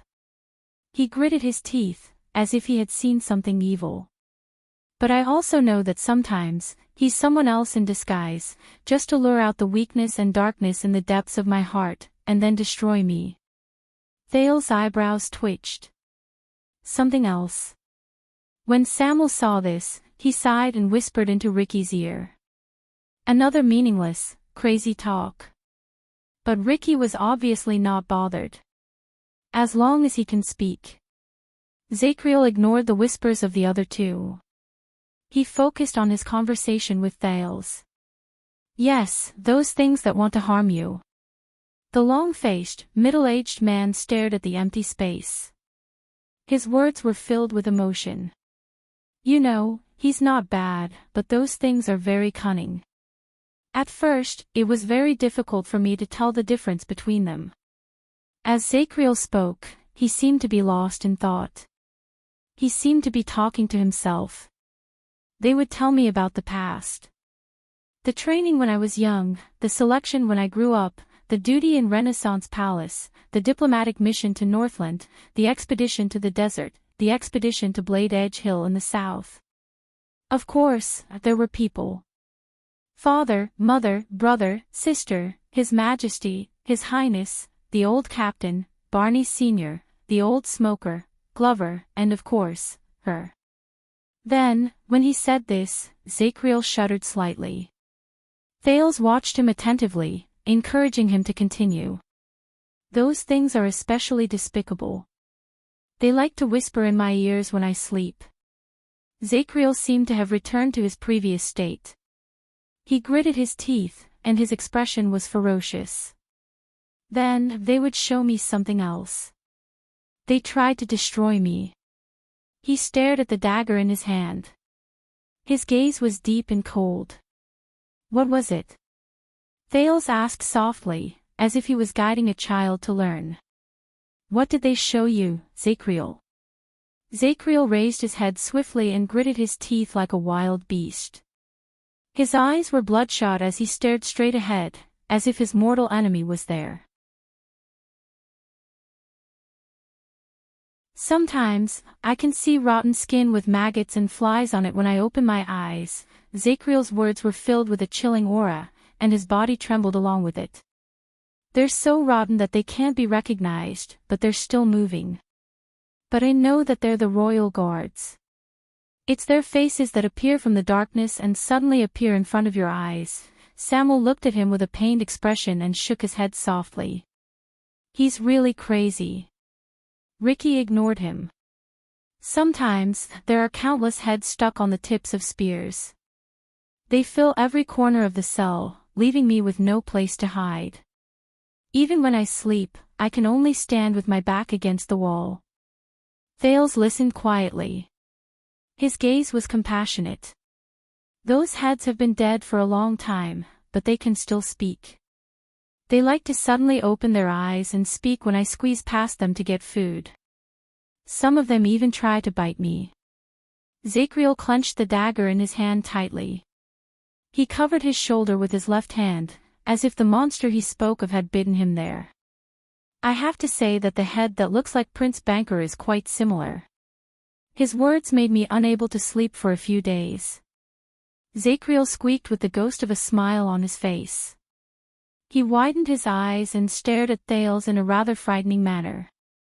One day, when I woke up, I saw hanging corpses all over the ceiling. All of them had their eyes rolled back and their tongues hanging out, but they seemed to be looking down at me. Zachriel pointed at the top of his head. His breathing became increasingly rapid. They swayed back and forth above my head, twitching slowly. Sometimes, the feet and robes of the dead would brush against my hair. This would last for about the time it takes for 3 meals. He said faintly. Samuel could not help but speak. But you don't even have light here. The flag-bearer looked at the former strongest elite of the royal guards mournfully. Wake up, Zachriel. There's nothing in the prison. It's just an illusion created by your own imagination. We're here to save you. Zachriel sneered and looked at Thales again. Sometimes, they simply don't let me see anything at all. They only let me hear the sounds in the darkness, he said coldly. Thales forced a smile. Thales forced a smile. Voice? Zachriel nodded. His face became blank. Baby's tears. It's like the cries of a baby in the boundless darkness, again and again and again, again and again. Sometimes, it's close to your ear, and you can hear it clearly even if you block your ear. Sometimes, it's so faint that you can't hear it, and you can only hear it when you concentrate and calm down. Sometimes, it's mournful and tragic, sometimes it's filled with malice, and sometimes, it turns into a strange baby's laughter. Zachriel sat down against the wall and curled up. His expression was absent-minded. Thales swayed a little. He tried his best to maintain his emotions. It must have been very hard. He said laboriously, to live in a different world. Zachriel's expression became a little indifferent and numb. A different world, at first, yes. I could only tell myself over and over again that this was a test. Eventually, I got used to it. He raised his head and said in a daze, you know, the good thing about this is, whether it's him or those things. At least when they appear, I can hear his voice. Whether it's true or not, that's his voice before he died, his laughter, his words, and his orders. Zachriel pressed the hilt of the dagger against his forehead. Let me console myself in this eternal purgatory. Thales was a little sad. He took a deep breath and asked, Who? Whose voice is that? This question attracted the attention of the other two. Zachriel was dazed for a moment. Of course it's him. The former watchman of the royal guards showed a sad but gratified smile. The former crown prince. Samuel swayed slightly. Thales was also slightly stunned. The one I saw, the one who spoke to me, the one who smiled at me, the one who tested me, the one who tortured me, the one who visited me all the time, was him before he died. Zachriel hugged himself even tighter and said in a trembling voice, the eldest son of the king, Midir Jadestar. The hall sank into a long silence. Only Zachriel's faint sobs could be heard. Thales' expression was gloomy. He closed his eyes gently. To live in a different world. He repeated this in his heart helplessly. But when he closed his eyes, Thales felt as if he was thrown into a stormy sea in his thoughts. He rose and fell with the waves. Then, he ran into a memory fragment that he had not seen for a long time, and it brought him back to a world that he had not cared about for a long time. It stimulated the same unfamiliar feeling that he had not felt for a long time. That voice. It was still that voice. It was a pleasant, gentle, soothing voice that always made him laugh heartily. Chiron, are you afraid of ghosts? This despicable man, asking even though he already knows the answer. He's probably going to laugh at me again. Yes, I remember that you're most afraid of ghosts. You can't even watch horror movies. As expected. He sighed softly and scratched his head. But you've never seen a ghost, right? Because in many people's worlds, it doesn't exist. Of course, you can't see it. The female voice on the other end of the phone paused for a moment.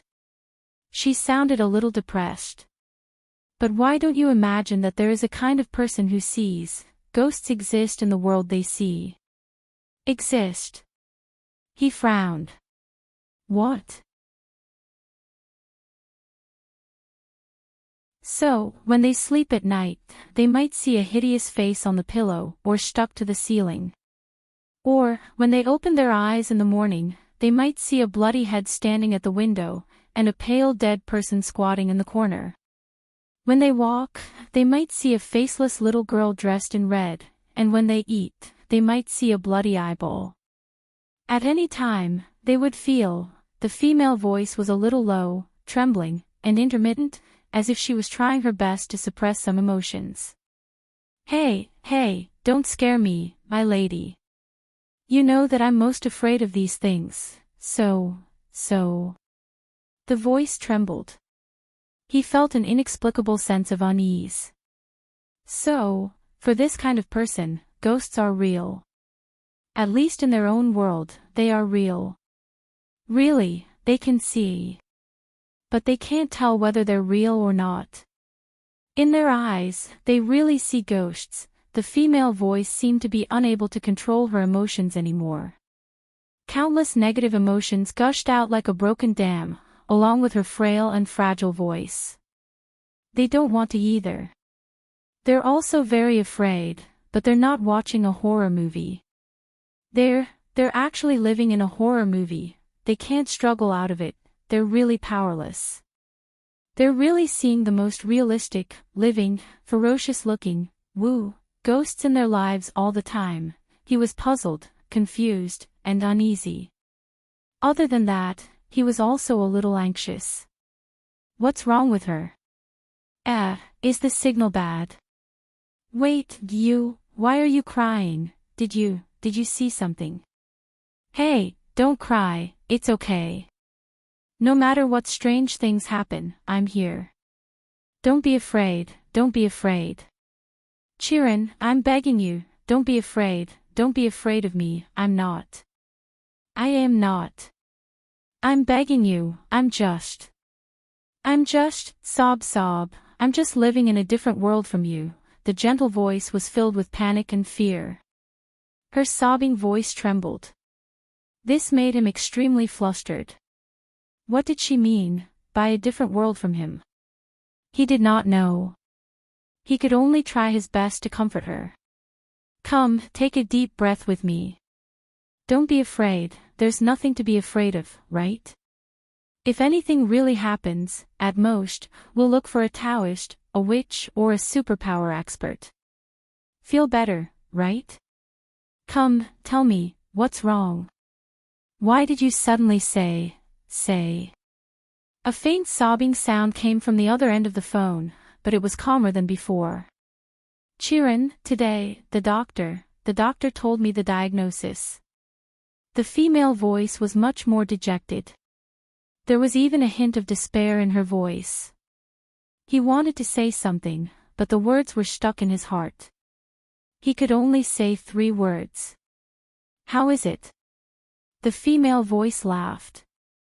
Have you heard of schizophrenia? A sudden wave of fear seized his brain. Schizian and phren. The Greek roots for schizian and phren are disjointed and split, as well as mind and thought. The doctor said that this is the disjointed and separation between perception and thought. So, some people translate this as mental disorder. The voice sobbed softly, as if she was forcing herself to laugh. She wanted to laugh, but could not. It made his heart feel as if it was covered in a haze, and he felt incredibly sad. He could only remain silent. But here, we have a more common translation. He gulped. What is it called? The female voice snorted and spoke weakly and weakly. Schizophrenia. At that moment, Thales opened his eyes abruptly and broke free from the boundless sea of memories. He returned to the dark and silent black prison underground, drenched in cold sweat. He panted heavily and looked at Zacriel, who was rooted in the prison like a wooden statue. He felt an emptiness in his chest.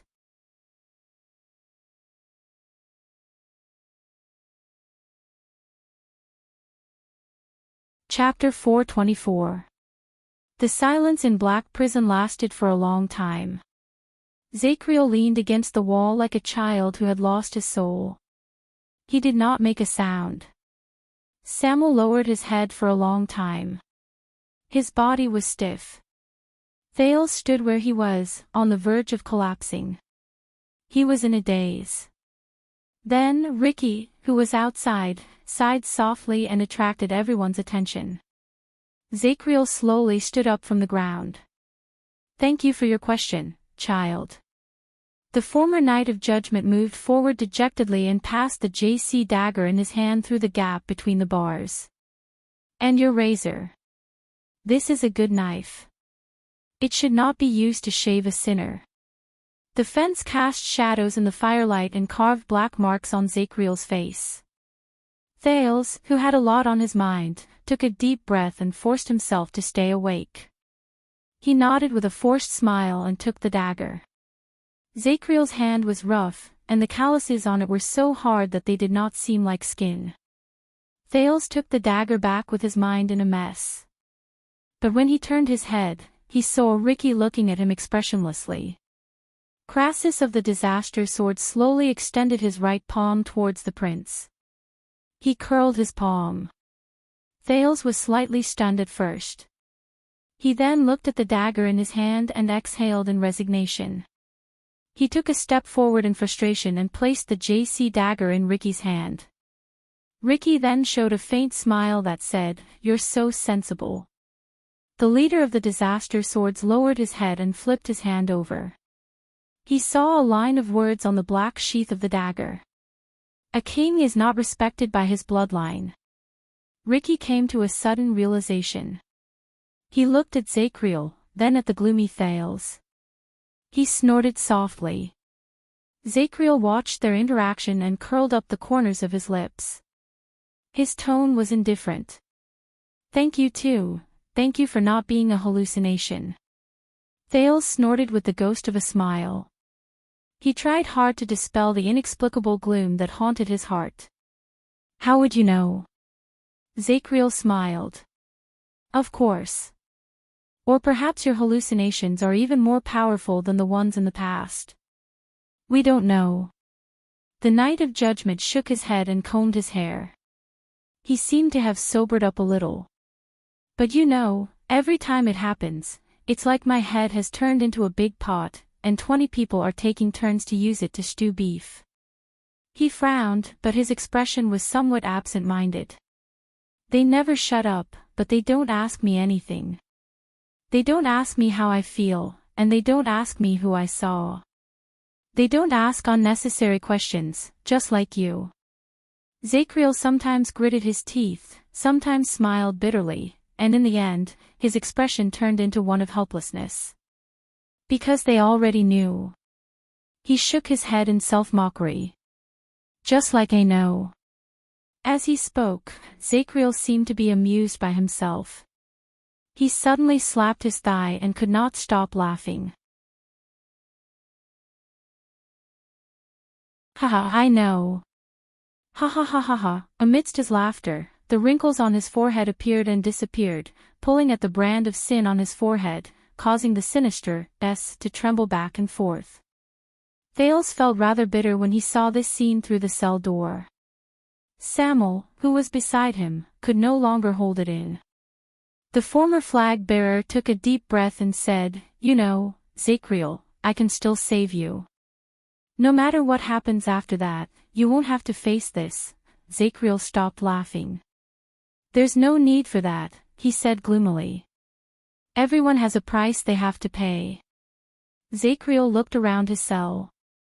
The price I have now, he said in a daze, is what I deserve. It's just right. Samuel closed his eyes gently. A few seconds passed. What about the others? Zacriel sighed and said, You've been to the top, right? This question made Samuel speechless again. Samuel wanted to say something, but he stopped. Barney Jr.'s roar and the remains of his 37 brothers appeared before his eyes at the same time made his lips tremble. In the end, Samuel forced a smile and said with great difficulty, I've seen them. It's all right. Zacriel did not reply immediately. He stared at Samuel. He stared at the way Samuel turned his head slightly after he finished speaking, not daring to meet Zacriel's gaze. I see. Zacriel smiled faintly, as if he had understood something. That's good. He nodded slowly, turned around, and repeated his words.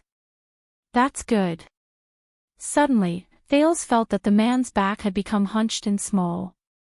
It was as if he had aged 10 years in an instant. Samuel no longer dared to speak. He just stood by the side with a pained look on his face. Ricky, who was watching everything from the side, did not speak. He only watched the prisoner in the prison with interest. Then, Zacriel sighed softly. Speak, the Knight of Judgment said in a surprisingly gentle tone, Why did you come here?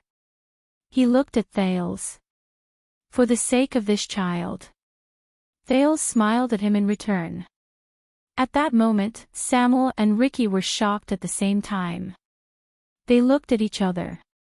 But they quickly realized that the other party was working together. With faint joy and excitement, Samuel nodded at Ricky and spoke resolutely. We just want to verify some things, Zacriel. Zacriel did not speak. He only lifted his chin slightly. Samuel cleared his throat and furrowed his eyebrows slightly, as if he was recalling his own question. But the first one to speak was Ricky, who took a step forward. First of all, Zacriel, how much do you know about the Tower of Eradication? When he said this, Thales frowned slightly. He suddenly remembered what he saw and heard when he was held hostage in the tavern. The disaster swords ambushed the Tower of Eradication, and after suffering heavy losses, they retreated to Blade Fang's camp. They regrouped their men and invaded the Prison of Bones while the army was on a westward expedition. There must be something that drove the disaster swords to move from the Tower of Eradication to the Prison of Bones. And that was, the Tower of Eradication. Zacriel's lifeless tone snapped Thales out of his thoughts. He crossed his arms and leaned against the wall. The corners of his lips curled up into a disdainful sneer. Not much. A sinister, cunning, and self-righteous shameless force of power. What? Thales was slightly stunned. Sinister and cunning. Self-righteous. Shameless. He scratched his head. He suddenly realized that this description did not fit with the impression he had of the Tower of Eradication in the past. In the past, whether it was the loyal attendant Waya, the forthright and simple-minded Cohen, the scheming schemer Raphael, the cold beauty Miranda, the former enemy, the loud Croche, and even the old tavern head Caslin, who was known as a beast in human skin, Cohen's language, these people from the Tower of Eradication constantly used their ideas and actions to instill this impression in Thales. The Tower of Eradication was a noble and neutral place of inheritance. It taught people combat skills and their powers of eradication. It vowed to preserve the vitality and combat power of humans, and to pass on the spirit of being united and treating each other with sincerity during the battle of eradication. It was to pass on from generation to generation the spirit of being united as one. But today, Thales frowned as he looked at the disdainful Zacriel and listened to him continue to describe his impression of the Tower of Eradication. They claim to be neutral and never build a country, but in reality, they are a separatist force, and are no different from local military leaders. They sway left and right on international affairs, act according to the situation, have no shame, and constantly encourage their subordinates to go out and do dirty mercenary business, which is dirtier than most countries. They call it the training. The more Zacriel spoke, the more ferocious he became. He seemed to have a deep prejudice against that place. For centuries, that group of hypocrites who call themselves swordsmen lie on the bones of their ancestors that have been cold for centuries. They bask in the fame and glory that do not belong to them. They habitually use hypocritical and pretentious excuses to attract generation after generation of hot-headed youngsters. In the name of passing down skills and protecting humans, they are actually training their minions and gathering troops to strengthen themselves. He gritted his teeth. When he spoke to the extreme, he even spat on the ground. Samuel, who was outside the prison, frowned. Ricky's eyes lit up. They study how to kill all day long, then teach their subordinates so that they can wield their swords and risk their lives for the wars of other countries. They kill more people, shed more blood, fight more wars, and make the world more chaotic. It's all thanks to those disgusting scumbags from the Tower of Eradication. After that, generation after generation of war orphans, filled with the hatred and ambition left behind by the previous generation, came to the Tower of Eradication's doorstep again, and handed over their loyalty and allegiance to those hypocrites who consider themselves to be virtuous in exchange for the skills to kill. Then, they continue their fated cycle. Zacriel clenched his fists, as if he was in that situation. He looked like a hero who hated evil. And those despicable and shameless people still stay out of it. They still have the nerve to maintain their so-called noble integrity and valuable neutrality, because they only give out swords, and the ones holding the swords are only others. It's as if the filth and despicable acts have nothing to do with them. Bah! The Night of Judgment cursed. Damn the Tower of Eradication. Thales stared at Zacriel with a strange expression. He thought that Ricky had asked him how much he knew about the Tower of Eradication. You call this not much? However, Zacriel's evaluation, or rather, accusation, had not ended. Have you ever seen shameless scumbags who carry out their missions with a face full of compassion, shout that they love peace, and protect mankind, but never stop for a moment, and never hesitate to sell weapons that kill people all over the world? Zacriel curled his lips and fiercely bared his teeth. That's them. Scumbags from the Tower of Eradication. Once he finished speaking, Zacriel snorted through his nostrils and ended his brief sharing of his thoughts. The atmosphere in Black Prison became awkward for a moment. Samuel did not know how to continue the conversation. Thales also raised his eyebrows. Ricky, on the other hand, laughed out loud without a care in the world. I like this guy. Ricky was done laughing. He scratched his chin and looked at the Night of Judgment with interest. Are you sure you don't want to get out of prison? We will work well together. Zacriel returned him a cold smile. Samuel coughed and whispered to Ricky. Because of many things in the past, he has a deep prejudice against the Tower of Eradication. Ricky shook his head nonchalantly. Back to the topic. Samuel sighed and took out a piece of paper from his bosom. This action attracted Thales' attention. He had a feeling that this was the Disaster Sword's true goal. Samuel gently opened the paper and spread it out in front of Zacriel through the bars. He used the light from the fire to illuminate it. Zacriel, do you remember this? Zacriel narrowed his eyes. At first, he shrank a little because of the approaching firelight, but as he gradually got used to the light, he walked forward slowly and stared at the paper in Samuel's hand. At that moment, Thales suddenly felt that Zacriel's aura had changed. His gaze became fierce, and his expression was no longer as casual as if he did not care. It was as if he had turned from a pitiful man who had experienced the vicissitudes of life and was exhausted back into the Emperor's Praetorian Guard he once was. But he only scrutinized the things on the paper without saying a word. This made Thales even more curious. What is written on the paper in Samuel's hand? But Samuel was standing closest to the prison cell, and Thales could only see the blank back of the paper. Samuel also held the paper up so high that Thales could not see it. Just as the prince was hesitating whether he should stick his head out to peek at the paper in front of the two powerful kidnappers, Zachriel, who had become serious, suddenly extended his hand and took the paper. It crushed Thales' hope of seeing the truth. Zachriel furrowed his eyebrows and stared at the contents of the paper. Outside the prison cell, Samuel and Ricky waited quietly. Thales could feel that they were holding their breaths and staring at each other, waiting for each other's response.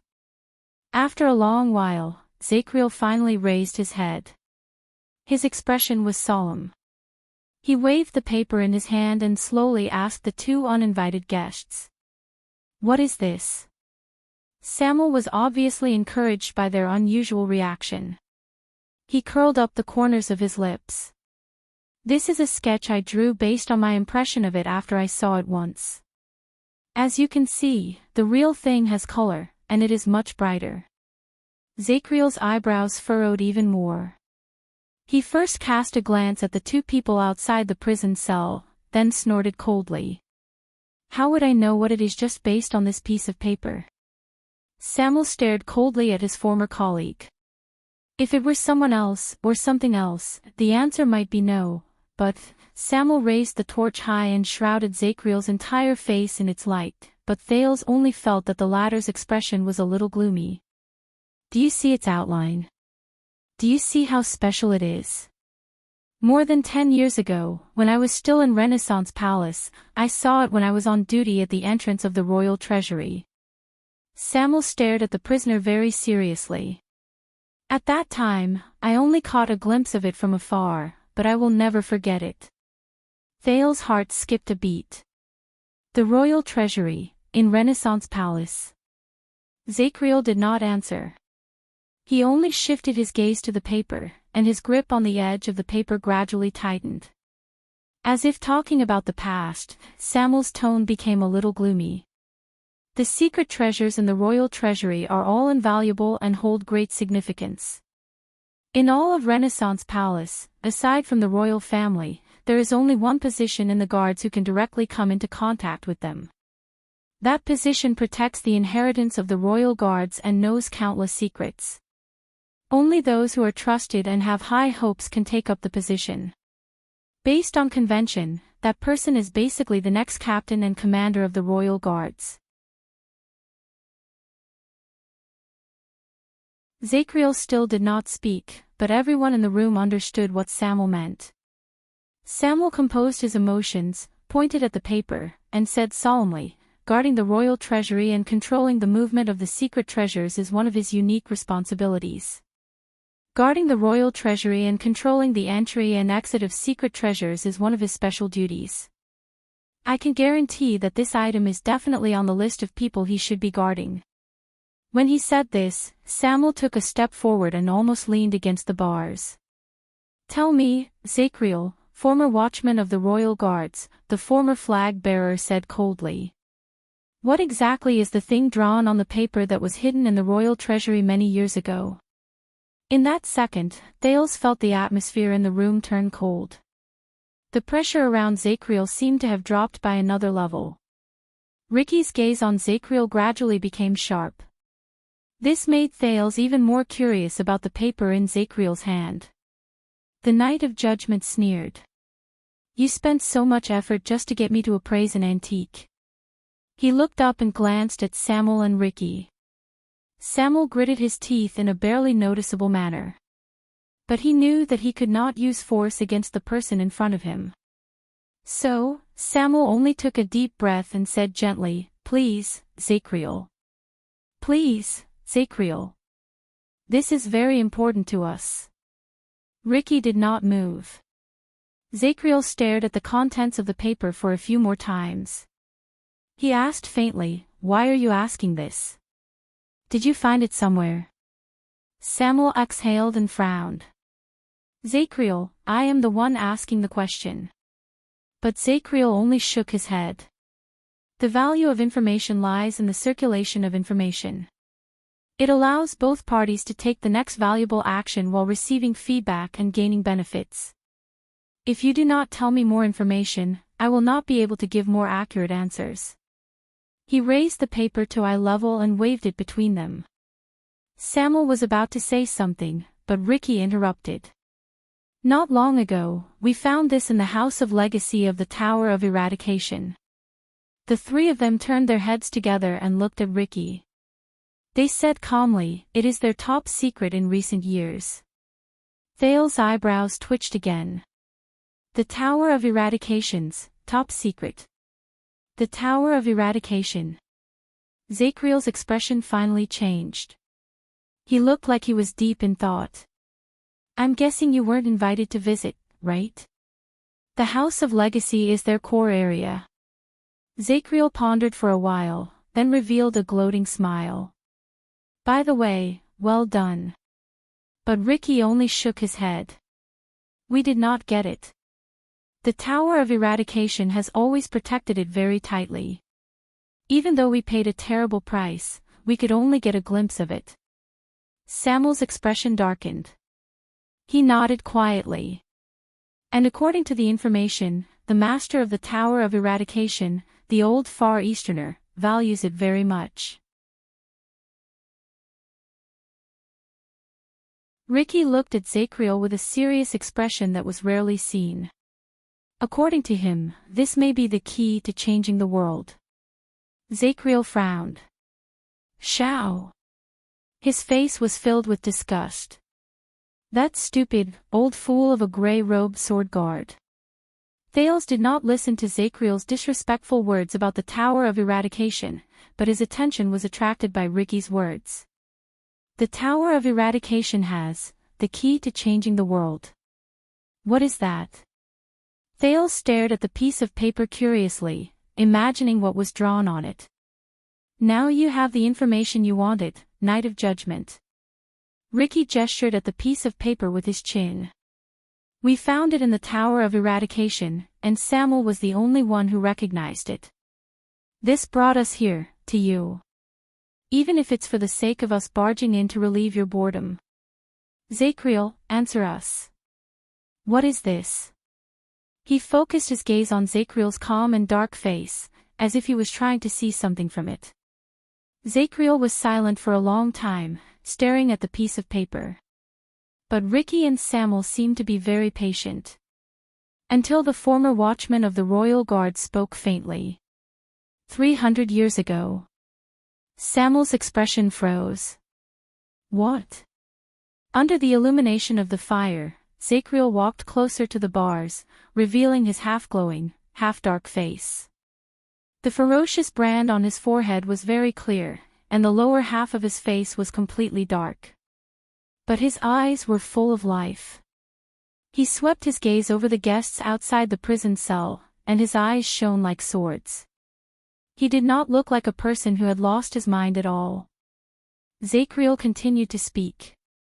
In the year 349 of the calendar of eradication, Ixora Yero married into the Jade Star royal family and became the queen of Midir IV. Thales, who was listening carefully, was instantly stunned. Midir IV. Isn't that? Ricky was still frowning and confused, but Samuel, who was familiar with Constellation's history, had his expression change slightly. Yero. You mean the only elf queen in Constellation's history, Queen Ixora? Zachriel nodded slowly with a serious expression. And the thing on this piece of paper that you claim to have found in the Tower of Eradication is one of the dowries that Queen Ixora brought into Renaissance Palace from the Sacred Tree Kingdom. His voice was steady, and his tone was solemn. As the people outside the prison looked at each other, Zachriel raised his right hand and gently flipped the piece of paper in his hand so that it faced Thales. At the moment the light from the fire illuminated the paper, the prince was first slightly confused, then he was greatly shocked. The outline of a short sword was carefully drawn on the paper. A strange counterweight ball. A gemstone in the middle of the sword's guard. A handguard that was curved in the opposite direction of the blade. Thales was stunned. That's, even in the royal family's treasure vault, which is full of treasures, it is a rather special one. Because this is the last weapon left in the world since the uncivilized era. It is said to be an ancient weapon that can slaughter great dragons. Thales stared at the picture on the paper. The Night of Judgment's unhurried but strangely powerful voice traveled into his ears. The sacred elves call it.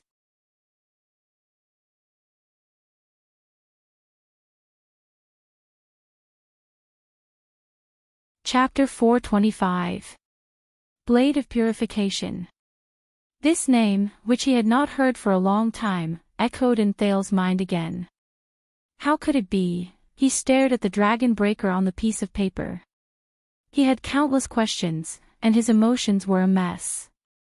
Previously, when he was in Heroic Spirit Palace, Thales obtained the precious Against the Heavens book from Saroma. It described the dragon breaker, which was exactly the same as the Blade of Purification. But Thales did not expect that these strange-looking weapons would be so close to his family name and bloodline. Dragon Breaker. Blade of Purification. Is this a coincidence? Or is this the weapon that sealed Giza? So, this is just Queen Asora's dowry. Samuel stared at Zacriel with a puzzled expression, snapping Thales out of his memories.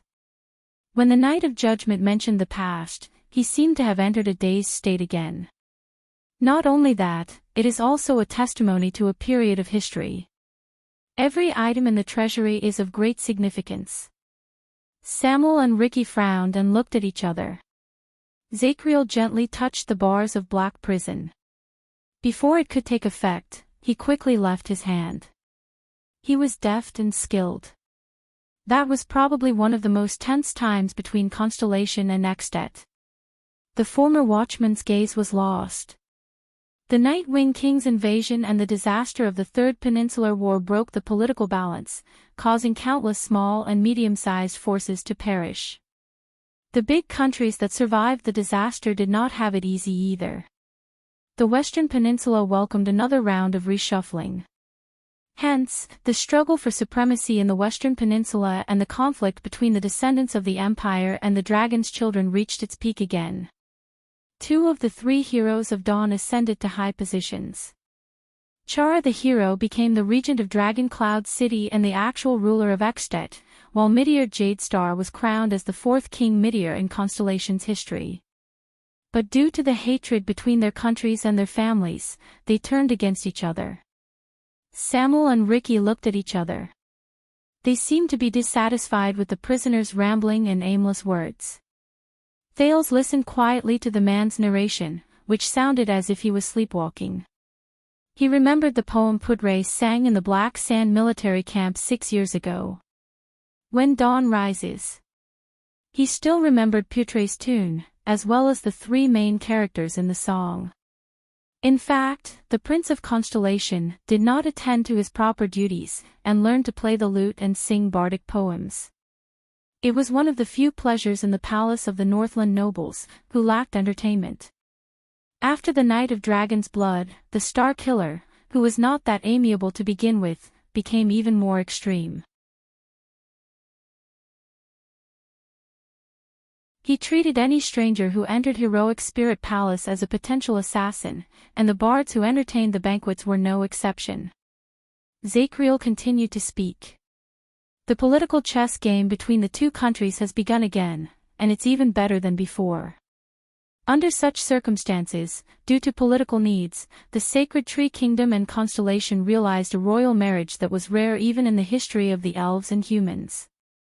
Zacriel picked up the paper in his hand and stared at the outline of the strange short sword on it. His expression was mournful, as if he was reminiscing about the past. Hence, after the disappearance of the great dragon, this weapon, which had been lying around for an unknown number of years, became more of a treasure than a battle treasure, and more of a souvenir than a practical weapon, was intentionally given as a political gift. It followed King Ixora to Constellation and entered the royal treasury. Zacriel looked at the sketch in his hand and spoke softly. The Dragon Breaker. A few years later, the large fortress built beside Cold Castle between Black Sand region and the Northern Territory was named after it.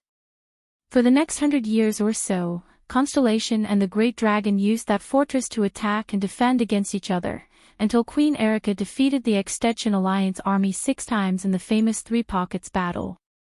She finally seized Cold Castle and forced the Northland barbarians to retreat to the northern plains, causing Constellation's might to reach its peak.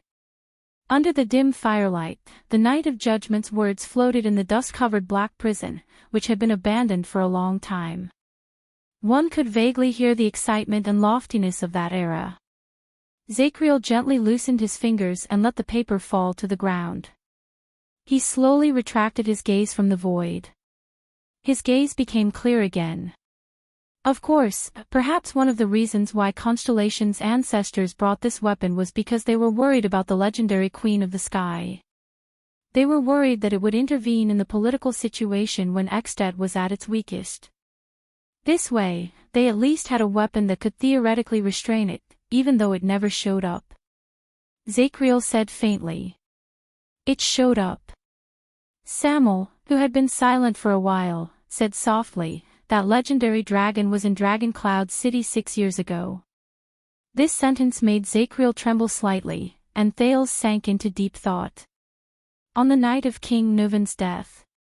Samuel sighed and said, that dragon, which we all thought was a character in the story, descended from the sky and destroyed a calamity before Dragon Cloud City was reduced to ruins.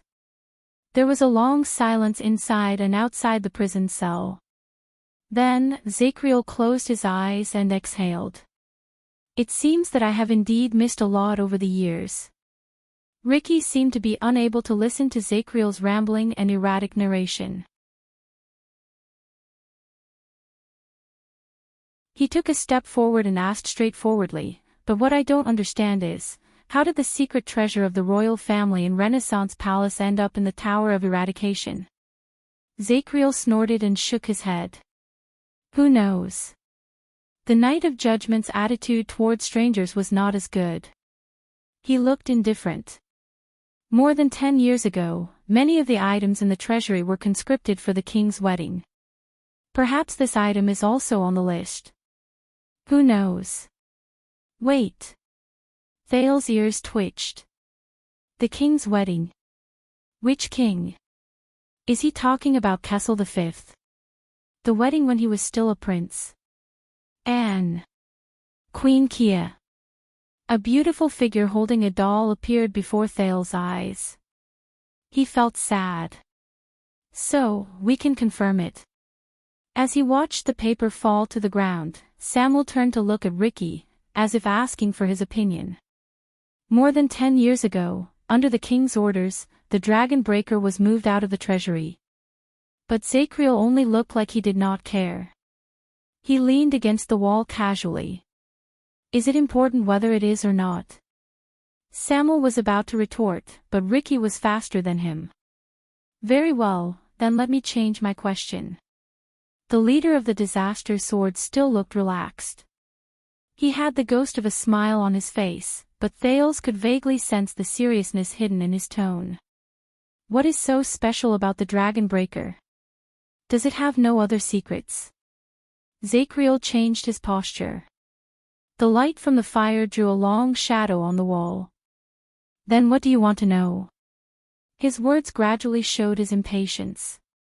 According to the records, this ancient weapon has been covered in dust for a long time in the Sacred Tree Kingdom. Even the sacred elves themselves know very little about it.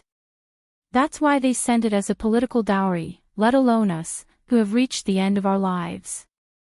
The Night of Judgment said coldly. Ricky stared at him carefully, but his expression gradually changed. It was as if the air around them had started to become oppressive. Zacriel. The last trace of warmth on Ricky's face disappeared. Do you really not know, or are you playing dumb? Zacriel narrowed his eyes and stared at the stranger outside the fence through his slits. I'm tired. You should leave quickly. The Knight of Judgment did not show any intention of cooperating with the other party. Instead, he said coldly, before the guards show up. Samuel looked a little anxious. He looked at his old colleague's unmoved expression. Just as he was about to say something to ease the situation, Ricky sneered. But Thales could feel the chill in his laughter. Do you know why we paid such a huge price to come here and ask you these questions, Knight of Judgment? The leader of the Disaster Sword spoke slowly with a cold smile.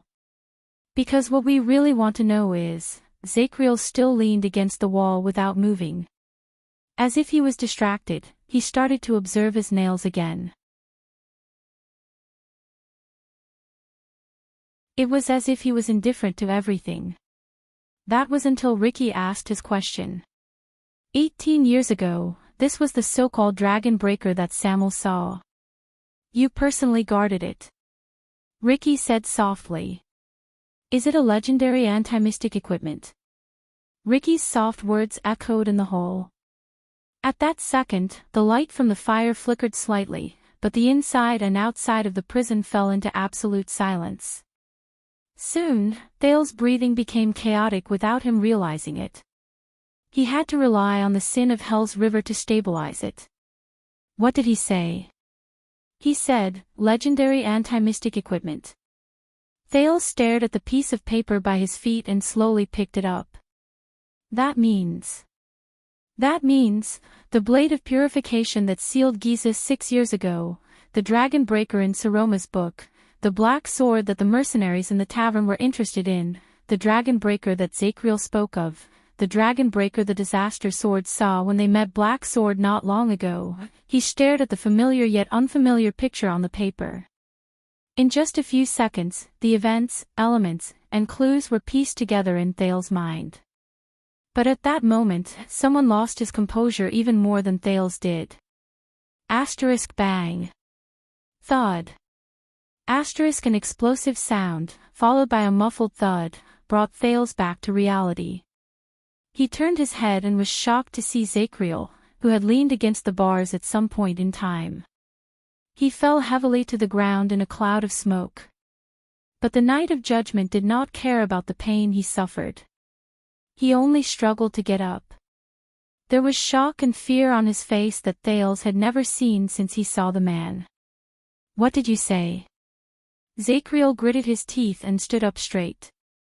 He stared at Ricky, who had a cold expression on his face outside the prison cell. There was a rare tremor in his voice. What equipment? It was as if he saw the end of the world. When he saw Zachriel like this, Thales, who should have been the most shocked, calmed down. He sensed that something was happening. And the people in front of him were the ones who knew about it. Aha! Outside the prison cell, Ricky's tone was filled with faint smugness and slight surprise. Your expression. I understand. Ricky and Zachriel, who had lost his composure, stared at each other quietly. The coldness on his face was slowly replaced by solemnity. I see. It seems like you really don't know. On the other side, Samuel was obviously not aware of the situation. He looked at Zachriel, then at Ricky. With the same question as Thales, he asked, "What's wrong?" But neither Zachriel nor Ricky seemed to care about his idle mood. The former's breathing became faster, and the latter muttered to himself. Zachriel's chest rose and fell. His breathing was incredibly rapid, but this could not compare to his uncharacteristically anxious attitude. Tell me. The Knight of Judgment gritted his teeth. The brand on his forehead was incredibly obvious. Did you just say, what legendary anti-mystic equipment? Tell me. Ricky stood where he was with a slight frown on his face. A few seconds later, in the face of Zachriel's anxious gaze for an answer, he nodded at Samuel. Tell him. Zachriel immediately looked at Samuel. His gaze was sharp, aggressive, and vaguely ferocious. Samuel cast a strange glance at Ricky, but he still spoke quietly. According to the information we obtained from the Tower of Eradication, Zacriel, this so-called Dragon Breaker is a legendary anti-mystic equipment. Samuel seemed to be a little hesitant and did not seem to understand. In that second, Zacriel's stubbled face turned incredibly pale. No. He stared at the empty space in front of him and muttered to himself. Samuel said with a serious expression, "Our information is unquestionable. It is said that this legendary anti-mystic equipment has been verified, and it can seal the calamities." Thales subconsciously clenched his fists. He remembered the scene 6 years ago. The short sword that shone with red light seemed to resonate with the blood in his body, as if it had a life of its own. In the prison cell, Zacriel's gaze shifted back and forth, as if he had seen the most unbelievable thing. No, impossible," he mumbled. In the end, he widened his eyes and slid down to the floor, as if he had lost all his energy. He was dumbfounded. Samuel sighed softly.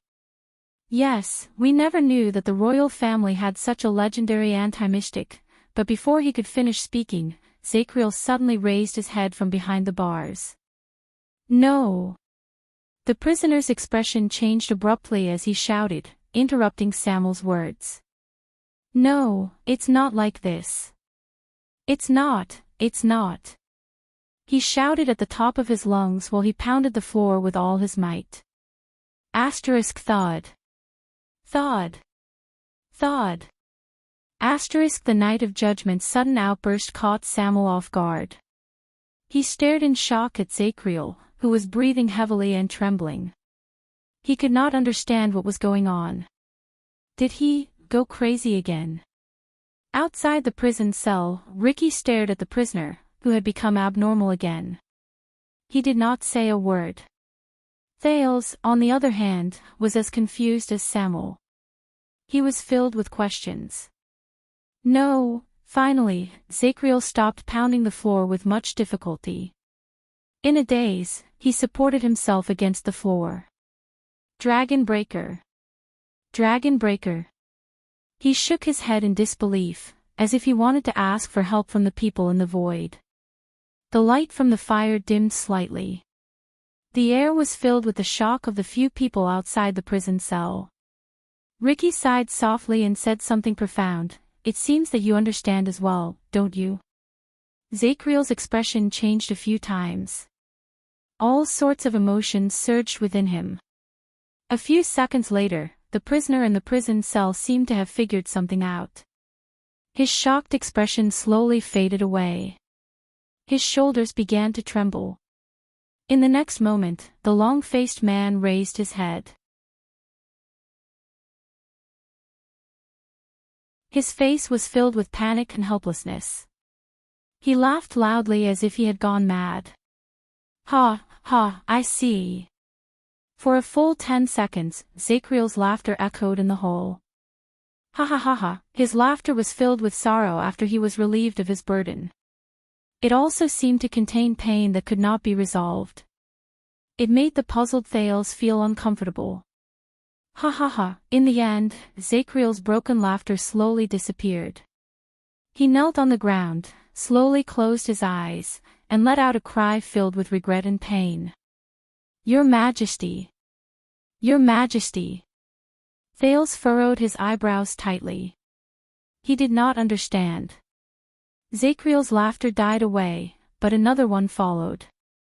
Ha. 82nd, what a great king of eternal rule.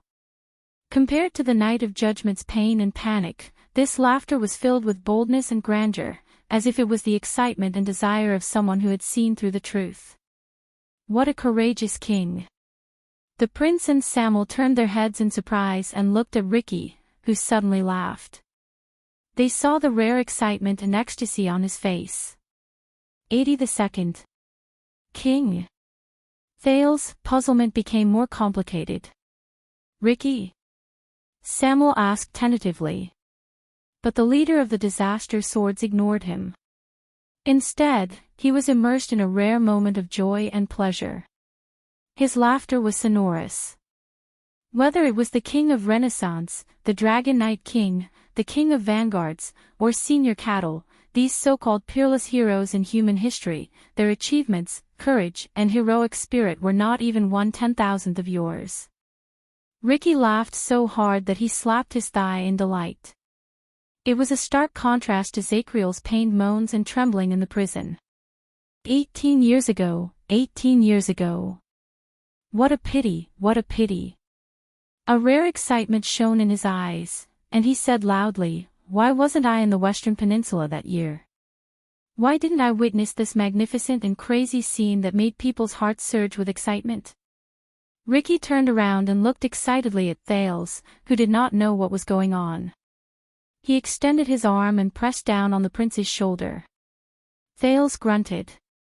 He felt that Ricky did not hold back at all, as if he was so happy that he forgot everything. The torch shook violently in Ricky's hand, and sparks flew out. "Child, you should be proud of this." Ricky's breathing quickened.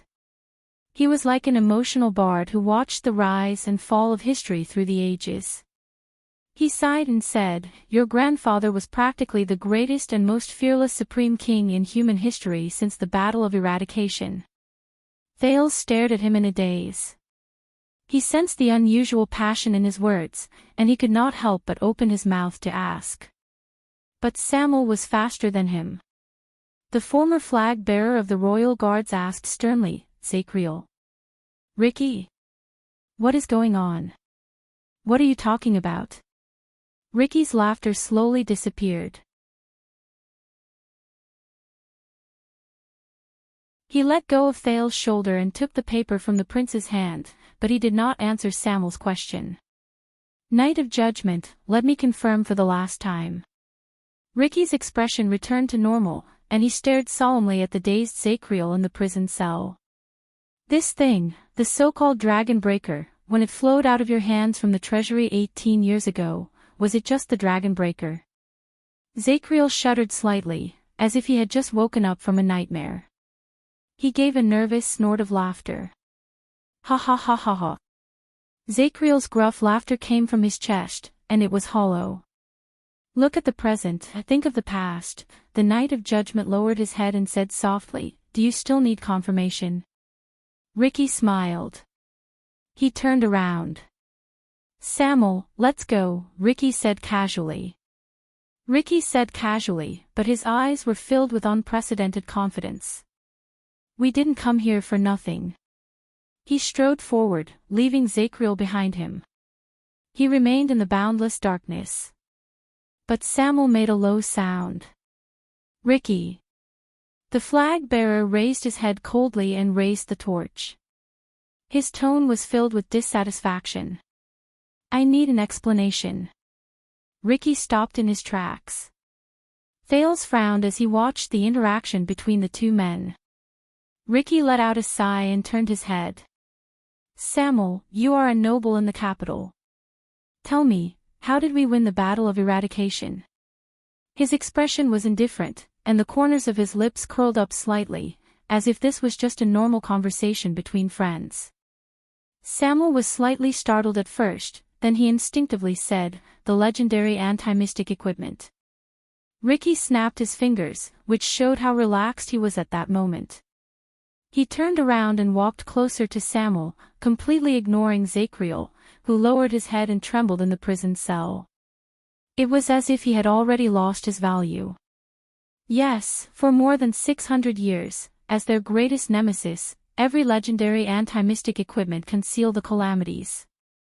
Ricky said softly, "But the irony is that every legendary anti-mystic equipment that concealed calamities was forged during the Battle of Eradication with the power of the two most powerful calamities, along with the wisdom of human wizards, as well as countless costs as a foundation." At that moment, Thales shuddered. "Wait. They're talking about..." A pleasant male voice rang in his mind, awakening memories from not too long ago. Unbeknownst to us, the two mystics, who had always seemed to stay out of the matter and remain neutral, had long since started working together with the humans and the survivors of the Magic Tower. They created the mystics' greatest nemesis. Legendary anti-mystic equipment. In Black Prison, Ricky faced Samuel's burning gaze and continued to speak. When the war was won, the wizards were wiped out, the two magic empresses went their separate ways, the human alliance collapsed, and the Calamity Hunters group, which was famous for a time, disbanded. The limited number of legendary anti-mystic equipment was scattered everywhere with them.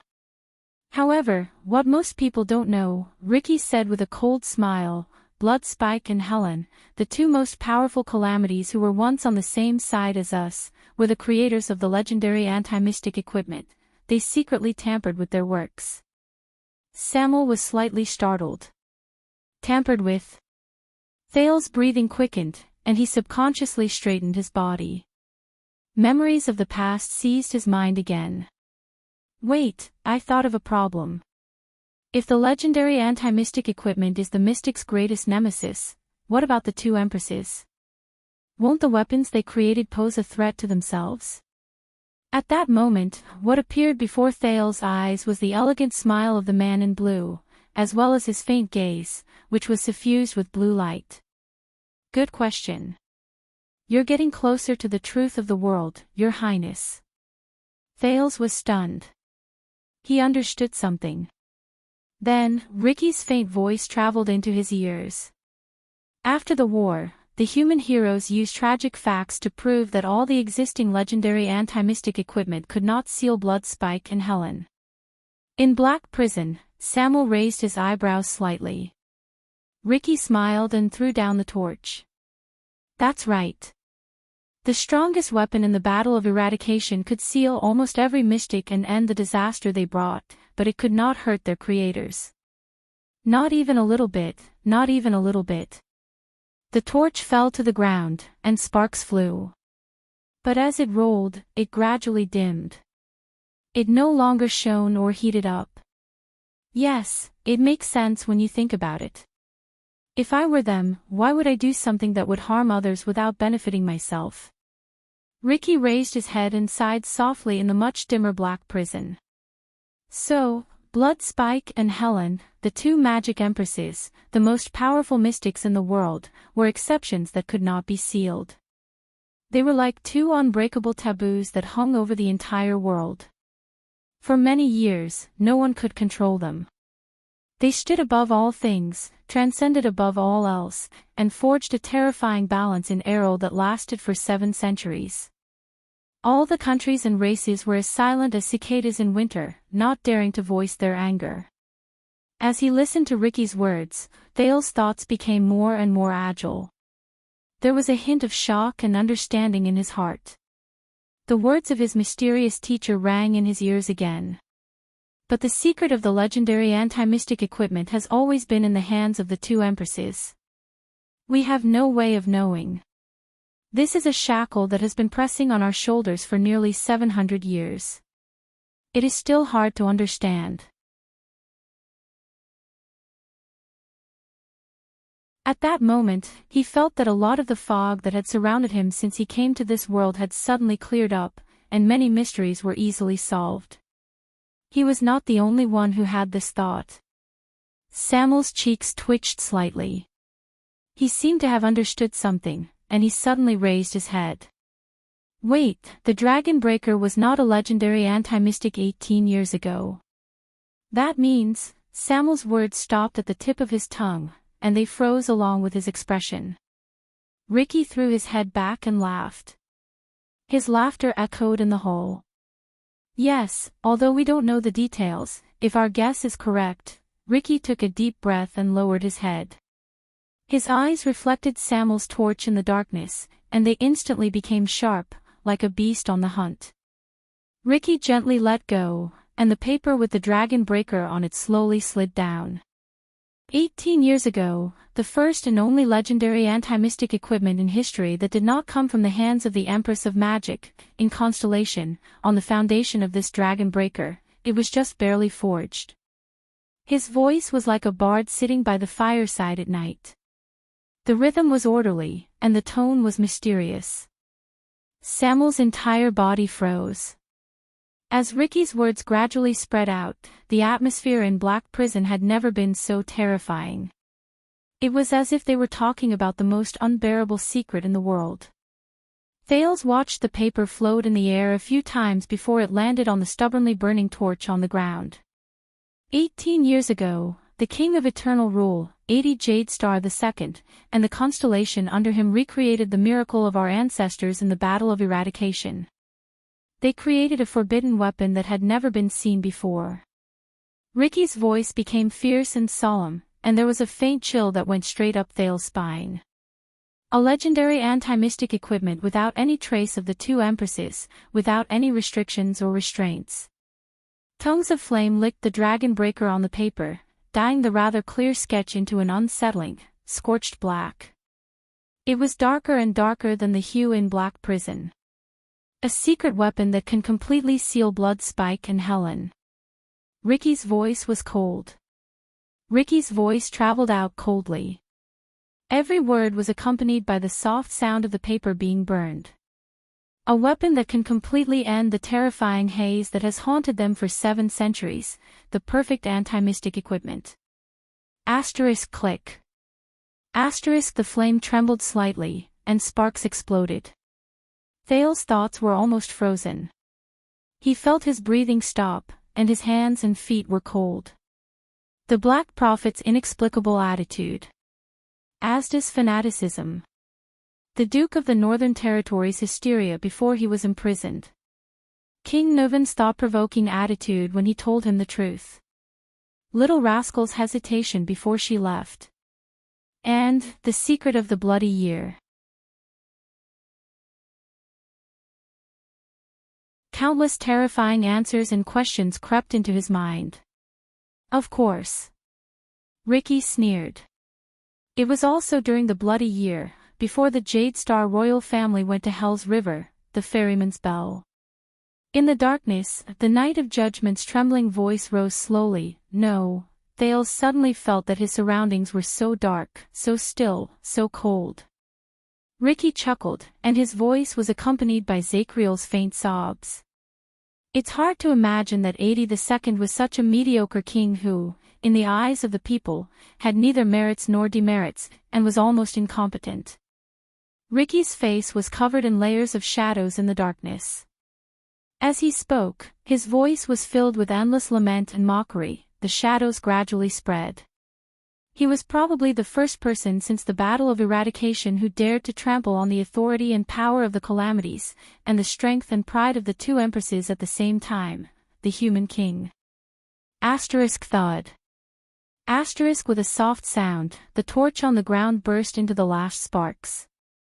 The unusual and peculiar dagger on the drawing paper was completely reduced to ashes. It shattered inch by inch. You're tuning into the LoveLore Library YouTube channel.